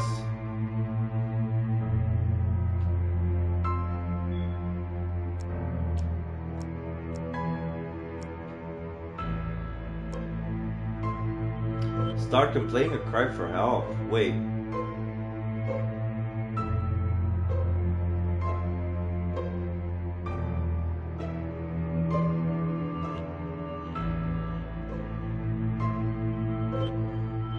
gonna cry for help, see if it works. Help me, bloated people of INNSMOUTH, please save me! You shout to a group of stocky men and women in raincoats. Your word fall on deaf ears. Awake already? Yuck, if you offended him, doesn't show, gives you a dirty grin.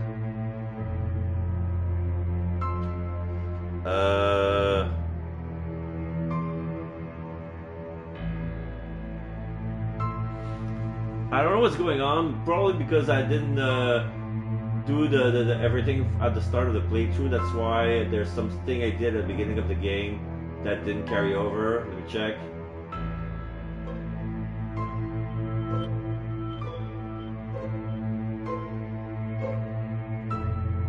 Yeah, we've never been into the cleaner, never been to the arbor, never been to the church.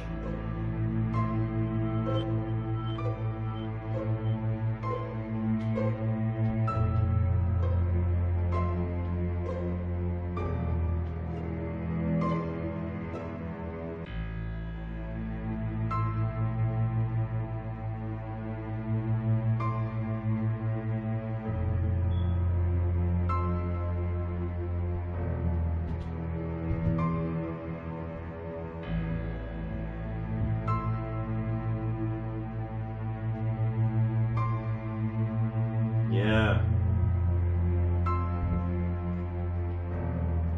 Let's see.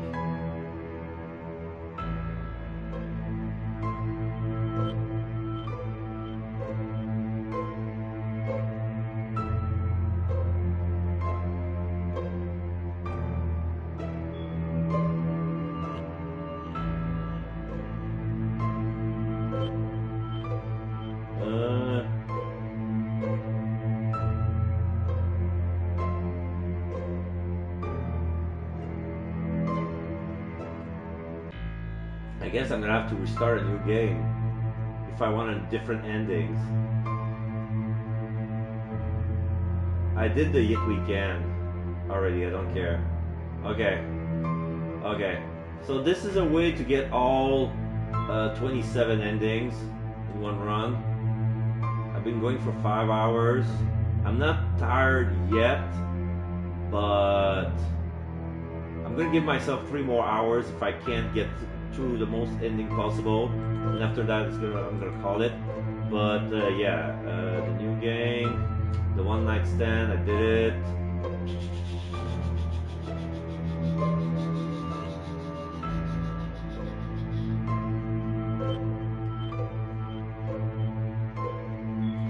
Let's see. Enjoyed it. I love it here. You enjoyed it? I love it here. The man blinks. What? But why? Fresh air, nice people. Fresh air. By this you mean, of course, the sea breeze that blows here from the ocean, but which sadly has made a detour via rotten fish, stinking people, and seagull carcasses. That air. Damn, the man whistles as if impressed. You're a tough guy, I give you that. I wonder how long that will last when you're on fire. Fire, yeah. Jerk you up, 2 men in rags. Let's go cry for help.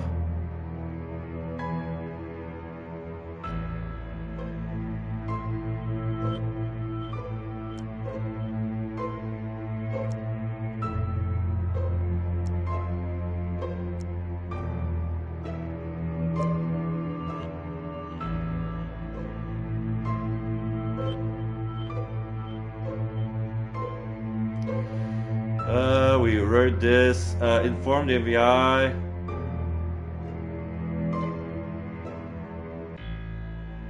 No one, absolutely no one wants to see your posing holiday snaps. Finally, someone speaks the truth, a voice from the crowd says. The man's jaw drops, but it drops in a way that lets you know that a whole stream of objections is about to rain down on you. Oh my god, he says, a motionless expression. The nerve of this hillbilly to talk to me. He turns his back on you and takes more selfies of the two of you. The worst thing about this all is seems to think you're from INNSMOUTH. Is this one of those medieval games like they do in Salem? They like to do that over in Europe too, with knights and stuff like that. And Abram rolled his eyes. Sure, that turns out to be a wrong move. The tourist waves over to his companion, flew over the tourist breakaway. Listen to the villagers' conversation. No, talk to the tourist. You there? What do you want? You gotta get me out of here. What's your problem? This is not for show. This is all real. I don't like what you bring in character. Look, all those people down there are freezing their bottom off while you stand up here snug in the limelight. We're trying to ruin it for everyone. Yeah. God help you. Is he perhaps right? No, damn it. This isn't one of your stupid tourist programs. This is my life we're talking about. You're really stupid. Who just said that? Okay, people saying you got your nerve. Untie me or there will be blood. You scream as if in a frenzy. Are you happy now? When the tourists ask speak. Yes. You scream instantly, sprays, strands of saliva everywhere. Impossible. Somebody to talk for recently disappointed that they were deprived of free performance to shuffle on. You can finally get out of here. Alright. Down limit. Yeah, I'm gonna have to redo that ending we already got. You'll walk if you have to, damn it. Yeah, we'll walk if we have to. Okay. I guess I can still save this. I think. Let me check. Transformation, just married. Yeah, we'll walk if we have to. I think this is going to be Final Destination, I think. Nothing will stop you from leaving this godforsaken town. You will walk the few miles home if that's what it takes. It wasn't fair. It wasn't that far, was it? Granted, your memory of how you got to INNSMOUTH in the first place already a bit fuzzy, but this is still the northern part of the East Coast. How long can it really take? Besides, a journey of 1,000 miles begins with one step. You can deduct every mile of your journey from tax. Yeah, a journey of 1,000 miles begins with one step.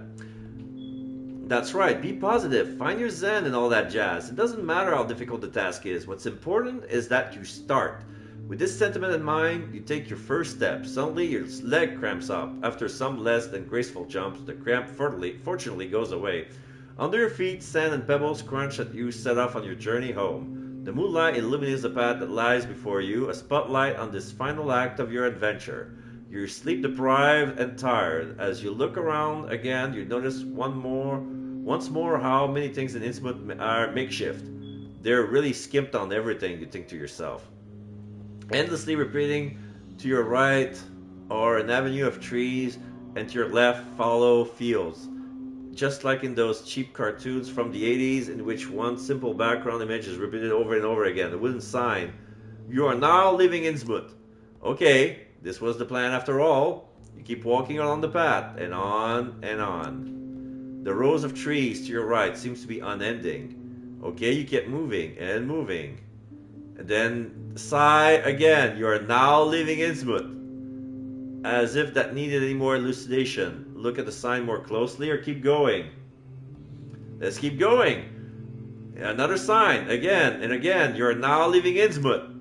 You're starting to get a bad feeling about this. It's not actually that complicated. You're walking in a straight line, simply moving forwards. The explicit goal, to put distance between yourself and this godforsaken hellhole. Why do you feel like a mouse trapped in a labyrinth? A lab rat observed by cold, cruel eyes during a hopeless escape attempt. Your heart is pounding. Walk faster. Go faster, that's right. Maybe you can simply outrun the background that keeps repeating itself. Without hesitation, you break into a sprint, which admittedly, because of your poor stamina, soon morphs into a leisurely jog. The only difference, the row of trees on the side now passed you a little faster. You are now leaving Innsmouth. You are now leaving Innsmouth. You are now leaving Innsmouth.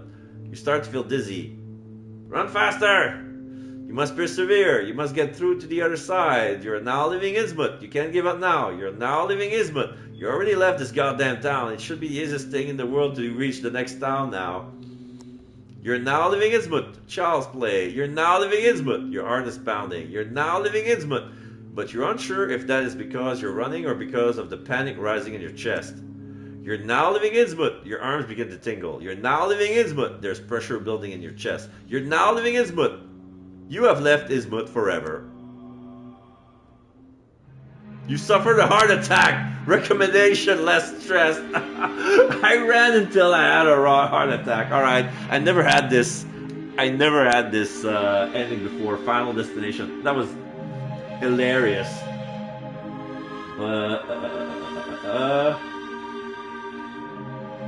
Okay.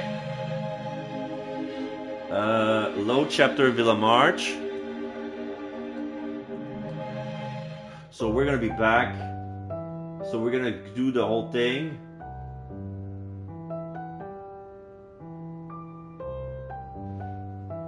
Oh, we're gonna eat the thing. Alright, we're gonna eat this time. We're not gonna run away talking about movies and stuff like that. But before that, I wanna make myself a quick sandwich. I'm starting to get hungry.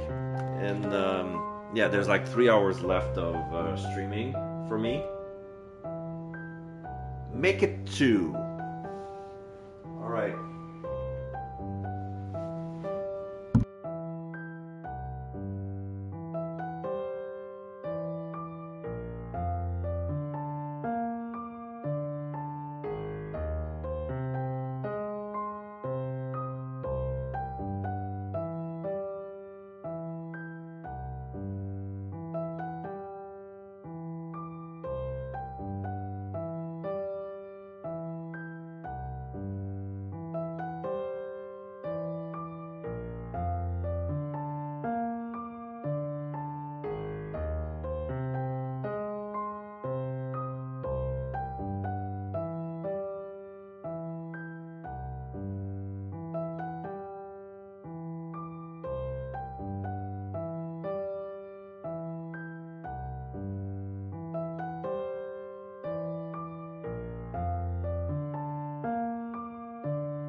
Okay, I am back. I made myself a sandwich. I heated a little bit. I took the opportunity to went to the bathroom. So I'm good to go.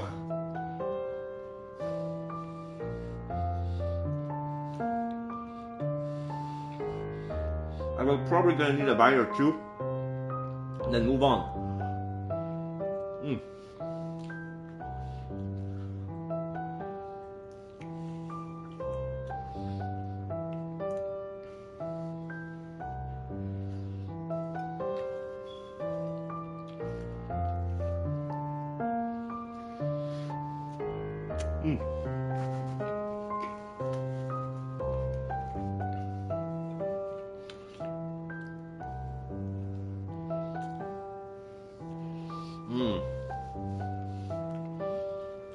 Okay. Okay.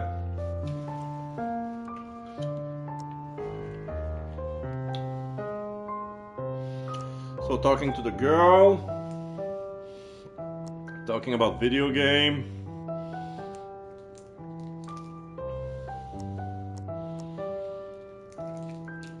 Find out more.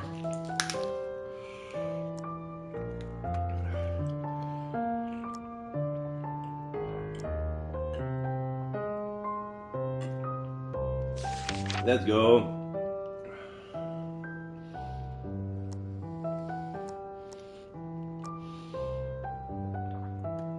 Enter with her. Hello, beautiful.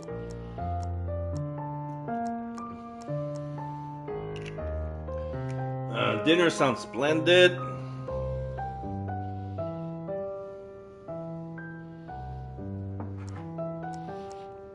Follow her.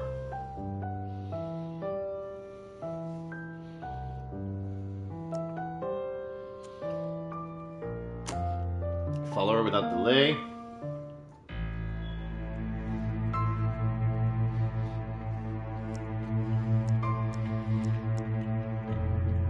Take a seat. Decline. Insist. Wait for food. Silently, you look down at your empty plate. Dahlia looks annoyed and keeps checking the door. There'll be a good time to ask question. Yeah.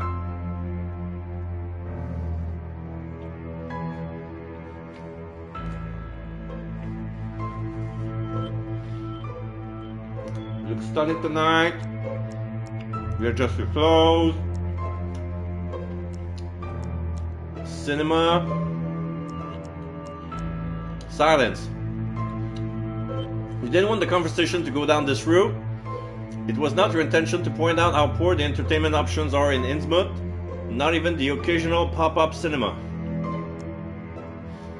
I hope you like fish, Dahlia says into the silence. Innsmouth is well known for its fleet. We always have the best catch. I love fish. Or mention your vegan lifestyle.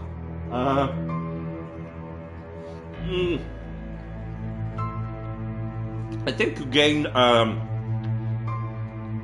gain a trophy if you mention your vegan habits 3 times. But yeah, here we love fish. You say a little too enthusiastically, but she seems pleased. Perfect, she says and adds. The moment we met, I knew you'd fit right into our town. The door leading to the living room opens and the maid returns. She's not alone though, and pushes an old man in a wheelchair to the empty seat at the end of the table. You have trouble assessing the situation. Who the hell is this? Dahlia's grandfather? Sunken eye stares into the void from under wide, bushy eyebrows. The mouth, surrounded by impressive wrinkles, appears to chew on God knows what.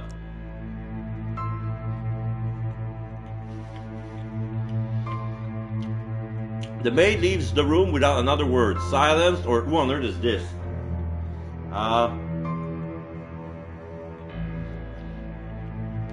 Who on earth is this? Who the hell is this, you wonder to yourself. Who the hell is this, you ask aloud. Dahlia gestures the old man and says, May I introduce my father, Jebediah March. Jebediah startles slightly when he hears his name. Only now does he seem to realize where he is. The man looks around the room and stops at you. He spits something into the floor. A black gooey mass of what you hope is chewing tobacco lands on the carpet. Whoa! Where are your manners? Or introduce yourself. Yeah, the first reaction we have is yuck. So yeah, he's old. Yeah, he has a blanket on his waist. But he's bald. And he has a big beard. And a skinny skull, like there's barely like any flesh on his skull, and he has big gobbly wobbly half cave in I don't know the color of his eyes. It looks like their pupils are white,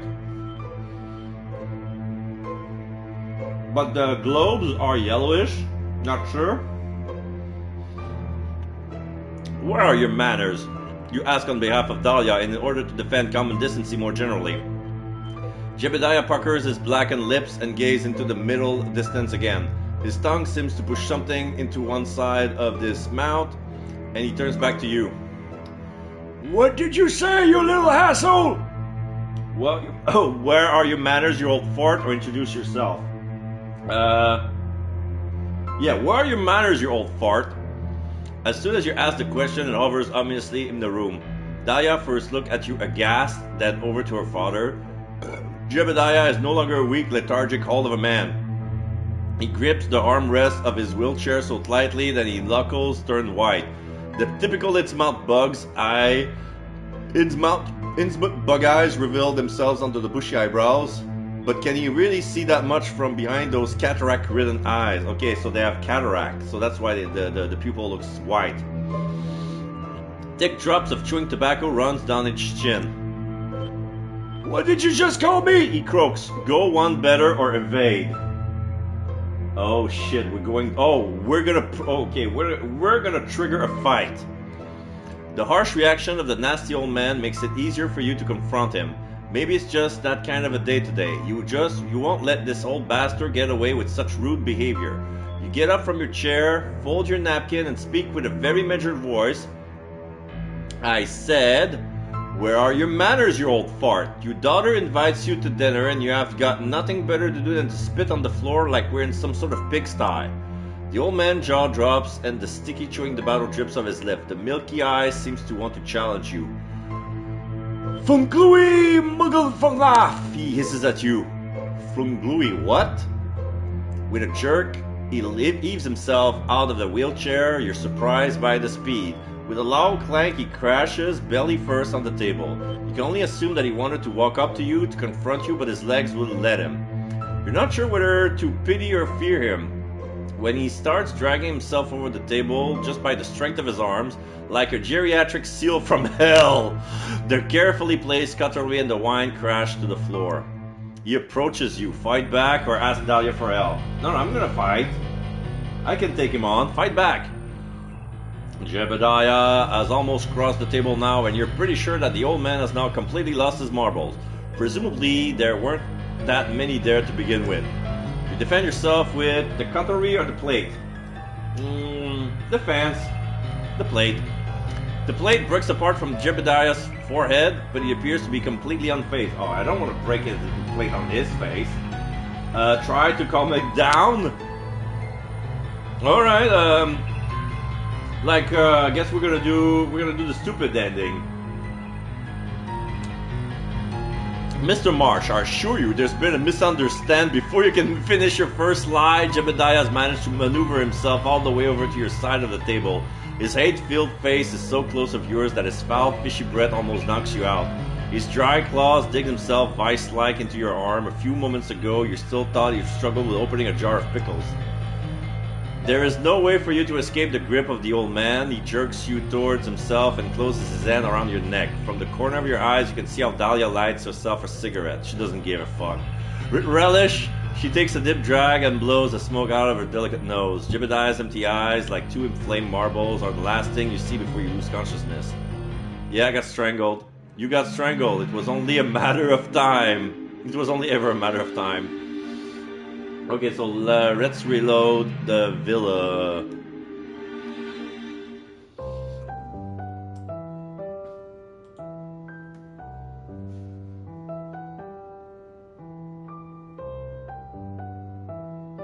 Okay, so here we're gonna drink the wine. Talk to the girl.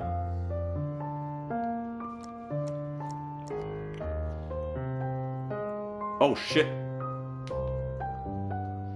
I think I already,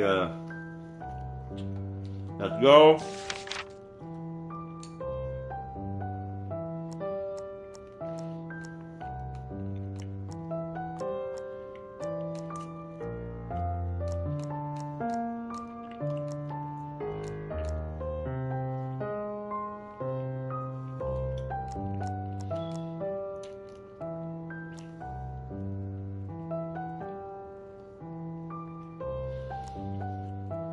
Oh.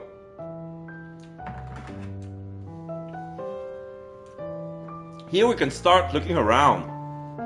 The first room you enter is kind of a living room for dandies. It has everything a sticking rich fellow on the East Coast would require to spend a relaxing Sunday afternoon. Bookcases can reach up to the ceiling, a whiskey bar, a lit fireplace with winged chairs close by, and of course a conservatory where you can stand and swing your whiskey glass while watching the seagulls outside. Okay. We're gonna take a seat.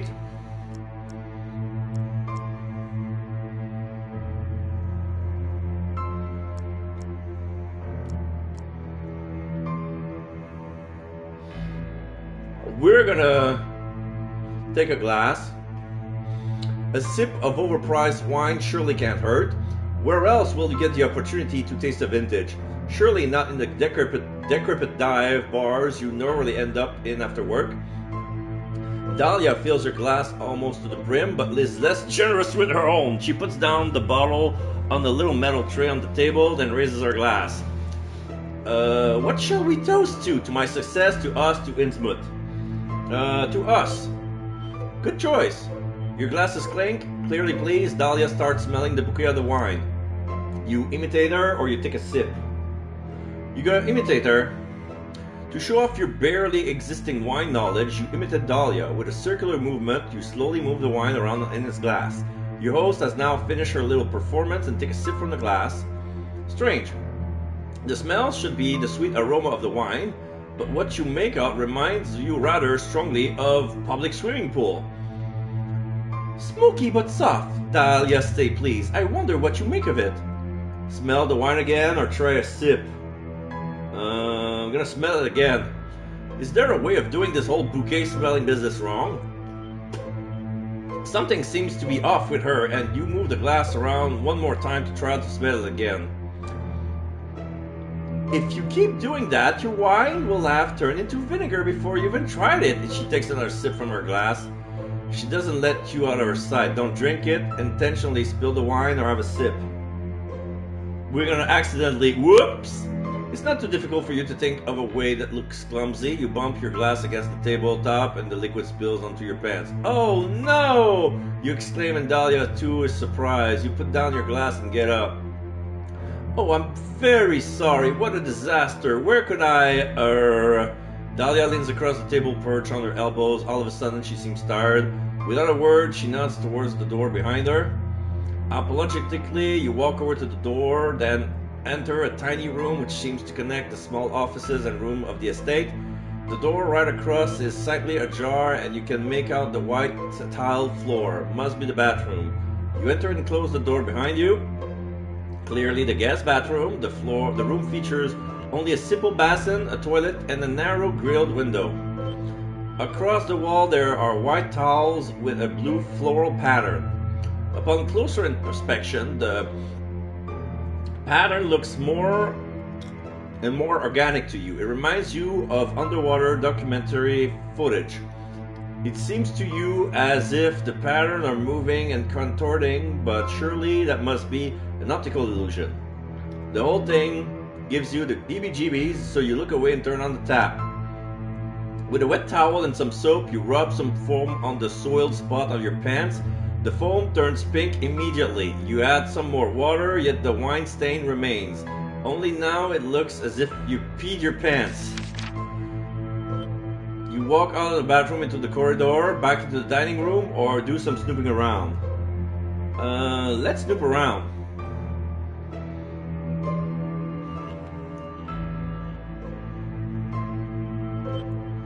cannot pass up the opportunity to have a nose around the house. You're standing in the hallway. The main entrance should be on your right. Curious, you look around. You go to the hallway near the main entrance. You follow the corridor down the other way.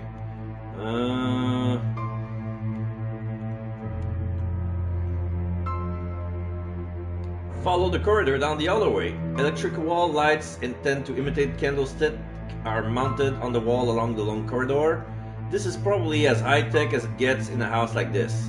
Every second light bulb is burned out, and therefore our paintings and frame sketches are illuminated only by a dim glow of the lights.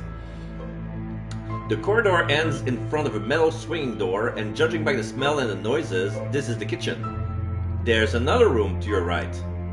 Study, a bronze plaque announces. Enter the kitchen or enter the study. Let's enter the study. You enter into a little study. The air is stuffy, lots of dust and no ventilation. As soon as you enter, you tilt your head back and look up at the shelves, which is ceiling high and not very stable looking. A small push could bury you alive under all the files on that shelf. In the middle of the room is an antique desk. Just like the shelf is full of files. On the wall to the right of the door, there is a huge discolored map. Every inch of the map is covered with yellow post-it notes. You have gotten used to the sight of the board windows by now and hardly pay them any attention. You open one of the files, you look at the map, you inspect the desk, or you leave the study.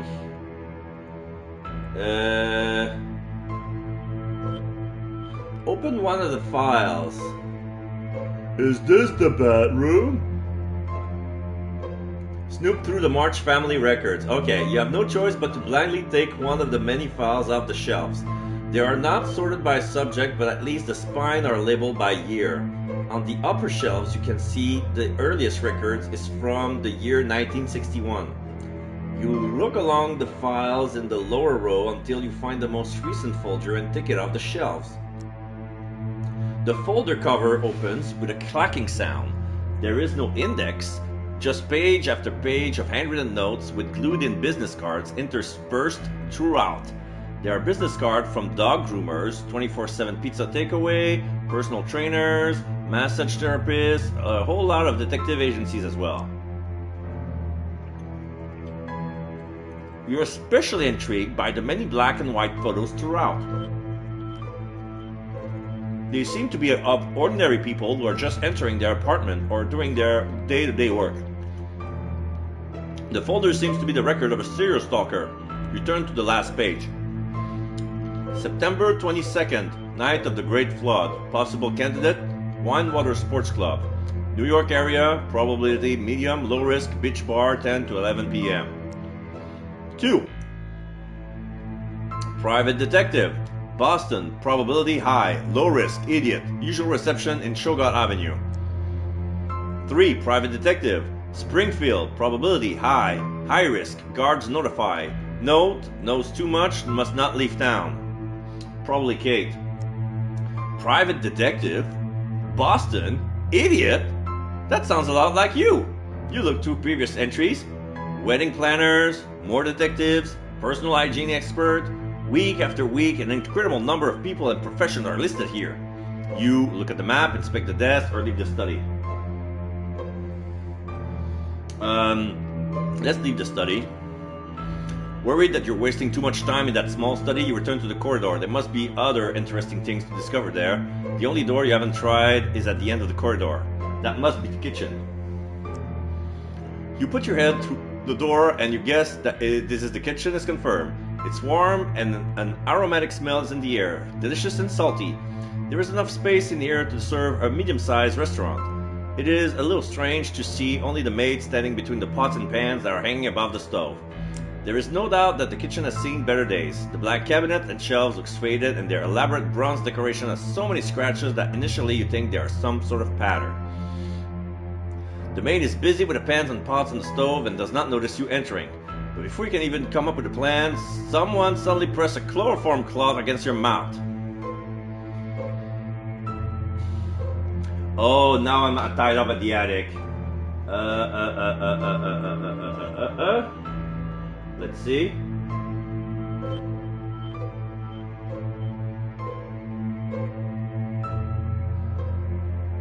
Okay. So this is gonna be a lot. This one's gonna look a lot like when we were transformed.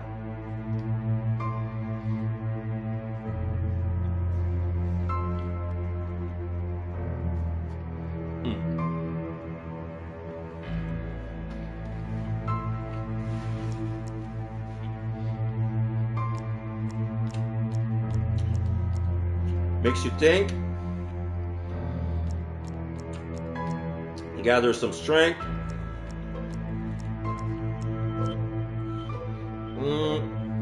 Flirt. I'm free for the night. Cute. Wait.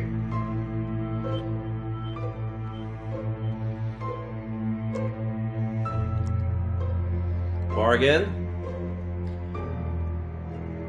Whatever you're planning, make it quick, will you? The silence that follows your word makes you uneasy. From the corner of your eye, you can see Dahlia hovering motionless, the knife still in her hands. I promise, I really don't want you to suffer. Her voice is soft and sweet. You feel hopeful. Surely a woman of Dahlia Marsh's background wouldn't do anything stupid. At least she wouldn't commit a murder, right? Before another word leaves your lips, a knife gently touches her throat. Yeah, Black Widow. Dahlia March set you up, you goddamn tool. There you go. Now we can load the city entry.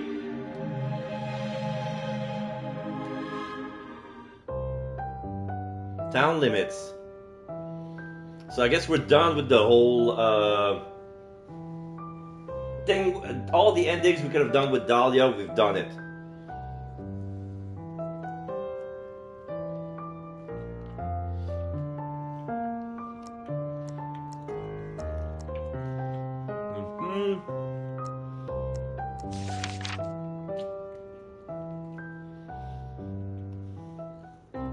Oh yeah, that girl.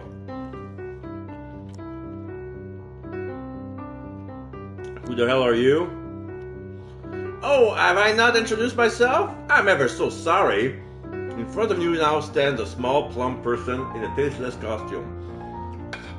Your rudeness doesn't seem to curb her enthusiasm in the slightest. My name is Muriel Pooping Place, and I'm the director of the Parks Commission, Chief Tourism Officer, and head of the Welcoming Committee. Ta-da! Something fell, and I don't know where it went. I need to pick it up. Shit. I put my plate down and something fell. Oh. Okay. Found it. It didn't roll that far. Alright. Behind Muriel, there's a ramshackle wooden information stand lovingly decorated with balloons. A colorful painted sign reads, "Welcome to INNSMOUTH." Muriel tiptoes over to her information stand and picks up a whole load of flyers and leaflets from the rickety display cases. She looks down at all the paper in the arm and briefly shakes her laughter. My goodness, why don't you take this city map to begin with? Useful, you take the map and put it into your coat pocket. Would you like to find out more about our wonderful town which has been awarded the... Okay. I'm looking for someone. Here I am! The small plump woman starts giggling. INNSMOUTH welcomes you warmly! So, you're looking for someone? It's not that uncommon for two lonely hearts to find one another in this romantic place. Muriel winks at you. Oh, hello, Muriel. I think I've already found someone. I think I already found someone, you whisper in the woman's ear and then lean back to give her a little wink. Muriel blushes and starts fanning herself with the brochure in her hands. Oh, you're such a flirt. Keep flirting or thank her. Keep flirting? Oh, wait, what, really? You start shifting your weight around and try out some of the posture that you've practiced in front of the mirror precisely for this occasion. Needing to flirt with an older woman. By now, Muriel is red in the face and keeps fanning herself while giggling like a schoolgirl from the 50s. You cheeky fellow, I think I know exactly where you'll be able to enjoy yourself. She hands you a small white card. The Wet Grotto, a honky-tonk near the harbor of INNSMOUTH. This is impressive. Does this lady just manage to turn your attempt at flirting into a tourist recommendation? Thanks ever so much, ma'am, Muriel is delighted. Nothing gives me more pleasure than ensuring visitors have a great time in our pretty little town. Will you be staying for a few nights? Okay, this we read. 1 week, overnight, or short trip? 1 week. How wonderful! Here, take this coupon for the Gilman Hotel. Here you'll find luxurious 19th century flair and expect a sophisticated service. Among its guests, the hotel has counted heads of states from faraway countries, Hollywood celebrities, world-famous pop stars, as well as 2 former presidents. Just tell reception that Muriel sent you. Muriel winks at you and hands you another colorful flyer. You have enough for now. You point at your wrist while backing away. Still so much to see, you know. Thanks again ever so much for everything. And bouncing to another family. Get further into town. Cobble Road. I read this already. So where do we go from here? The harbor.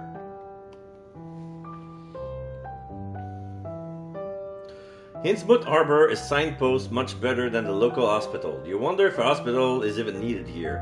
It's a half-hour walk. A mile-long carpet of cobblestone is now ahead of you. The traffic in Boston is more hectic, but at least they have heard of asphalt before. As you keep walking, there are fewer and fewer residential buildings along your path. In their stead, there are now warehouses that must be fish market due to the smell. You can also hear the occasional metallic clanking from nearby workshops. People in gray raincoats are walking towards you. They're probably fishermen who have some errands to run.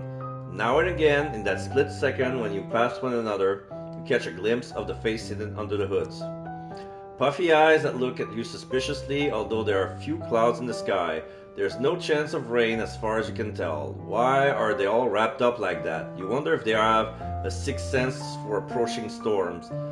The sound of the rhythmic blows of a hammer nearby tears you away from these thoughts. It would be interesting to watch the work in the shipyard, but little Tabitha is unlikely to be here to play. From a distance, you can already see the masts of the boats, which rise up into the sky like a row of spears. You walk along a small street at the quay, with the harbor basin just behind it. Breathe in the sea breeze or look around. I'm gonna look around. The view of the harbor is splendid. Boats of all shapes and sizes are coming and going. Nets are being emptied out and fish seems to be endlessly splashing into huge freezer boxes. Local traders are being sealed with handshakes, and at the end of the wide headland, a huge lighthouse watches majestically over the bay. The ideal postcard motif if it weren't from the people.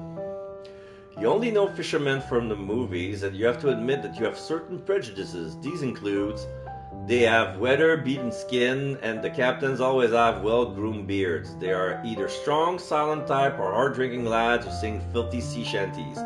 But these creatures in front of you are neither majestic nor leery. They move around more like tragic hunchback you expect to see in French cathedrals. A few yards to the right, there's a fork in the road and a road sign pointing further north.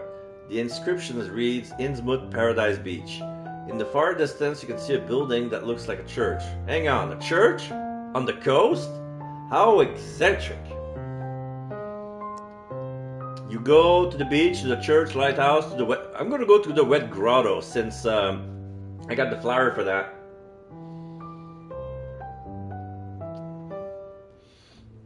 The Wet Grotto, this is new. It's supposed to be here in the Harbor District. The little girl could be anywhere. You might as well continue your investigation here.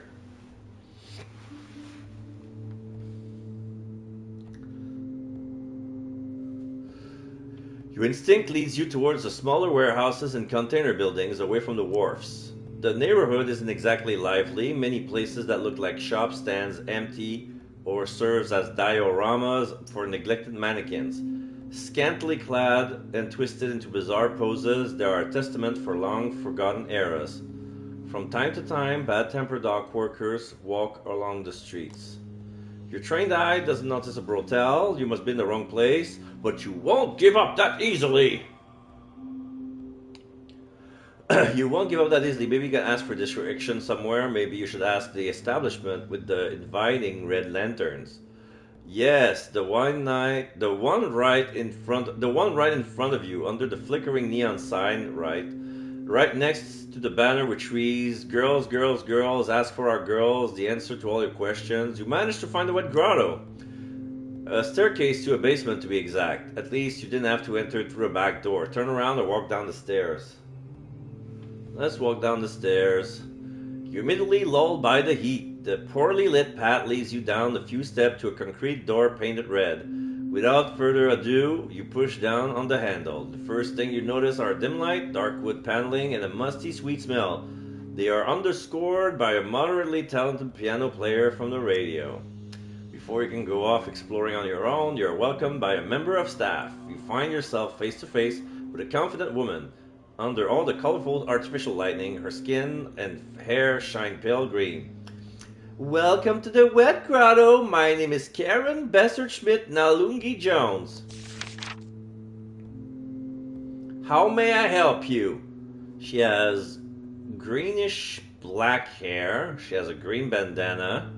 She has ring earrings, some dark makeup and eyeshadow. She has a black blouse with see-through sleeves and a V-cut. I'm looking for missing girls. I'm looking for a loose girl or wet grotto, really? Okay, I'm looking for a loose girl. The stuffy hair in this room makes you think you're in a little distraction. I'm looking for a very special treat, you say in the most salacious tone since Marilyn Monroe sang happy birthday. Well, you come to the right place, and thank you for supporting our workers. The Wet Grotto is home to the most beautiful, passionate, and exquisite excitement-seeking professional in all of INNSMOUTH. You can choose from 3 different room and erotic companions. Let your imagination run free. Oh, very good. You check in with yourself and you notice how your body turns into joyful anticipation mode. What do my choices look like? Karen gives you an outraged look. We reserve the right not to reduce our employees to their appearance. I'm sorry, what? You're confused. Even if the Wet Grotto has a certain vintage charms, this love service institution considers itself to be progressive. At all times, we maintain a tolerant and politically correct working environment. We strictly reject discrimination of any kind. The assessment of our employees on the basis of their ethnicity, gender, and all external appearances is prohibited. Whatever, or are you being serious, lady? No, I'm fine with it. 100%, like, it's a progressive brothel, alright. Whatever you sneer today, they are 3 very charming service providers, Priscilla, Dawn, and Coy. I highly recommend them all. To make the decision easier for you, here's some info. Priscilla has been in the business longest and therefore has the most experience. Don's a real tough guy, likes toys, if you know what I mean. Coy is our newcomer and still a bit shy. Maybe a nice conversation would break the ice. No further details. Please choose. Priscilla, Doy, Dawn, Coy, or Karen? I want Karen! No, I don't want Karen. Okay, let's try what happens with Coy. A newcomer might be blessed to notice. The newcomer might be best placed to notice what's wrong in this village. Someone like that would still have an unaffected view of what's going on here. That's why you chose Coy. An excellent choice. I'm sure she will soon come out of her shell and give you much pleasure. Second door on the left. You step through the beaded curtain and onto a thick velvety carpet. Okay. Coy's room looks like a very Chinese restaurant in the Western world. The kind of restaurant that serves chips alongside Peking duck. Yeah, there's even Southeast Asian music. You wouldn't be surprised if someone accompanied you to your table now. Instead, a petite beauty sits before you on silk cushion. Even if you're sure that geishas have nothing to do with Chinese gastronomy, at the sight of this charming creature, you are happy to reserve your judgment for now. Koi wears a kimono. Her face is heavily powdered and her hair is elaborately pinned up and decorated. In a sugary sweet voice, she honors your presence with a hello, flirt, or remain professional. Let's flirt. Ni hao, beloved concubine, you said confidently, and you're convinced you're irresistible. Following Koi's elegant hand movement, you take a seat next to her. Work can wait. Nothing is more important to you right now than to convince this beauty of your charm. Your first move is a compliment, or a chat-up line. Compliment. By the way, I'm a space scientist, and I would like you to milk it your way. Skill is skill. Is that supposed to be a compliment? That's a pickup line. And that's a cheesy one at that. Your attempt at flirting seems to have landed with Coil. She smiles. And certainly not because she gets paid for the job, or does not speak your language well, or has no taste. What a heartwarming smile. She has cute, pointy little teeth. Spurred on by her reaction, you take the next step. Kiss her hands or sexy time. Kiss her hand. Gallant as you are, you take her hand, which is surprisingly moist. She must be nervous, poor thing. No, she's just an INNSMOUTher. You give her an even wetter kiss on the back of her hand. A long thread of mucus stretches from her hands to your lips. This turns you on, or this makes you suspicious? Fuck. You lick your lips. You have some experience with overly excitable partners. Koi too can hardly restrain herself. Her smile becomes wider and wider, her giggling shriller and louder. Her body twitches rhythmically to the excited sound that comes from the depths of her throat. By now her mouth stretches over almost her entire face. 5 rows of teeth are clearly visible. You stare right into it, into the maw of madness.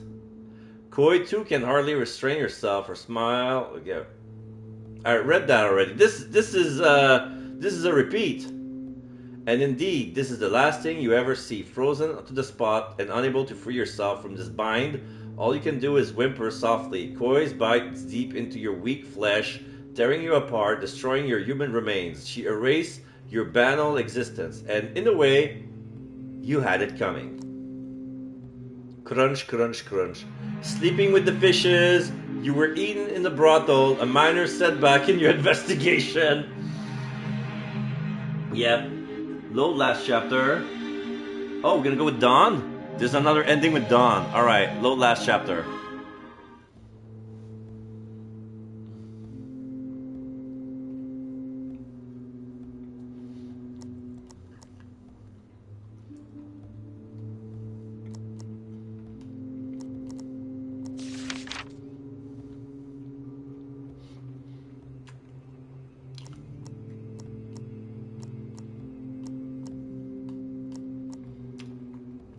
Don seems to know the people here. Let's try some small talk and see what else comes up.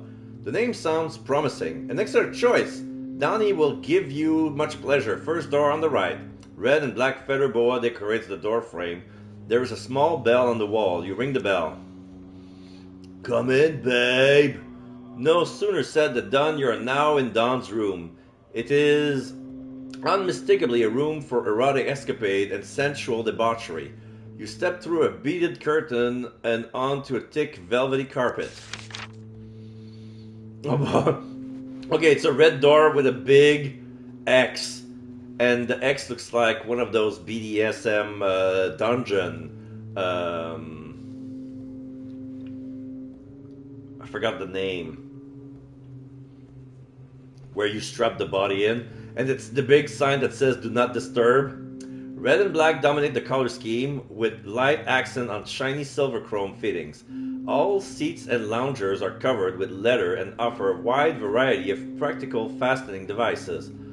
On the wall hang hunting trophies, various toys, and kitchen utensils. In case you weren't quite sure until now, you can now say with certainty that you are in a brothel. Dawn already approaches you. What? A man, a hunk, an image of a young god, an exotic Apollo, fertility and masculinity wrapped in latex in a tight tank top. He is just your type, he is not your type. Okay, he's gonna be our type. Yowza! Woohoo! In a flash, most of your clothes lands on the floor as if by magic. Sexy magic. No time to lose. Hey babe, why don't you take a seat? Well, you're here already, might as well. As if by magic, sex magic, you find yourself lying on the couch. Well, couch is perhaps now not the right term. It's more like a bench with strange equipment at the head and foot end. You think you've seen something like this before in a museum. Don looks at you satisfied. Well, we've got that cleared up. I'm just going to put these restraints on you so you don't hurt yourself, sweetheart. That's what Donnie's job is, after all. Yeah, he's BDSM.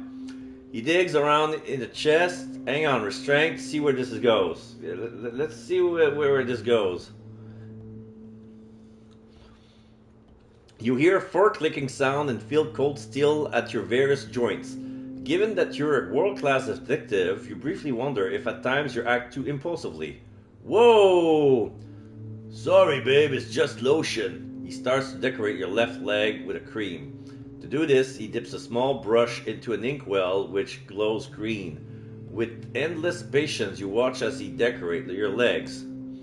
Then Don moves to your upper body. He carelessly throws your clothes onto the floor. In the meantime, it seems to have become a bit colder, or maybe it just seems that way to you. The hard bench is pressing uncomfortably into your spine. Your investigation could be going better. Dissatisfied, you shift your weight. Sorry, sweetie, almost done. Tell Donnie something about yourself. You got family? Or are you more of a career type? You talk about your private life or your case. Let's talk about your private life. Where do I start? Well, done! Don says, and set his cream down on nearby table. Done? Done with what? Is this part of the treatment?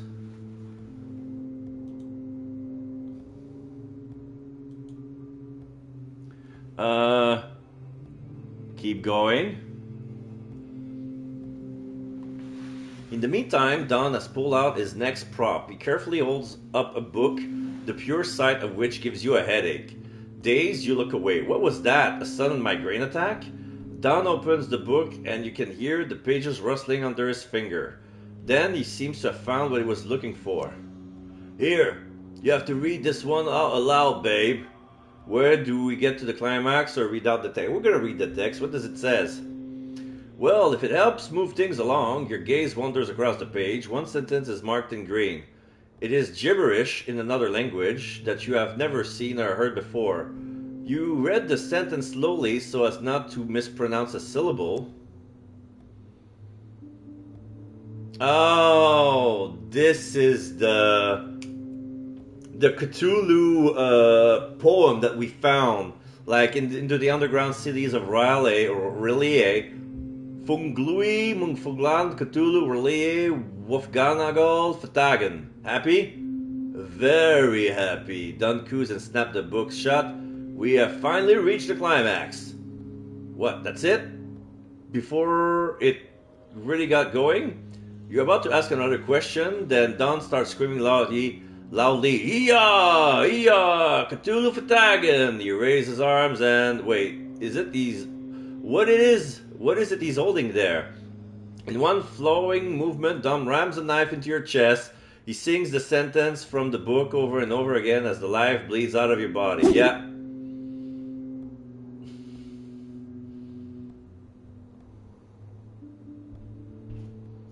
I regret nothing. You were sacrificed to Dagon in the brothel. Non, rien de rien. Non, je ne regrette rien. Ni le bien qu'on m'a fait, ni le mal, ça m'est bien égal. So, what about Priscilla? Yeah, we're gonna do Priscilla. Last chapter. Oh, Yeah, last chapter.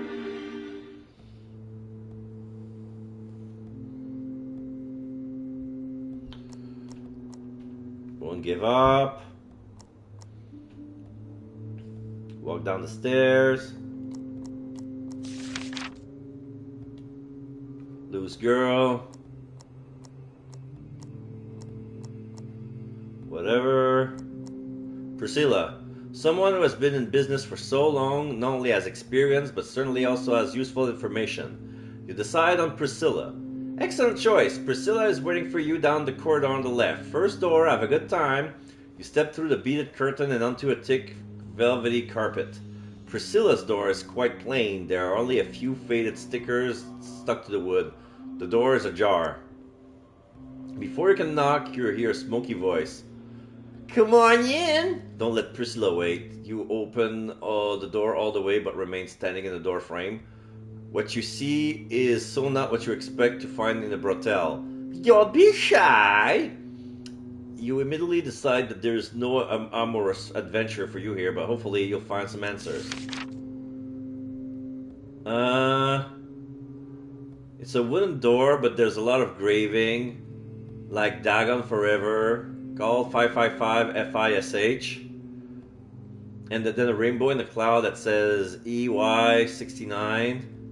And then a heart that says PNG, and then somebody was there.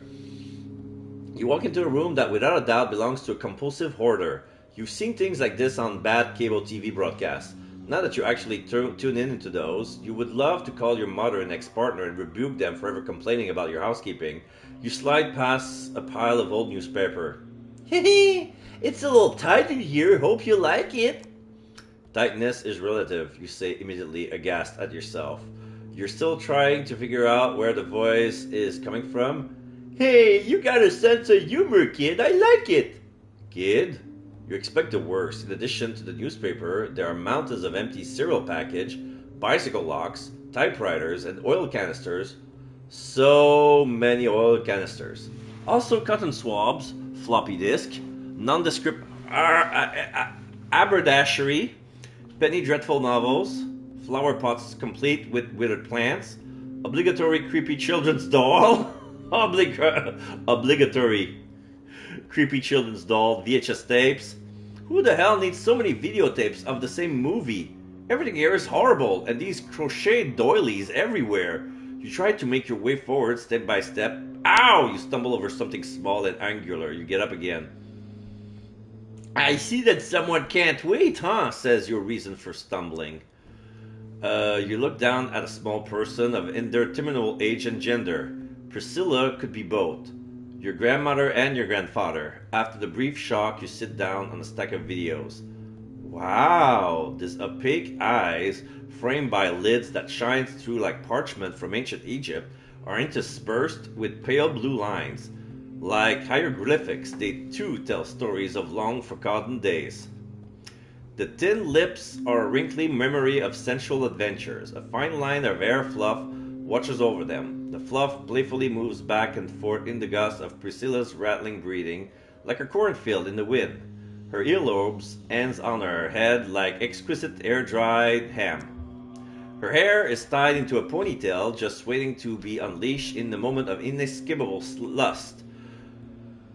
Your gaze slide past Priscilla's squatted silhouette, such sensual edges, such hot curves. You would love to touch this tantalizingly curved hunchback with your own hands, ask about the interior design, or get on with it.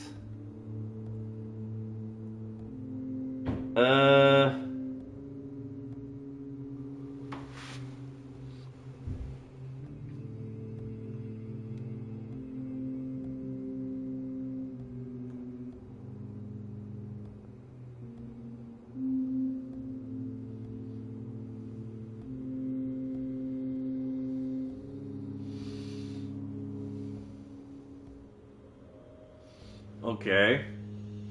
Let's get on with it. Let's not waste any time, dear. Priscilla masterfully spits into her leathery hands. After about half an hour, you lie satisfied but a bit ashamed on some wet magazines. Getting up from between garbage, junk, and even more garbage, you arrange your clothes and pick bits of paper off your sticky butt. You can't find Priscilla in all this mess anymore. You decide to look for the exit and mentally distance yourself from what happened in the last 35 minutes or so. Ancient spice? Oh, we slept with Priscilla. Okay, that happened. That went fast, no details or whatever. Okay.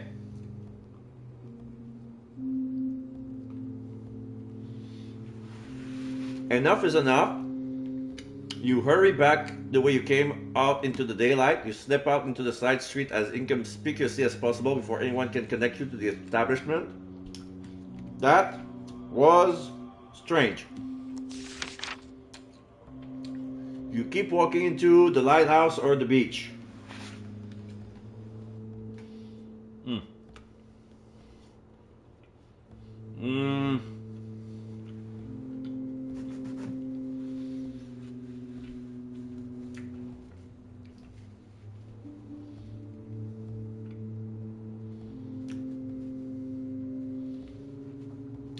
I don't know.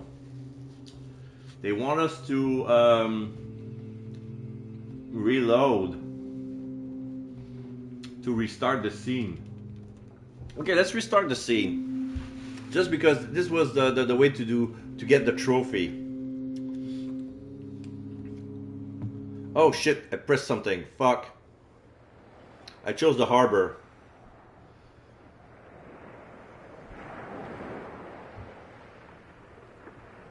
Yeah, if I press restart here, I'm at the harbor. Okay, so what now?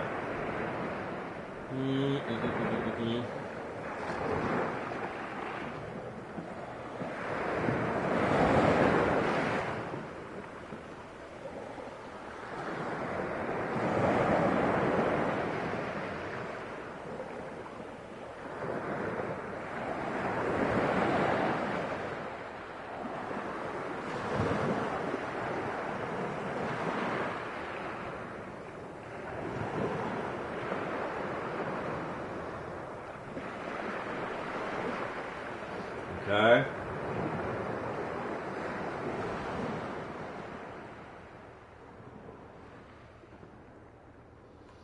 Let's see.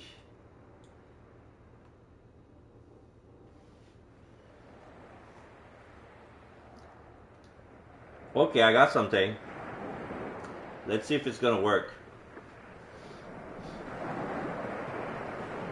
So, a path consisting of jagged rocks leads to the lighthouse in the harbor. The lighthouse is on the end of a narrow strip of land, and as you walk towards it, the surging wave risks drenching your clothes in icy salt water. It takes all your concentration and some balancing not to wipe out on the slippery rock. In your mind's eye, new bills are already fluttering in the mailbox, one from the shoe repair shop and one from the physiotherapist. An overturned wooden sign lies on the ground between a few of the rocks. You read the label, warning, absolutely no trespassing. INNSMOUTH hasn't been precisely inviting since your arrival, so you already know the tune. You approach the lighthouse looking for shelter, but with every step you take, the place becomes more and more unwelcoming. The great cloud transforms into a mighty storm, lightning strike the top of the tower, and sparks fly. Despite the storm, the lighthouse keeper hasn't put on the signal, so there is no beam of light to guide boats out there safely to the harbor of INNSMOUTH. Soon, you're completely drenched, but you make it at last. You're standing at the door leading to the inside of the lighthouse. Some joker has scratched something into the flaking white layer of paint on the surface of the door.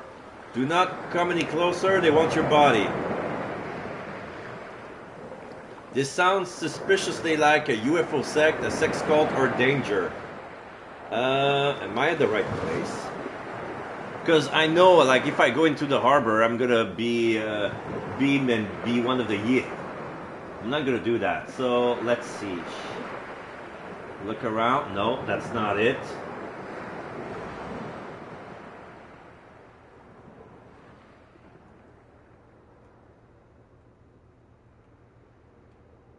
Okay, so I'm already going to the lighthouse. Okay. So it sounds like danger. You have to be pretty damn stupid not to take this improvised inscription seriously. An old lighthouse holds many potential sources of danger. The rusty structure is about to fall in on itself, has unsafe railings and stairs, and there just may be a madman with a shotgun waiting for you. You consider the danger that this dilapidated old building may hold. A fragile building about to collapse, UFO nutters with aluminum hats, sex-hungry, mindless, and naked cultists, house dust. Not to mention the missing girl that you need to find. Still, how often do you come to a place like this? Also, automatically your hand comes to rest on the black iron door handle and pushes it down slowly and carefully. The door opens a crack, giving you a small glimpse into the neglected interior of the lighthouse. Alright, we're inside the lighthouse. Walk up the stairs, to the stomach, spin the books, up to the lesson roll. Ah, yes. We're gonna enter. Unsure what to do next, you peek into the darkness. It's a dull, dark building, a very, very tall and tall building admittedly. It is highly unlikely that the lighthouse will collapse today of all days. At least, this is what you keep repeating into your mind like a mantra. You step inside. It's dry but cold. The icy still air cools your shivering limbs even further. A spiral staircase leads up to the higher levels and to the top of the lighthouse. On the higher floors, you can see round windows on the side of the wall, through which thunder and lightning throw brief flickers of light. Even the lowest corridor captures some of this light, so that you find yourself not completely in the dark. There are also some lamps that winds up along the banister. The black and white tiles on the floor have probably not been cleaned since the dawn of time. Storage boxes have cluttered around the place and take about a third of the area of the ground level. To your astonishment, the walls of the lighthouse consist of a solid stone foundation. The metallic red and white painted exterior cladding must have been installed sometimes later as a modernization measure. You'd think that a sex cult in here is now a bit unlikely, but you do not want to give up hope just yet. What now? Flip the light switch, inspect the boxes, or walk up the stairs. Let's walk up the stairs. Banister has suffered the most age damage. The ravages of time has not only worn away the paint of the metal, but also the iron struts and pillars themselves. The scaffold seems to move precariously as you walk up, just as if the construction is about to collapse. When you're halfway up the stairs, you can hear a loud metallic creaking sound. The stairway suddenly jerks down a little, and your insides feels like they continue dropping to the ground. Fine dust flutters down onto your head. You try to guess the depth of the fall. If the structure were to collapse now, you would break quite a few bones or worse. The chances of you getting caught up in the sex cult decrease with every step you take. Keep walking or turn around. Keep walking. Just because the core of the spiral staircase is a bit loose, that doesn't necessarily mean it's going to collapse, right? And perhaps it's just the residual alcohol in your bloodstream that's causing everything to spin. You carefully continue your way to one of the higher floors. About 30 feet above the entrance hall is the first mezzanine floor. A metal plate in the core of the spiral staircase will also provide some stability in the whole thing, if the whole thing wasn't so damn rusty. You can see a plain bed, a desk with a telephone, a chest of drawers, and a wardrobe with an embedded mirror. A Persian carpet is laid out over the ribbed middle floor, a pathetic attempt to make this room a little more homely. At least there is a window on this level. Rain pelts against the glass. The weather outside seems to get worse. You hesitate, inspect the room, or keep walking up. Keep walking. You think you have seen enough and continue to follow the banister up the stairs. Meanwhile, thunder and lightning outside have become so furious, just as if the center of the storm is the lighthouse itself. Stoically, you continue your way upstairs. The banister continues to wobble and squeak suspiciously, but it withstands the strain. The radius of the spiral staircase gradually becomes smaller. You estimate that you are now halfway up the building. You walk past another platform floor. This level is obviously used for nothing else but storing boxes. At least 30 or 40 stacked boxes used to brim with books. Full to the brim with books. Seeing if those books causes you a warm and fuzzy feeling in the pit of your stomach, or you to be sick. A warm and fuzzy feeling in the pit of your stomach. How adorable! The previous lighthouse keepers must have been bibliophiles. You hope that you get to meet them, even though the place does look pretty deserted. You hesitate. Expect the books. Yeah, expect the books. You take the moment to examine the boxes and their contents more closely. Quickly, you realize that these are almost exclusively non-fiction books. You discover a lexicon, grammar for English and Spanish, non-fiction books on biology, chemistry, physics, and geography. There is also a Bible, a guide to etiquette, and a worn handbook for tourists on the East Coast. Out of interest, you flip through some of the books. The newest ones seem to be from around the 1980s, but some go as far back as the 20s. Many are decorated with strange girls around the edges. In the last box you find a few books that differs greatly from the scientific character of the rest. These are books about occultism and obscure religions like The Mysteries of the Worm, Unspeakable Cults, and Liber Ivoris. Then there's also a book by a popular UFO nutcase, and suddenly everything makes sense. Maybe the lighthouse keeper was a little soft in the head. Probably the loneliness. You keep walking up the stairs, past another mezzanine, and then you're up on the upper level of the lighthouse. It's getting more and more unlikely that you'll find anything relating to your case here. Oh well. Up to the last level. The last steps are always the hardest, or was it the first one? No matter which steps, your heart is now beating so strongly that you can feel it pressing against your chest. Once you're back home, you should really consider a healthier lifestyle. At last, you've reached the top floor of the lighthouse. Dull glass windows separate you from the thunderstorm outside. Rain pours down on the panes, and lightning occasionally illuminates the sky and reveals the billowing sea. If you were an artist, this would be the ideal place to paint tasteless paintings with ships on the churning waters. In the center of the floor, there is a metal column that must be there to support the lighthouse's uppermost platform. You assume that all this serves to stabilize and balance the construction.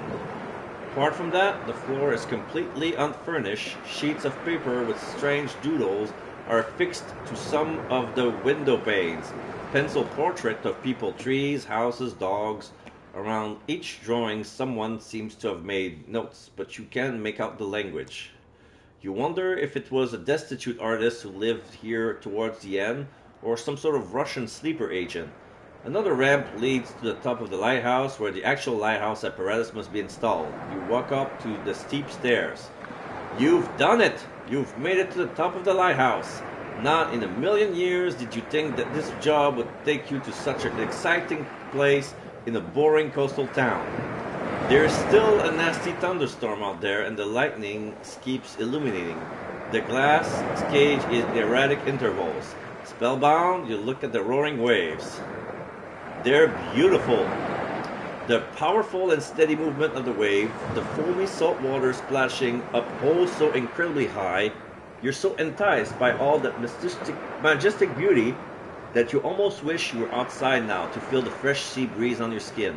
But wait, why did you come here again? You try to tear yourself away from the endless spectacle of the sea and turn your attention to the center of the small glass dome. It is then that you make a curious observation. The lighthouse has no light at all. There is no light construction that could rotate in the direction of the harbor or the sea, not even a flashlight on a microphone stand. Where you would expect some sort of electrical machine, there is only a black column of about 3 feet high, whose curved form merge at the top into a kind of marble plate. An altar, a voice in the back of your head informs you. There's a cube on the altar.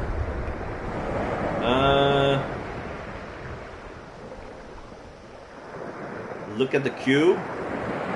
Intrigued, you walk closer. The material of the cube must be bronze. It glistens dully in front of the black marble column. The object looks as it belongs just there. It's perfect right where it is. Everything looks as if it has been made from one piece. What you first thought was some arbitrary decoration turns out to be hieroglyphics, cranes, simple tools, knowing eyes. Curiously, you walk to the column on which the cube rests. What are Egyptian hieroglyphics doing in the lighthouse on the east coast of the United States? Your fingers are itching. You Take the cube into your position or get out of this place. You get out. You don't touch the cube because you're going to be warped. Strong will. Only with a lot of effort you manage to take a step backwards. You stare at your hands. You had already stretched them out. You desperately wanted to hold the bronze cube in your hands, feel the texture of the surface under your fingertips. You were very warm all of a sudden. Was it the rain made your clothes soaking wet, or did you start to sweat without noticing? Okay, get the hell out of here. You decide that this is the official end of your career as a loud house tourist. You abruptly turn away from the altar and the cube on it and walk to the ramp that leads down the lower levels. You notice there's a piece of paper pinned up right next to the entrance. Just get out. Just get out. Never mind, this place has become too creepy for you. You bravely take flight and run down the ramp and stairs. You let the heavy metal door fall shut again. As the lock clicks with a muffled sound, you feel a sense of relief. A weight seems to have fallen off your shoulder. The strange notion that you have almost escaped a dire fate spreads all throughout your body, but with every step you take away from the lighthouse, that feeling disappears again into nothing. Sweet oblivion! The way back to the arbor via the stone path becomes easier with every step. By the time you have made it through the uneven stretch back to the mainland, the dark clouds have completely disappeared and the previous lashing wind has given way to a tepid sea breeze. It's also stopped raining. Only your soaked clothes would still bear witness to this short but intense wonder of nature. The back of your head is tingling. Keep looking back over your shoulder or keep walking to the beach. Keep walking. You spit up. Suddenly yearning for human contact, although you're not entirely sure why. Back at the beach. Ah, the beach. The screeching of seagulls, an endless white, well, brown. Okay, fine, gray. Gray beach, and the sound of waves. Clean? Well, potentially clean water. The algae are way too dense to really tell. You walk on the sand and move a little closer to the waterline, curious about what you might discover there. Although the sea is not stormy and the tide is low, INNSMOUTH Beach is not really a touristy place. Everything is simply too gray. This is what you associate with a real vacation. See cocktails or television. Cocktails! The more paper umbrella, bits of fruit and straws, the better. You rub your hands. You can hardly wait to blissfully collapse into a hammock with a drink in your hand. You were born for that. Woo! Lost in thought, you keep wandering over the dunes. You notice how all the colors of the sea and the beach seem to be swallowed up by the strange light conditions here. You hold your hand up in front of your face. Your skin looks gray and mate. But you feel relaxed. The murmur of the sea invigorates you. You feel a deep sense of longing within you, a serene sense of inner peace and freedom until the techno music starts. A monotonous beat. The sound seems to come directly from the beach bar a few hundred yards off in the distance, which appears to be surrounded by about a dozen people. Given the changing weather, it's perhaps no surprise. What else is one supposed to do on the beach, apart from drink cheap cocktails and dancing to bad music? Something strange grabs your attention. A kind of cage standing in the shallow water, perhaps 12 feet wide and deep. You walk to the cage? No, to the beach bar! The cries of the seagull are increasingly drowned out by early 90s techno beats. One note, that's all some people need to enjoy themselves. One note in an endless loop. The owner of the beach bar has taken great pains to make up for some INNSMOUTH deficits.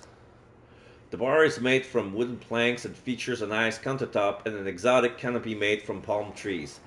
Admittedly, the palm trees are no longer green. They're gray and dried out as if a demon had sucked the life force out of them. But it's easy to imagine that all this must have looked quite pretty once. The bar is flanked by a wooden bar stool, and a few meters away, towards the ocean, 2 rows of deck chairs have been put up so that people can get drunk while lying down. From a distance, the bar looked busy, but now as you arrive, you realize that the party is already over, if it ever did take place. A dozen people hang out there. A few surfer dudes stagger about like zombies. Some of them carry empty cocktail glasses around. Some they'll yell, "Party!" and "Woohoo!" enthusiastically. Precisely this kind of people. A guy with long hair and sunglasses nods his head in time to the techno beat and taps along on the bar counter with his flat hand. There's no bar staff in sight. One of the tourist families you have spotted on the way there has spread out on the deck chairs. They're evidently trying to keep away from the party. The beach. You look around, sit at a bar, or take one of the deck chairs. Let's take one of the deck chairs. It can't hurt to just rest for a moment. It means you'll be able to resume your mission full of energy or whatever. Most of the chairs are free. All offer excellent views of the sea and the increasingly cloudy horizon. You're spoilt for choice. Of course you're going over to where the other tourists are or to somewhere more private. Let's go somewhere more private. Stay away from it all. You decide on the deck chair that the furthest away from the beach bar and its visitors. Yet you're not alone. It's the family you already noticed a few times today. Happily chatting parents who are constantly eating and their two chronically bad-tempered children. The four are hard to miss with their loud chatter and tasteless tourist outfits. They're settled down on the deck chairs sipping on some soft drinks. Not too shabby. The dark clouds drawing together on the horizon worry you a little, but they're far away enough for you to simply enjoy this moment on the beach. Technically, you have been near a beach the whole time, but you couldn't really switch off. There was a haunting sense of danger, a feeling of paranoia that you simply couldn't shake off. Luckily, the paranoia is now gone. A cool sea breeze caresses your face as you tune out of the other tourists' annoying conversation. You listen to the murmur of the waves, the regularly to and fro of the sea has a soothing effect on you. Your eyes fall shut. Is it already nighttime? It's cold, you're freezing, which is annoying because you have settled down quite comfortably on one of the deck chairs. You could swear you'd noticed a shadow while half asleep. There was a figure who tried to grab you and carry you away. Was that all a dream? A chilly wind blows on your face. Oh, damn it, this case is going to be the death of you. You simply lie there as if dead. You attempt to return to a more comfortable position are punished by a stabbing pin in your behind. Some bit on the chair is digging into you. Probably a chip model. Damn tight asses, you mutter weakly and push yourself into an upper position. The sun has now set and all other holidaymakers have gone. Instead of freezing their asses off, they're probably sitting in a warm hotel by now. The moon illuminates the beach and the waves shimmers in its eerie green glow. Green. Nature is fascinating. You stretch your tense neck when you notice some light off in the distance. Night has fallen, and with each passing minute it seems to get chillier.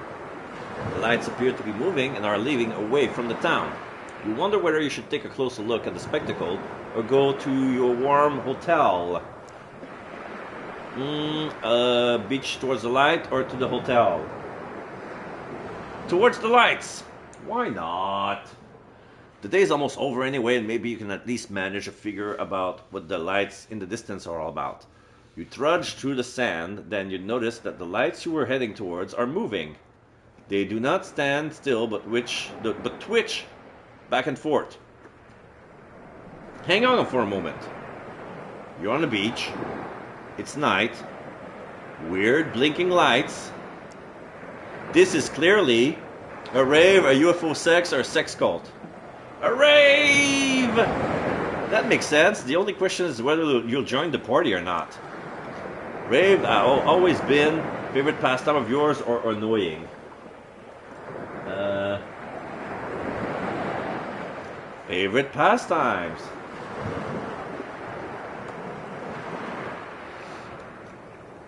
Sorry.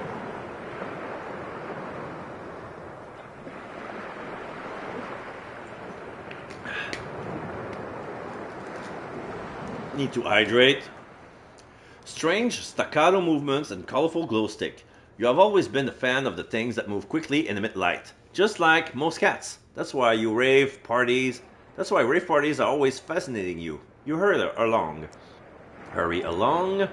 You have arrived, somewhat indecisively. You stand on the sand dune and take in the spectacle. There are 20, maybe 30 people who have gathered here on the beach, close to the wave. You can see that they are naked under the rags and nets that they are wearing on their bodies. Okay. Okay. They are performing a sensual and seemingly uncontrolled dance while waving glow sticks in the air. The mask that people are wearing seems familiar from film and television. Distorted face with angry mouths and ugly Google eyes. Reminds you a little voodoo, but here on the coast of New England? You're not quite sure anymore whether you are at a rave party or actually an exotic fertility ritual. The acoustics are bad. Instead of clear techno beat, the people here rely on singing. They could do with rehearsing though. Without any sense of rhythm, the people are chanting the same refrain over and over again. Ia, Cthulhu Vertagen. Watch, take part, or leave. Let's take part! The whole point of holidays is doing something crazy, things you normally wouldn't do. And besides, nobody here knows you. You sneak up on the group of dancers and attempt to seamlessly blend into the chaotic spectacles. You are lucky. In the midst of the rags that most people are wearing here, your detective outfit doesn't particularly stand out. You're just another freak among many. You get swept up in the ecstasy of the dance. Your tide trembles and your arms wiggle about. You throw back your head, enjoying the loud chanting. Yeah, solly frogs. That's not what they said. You enthusiastically imitated the chants. Solly frogs. A few glow sticks have been dropped during the dance and lie abandoned in the sand. When you bend down to pick one of them, you realize that they are not disposable glow sticks at all. They're algae. Glowing algae. You keep dancing cheerfully. Past the bizarre mask with swollen eyes, which up close look more threatening, a bit scary. From a distance, this horror part of the show would have completely escaped you. The party seems to be shifting onto the next phase. The dancers have now stopped their ecstatic movement and now stand still with their outstretched arm facing the ocean. Silence. Complete silence. Apart from the monotonous murmur of the waves. Then you can make another sound, a strange hissing. Another group of amateur actors joins the dancer. They come straight out of the water and wear costume more suitable for Halloween than a rave party. Greenish scales cover their costume, or is it professional makeup? The scaly skin costume looks super real. The muscular, clumsy, and much too long arms ends in a set of lifelike claws. The heads are a mixture of dumb-looking fish and a deadly grizzly. So yeah, this must be the people of the deep, which is who the INNSMOUTher breed with to make the INNSMOUTH look. Like, those must be the children of Dagon. Whoever came up with this mask seriously needs to see a therapist. When the first masked creature reaches the group of dancers, realize that these guys must have seriously trained for this gig.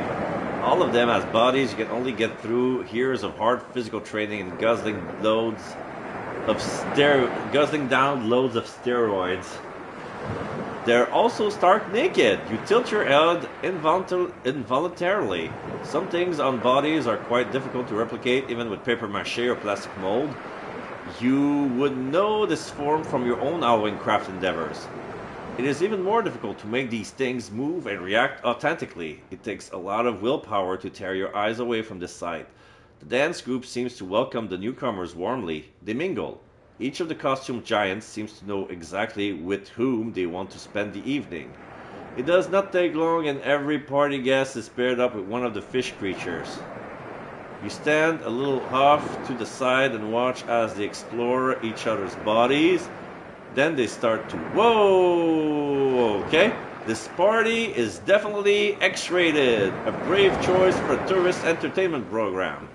While you are still gasping for air indignantly, the couple's already rolling in the sand, groaning with pleasure. Only one of the costume giants has not been found a partner, and his milky eyes fall on you. Uh-oh. He stalks over to you on his long legs. With one of his claws, he points at you, then at himself. No, thank you. Or why the hell not get over here? Don't be prude. Come on. First, like you said earlier, part of the vacation is to do something you don't usually do. When's gonna be the next time you're gonna fuck a sea creature? Come on, shape of water. Get over here, you say and open your arms. What follows is private. Definitely not R-rated. Yeah, this is. I've been screwing with two people this day. One with Priscilla and this creature. You are fascinated, no thrill with the fish mutant costume.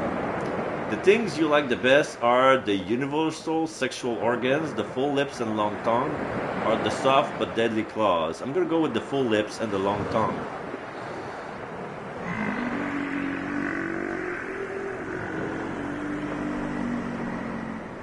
Nice. The bulging lips of the costume taste of salt and makes you very thirsty. It could of course also be due to the fact that you are sweating and rolling around in the sand with this man. His long, thin tongue explores the inside of your mouth. It touches the back of your throat and briefly causes you to gag, which almost ruins your sensual foreplay. It must be a mask. Slept with a fish creature. Ah! That was wild. When the deed is done, you lie on the cool sand in your partner's enveloping embrace. All around you, the other couples do the same. Together, you look up at the green hue of the starry sky. No words are needed. The man in the fish costume only makes hissing and bleeding sound, but you have a deeper connection. This is rare. You feel at ease. Maybe for the first time in your life. Time flies much too fast. The rave party is over. Most of the dancers from INNSMOUTH start walking back towards the harbor on shaky legs. And so your parting is near too. You try to give him your phone number, but he plays dumb. He snarls and shuffles towards the ocean. Just when you think you have found someone with whom you can live up with your animal instinct, that person decides to wordlessly disappear into the sea. Typical. You watch thoughtfully as its head disappeared between the waves. You're not 100% sure it's you if you use this day to the fullest, considering the reason you actually came here. Neither are you sure who the guy and all his friends were and why they showed up in this costume to an orgy. And well, some other things also remain unclear. With a sigh, you pat the sand off your clothes and make your way to the hotel. The hotel that I didn't book. Whoops.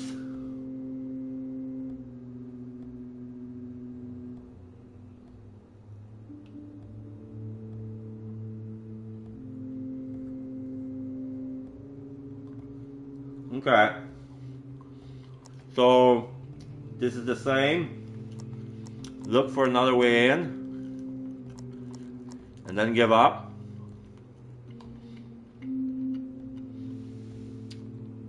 It's hard to believe such a thing is possible these days, but the hotel seems to be closed.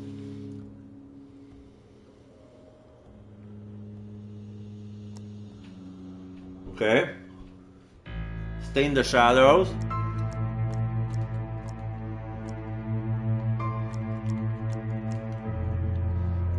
Knock on the door and ask for help. This I haven't done before. Maybe not all the people there are cranky cold-hearted dicks. Maybe someone will let you spend the night in their house if you just ask politely. Or maybe pigs can fly. The opposite was never proven. Anyway, the idea of spending the night in the warmth and leaving INNSMOUTH early tomorrow morning fills you with new hope. Your hand glides over your wrinkled trench coat, which nearly needs to be ironed. You're freelance, so you have enough experience with looking pitiable. You've got a good feeling about this. Since all wooden huts look similarly run down, you simply knock on the next best door in order to escape the rain. The patter of the ever-increasing rain is the only thing you can hear. No steps, no metallic clanging of keys, and no good Samaritans let you into their house at this dark hour. No one seems to be in. Break the door or try another door. Try another door.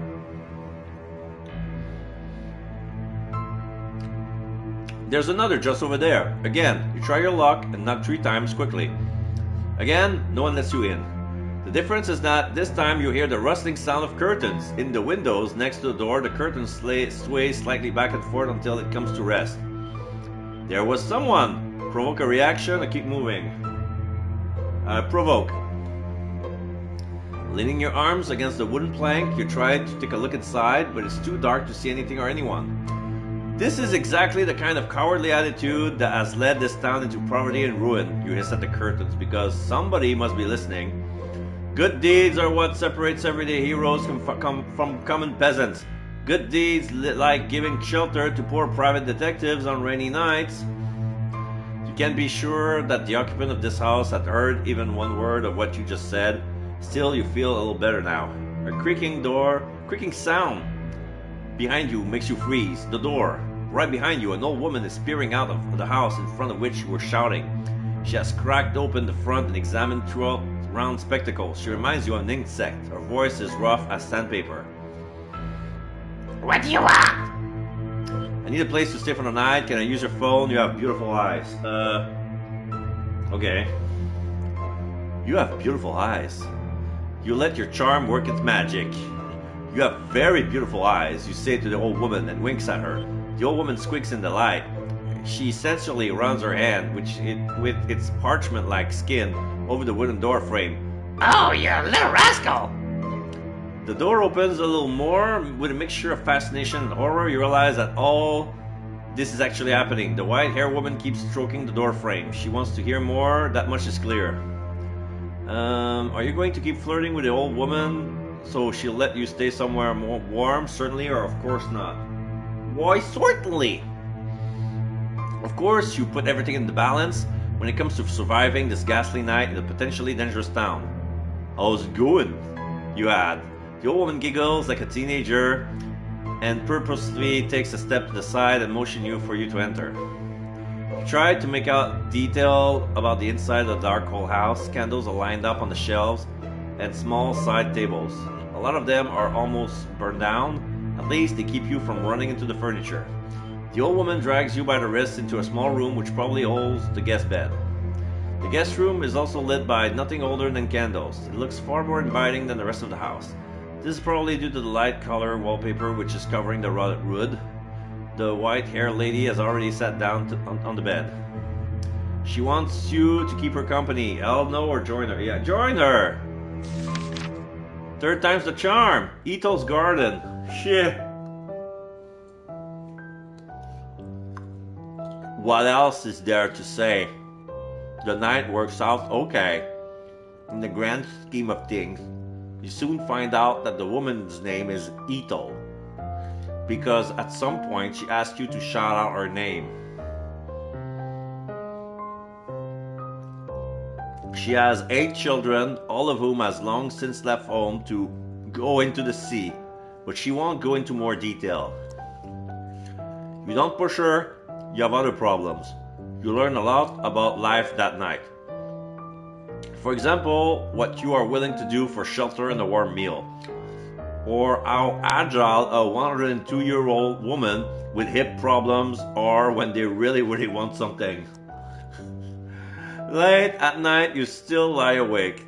Ethel snores peacefully, her short arms wrapped around you. It's nice and warm. Your mind wanders to the patrols outside or to Boston. Patrols. Were there really patrols who were looking for defenseless people? And what did they want with them? Was it some kind of vigilante thing? You prefer not knowing and hope that none of the other tourists has been caught by these creepy people. You close your eyes and snooze away. Downtown. By any means necessary. Yeah, we seduced Ethel.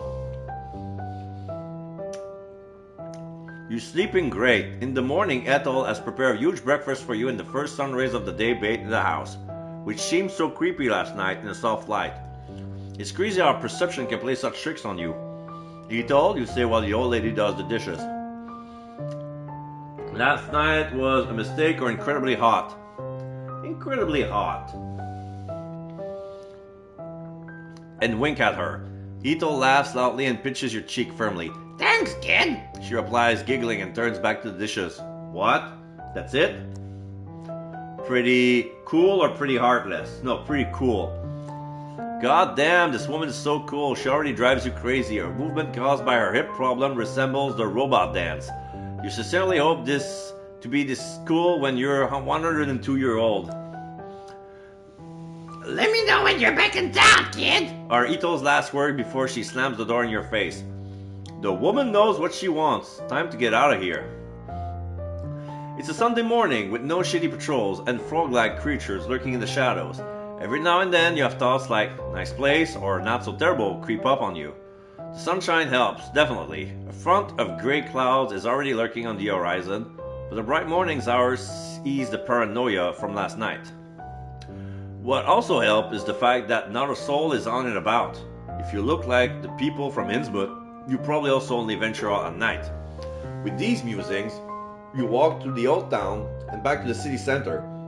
It doesn't take you long until you stand in front of the bus that will take you and a handful of villagers back to Boston. It didn't go so badly. Months later, 13th of November, Boston. First rays of sun caress your cheeks. A good day indeed. Even the traffic right outside of your bedroom is moderate today, at least for this early time of the day. A smile sneaks onto your face when you think about your trip to INNSMOUTH. A bunch of odd characters, no doubt, but that's just what country folks are like. You already missed the sea breeze. Maybe another weekend trip to that little seaside town is in order soon. Living like high society on a shoestring budget. Then you might also be able to try those fish delicacies you've been dreaming about. With a yawn, you bury your head back into your pillow just for a few more minutes.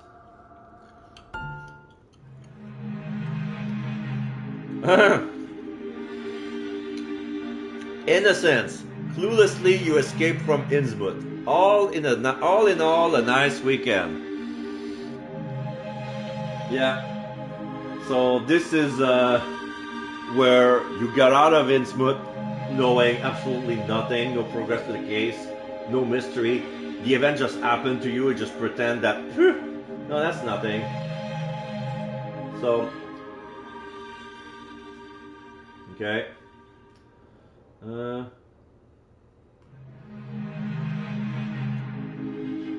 I missed an ending. Let's see.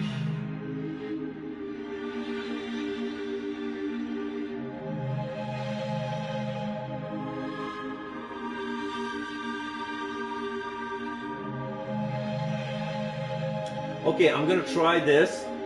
There was an ending that I was hoping to get, but I didn't manage to have. I'm gonna check just to make sure that I didn't get it. Like, innocence.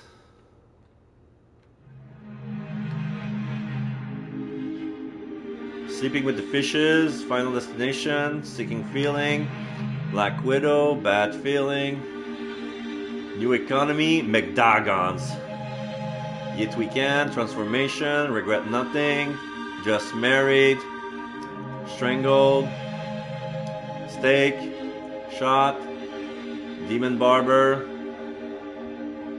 Let's Call It a Day, Dagon's Embrace, Innocence. Okay, so I didn't get the slash. Alright, so okay, we're gonna load CD entry.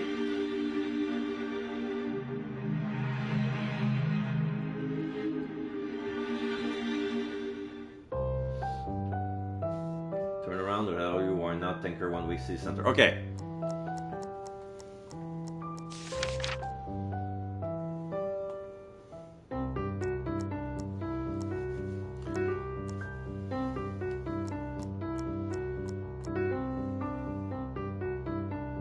Why not? Thank her. 1 week. And we're going to the city center.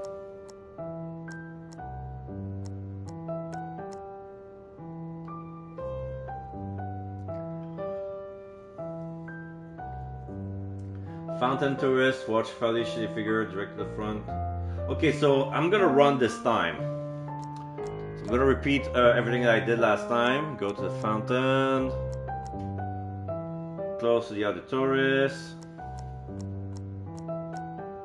Keep watching the family. Approach. Direct and confront. Rush around the corner. Heart is pounding as you come to the corner. The appearance of this frogman would have scared you if there wasn't pure adrenaline rushing through your veins. The bizarre creature presses himself against the wall and his eyes are open even wider in shock. Throw yourself against him.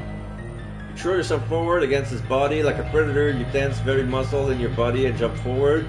You cling on the haggard body of the man and together you fall on the ground next to the trash cans. You're lucky and land on top of him. Go for a stroke. Your hand closes around the neck of the creepy man. He's so emaciated, it feels as if you're squeezing a bit of leather. This brief hesitation is all that the man needs for a counterattack. From the corner of your eye, you can see what he's pulling up something from the trash pile and then swings his fist towards your head. Strange, you expected a dull pain like the ones you felt when you watched the prequel trilogy of that very popular science fiction franchise in the cinema. A dull, slowly spreading pain, but this year's feels different. Like they're talking about episode 1 of Star Wars. Okay. Your grip slowly slackens and the haggard man slowly crawls off, an evil grin on his crackled lip. You touch your head and then look over to your hand, but why is there blood everywhere? You can feel yourself slipping away slowly, and your last clear thought, you damn the concept of prequels. Damn you Hollywood! Damn you midichlorians! Blackness.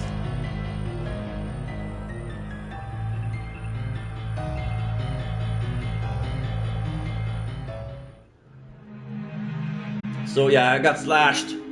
Your throat has been slit. Just a scratch.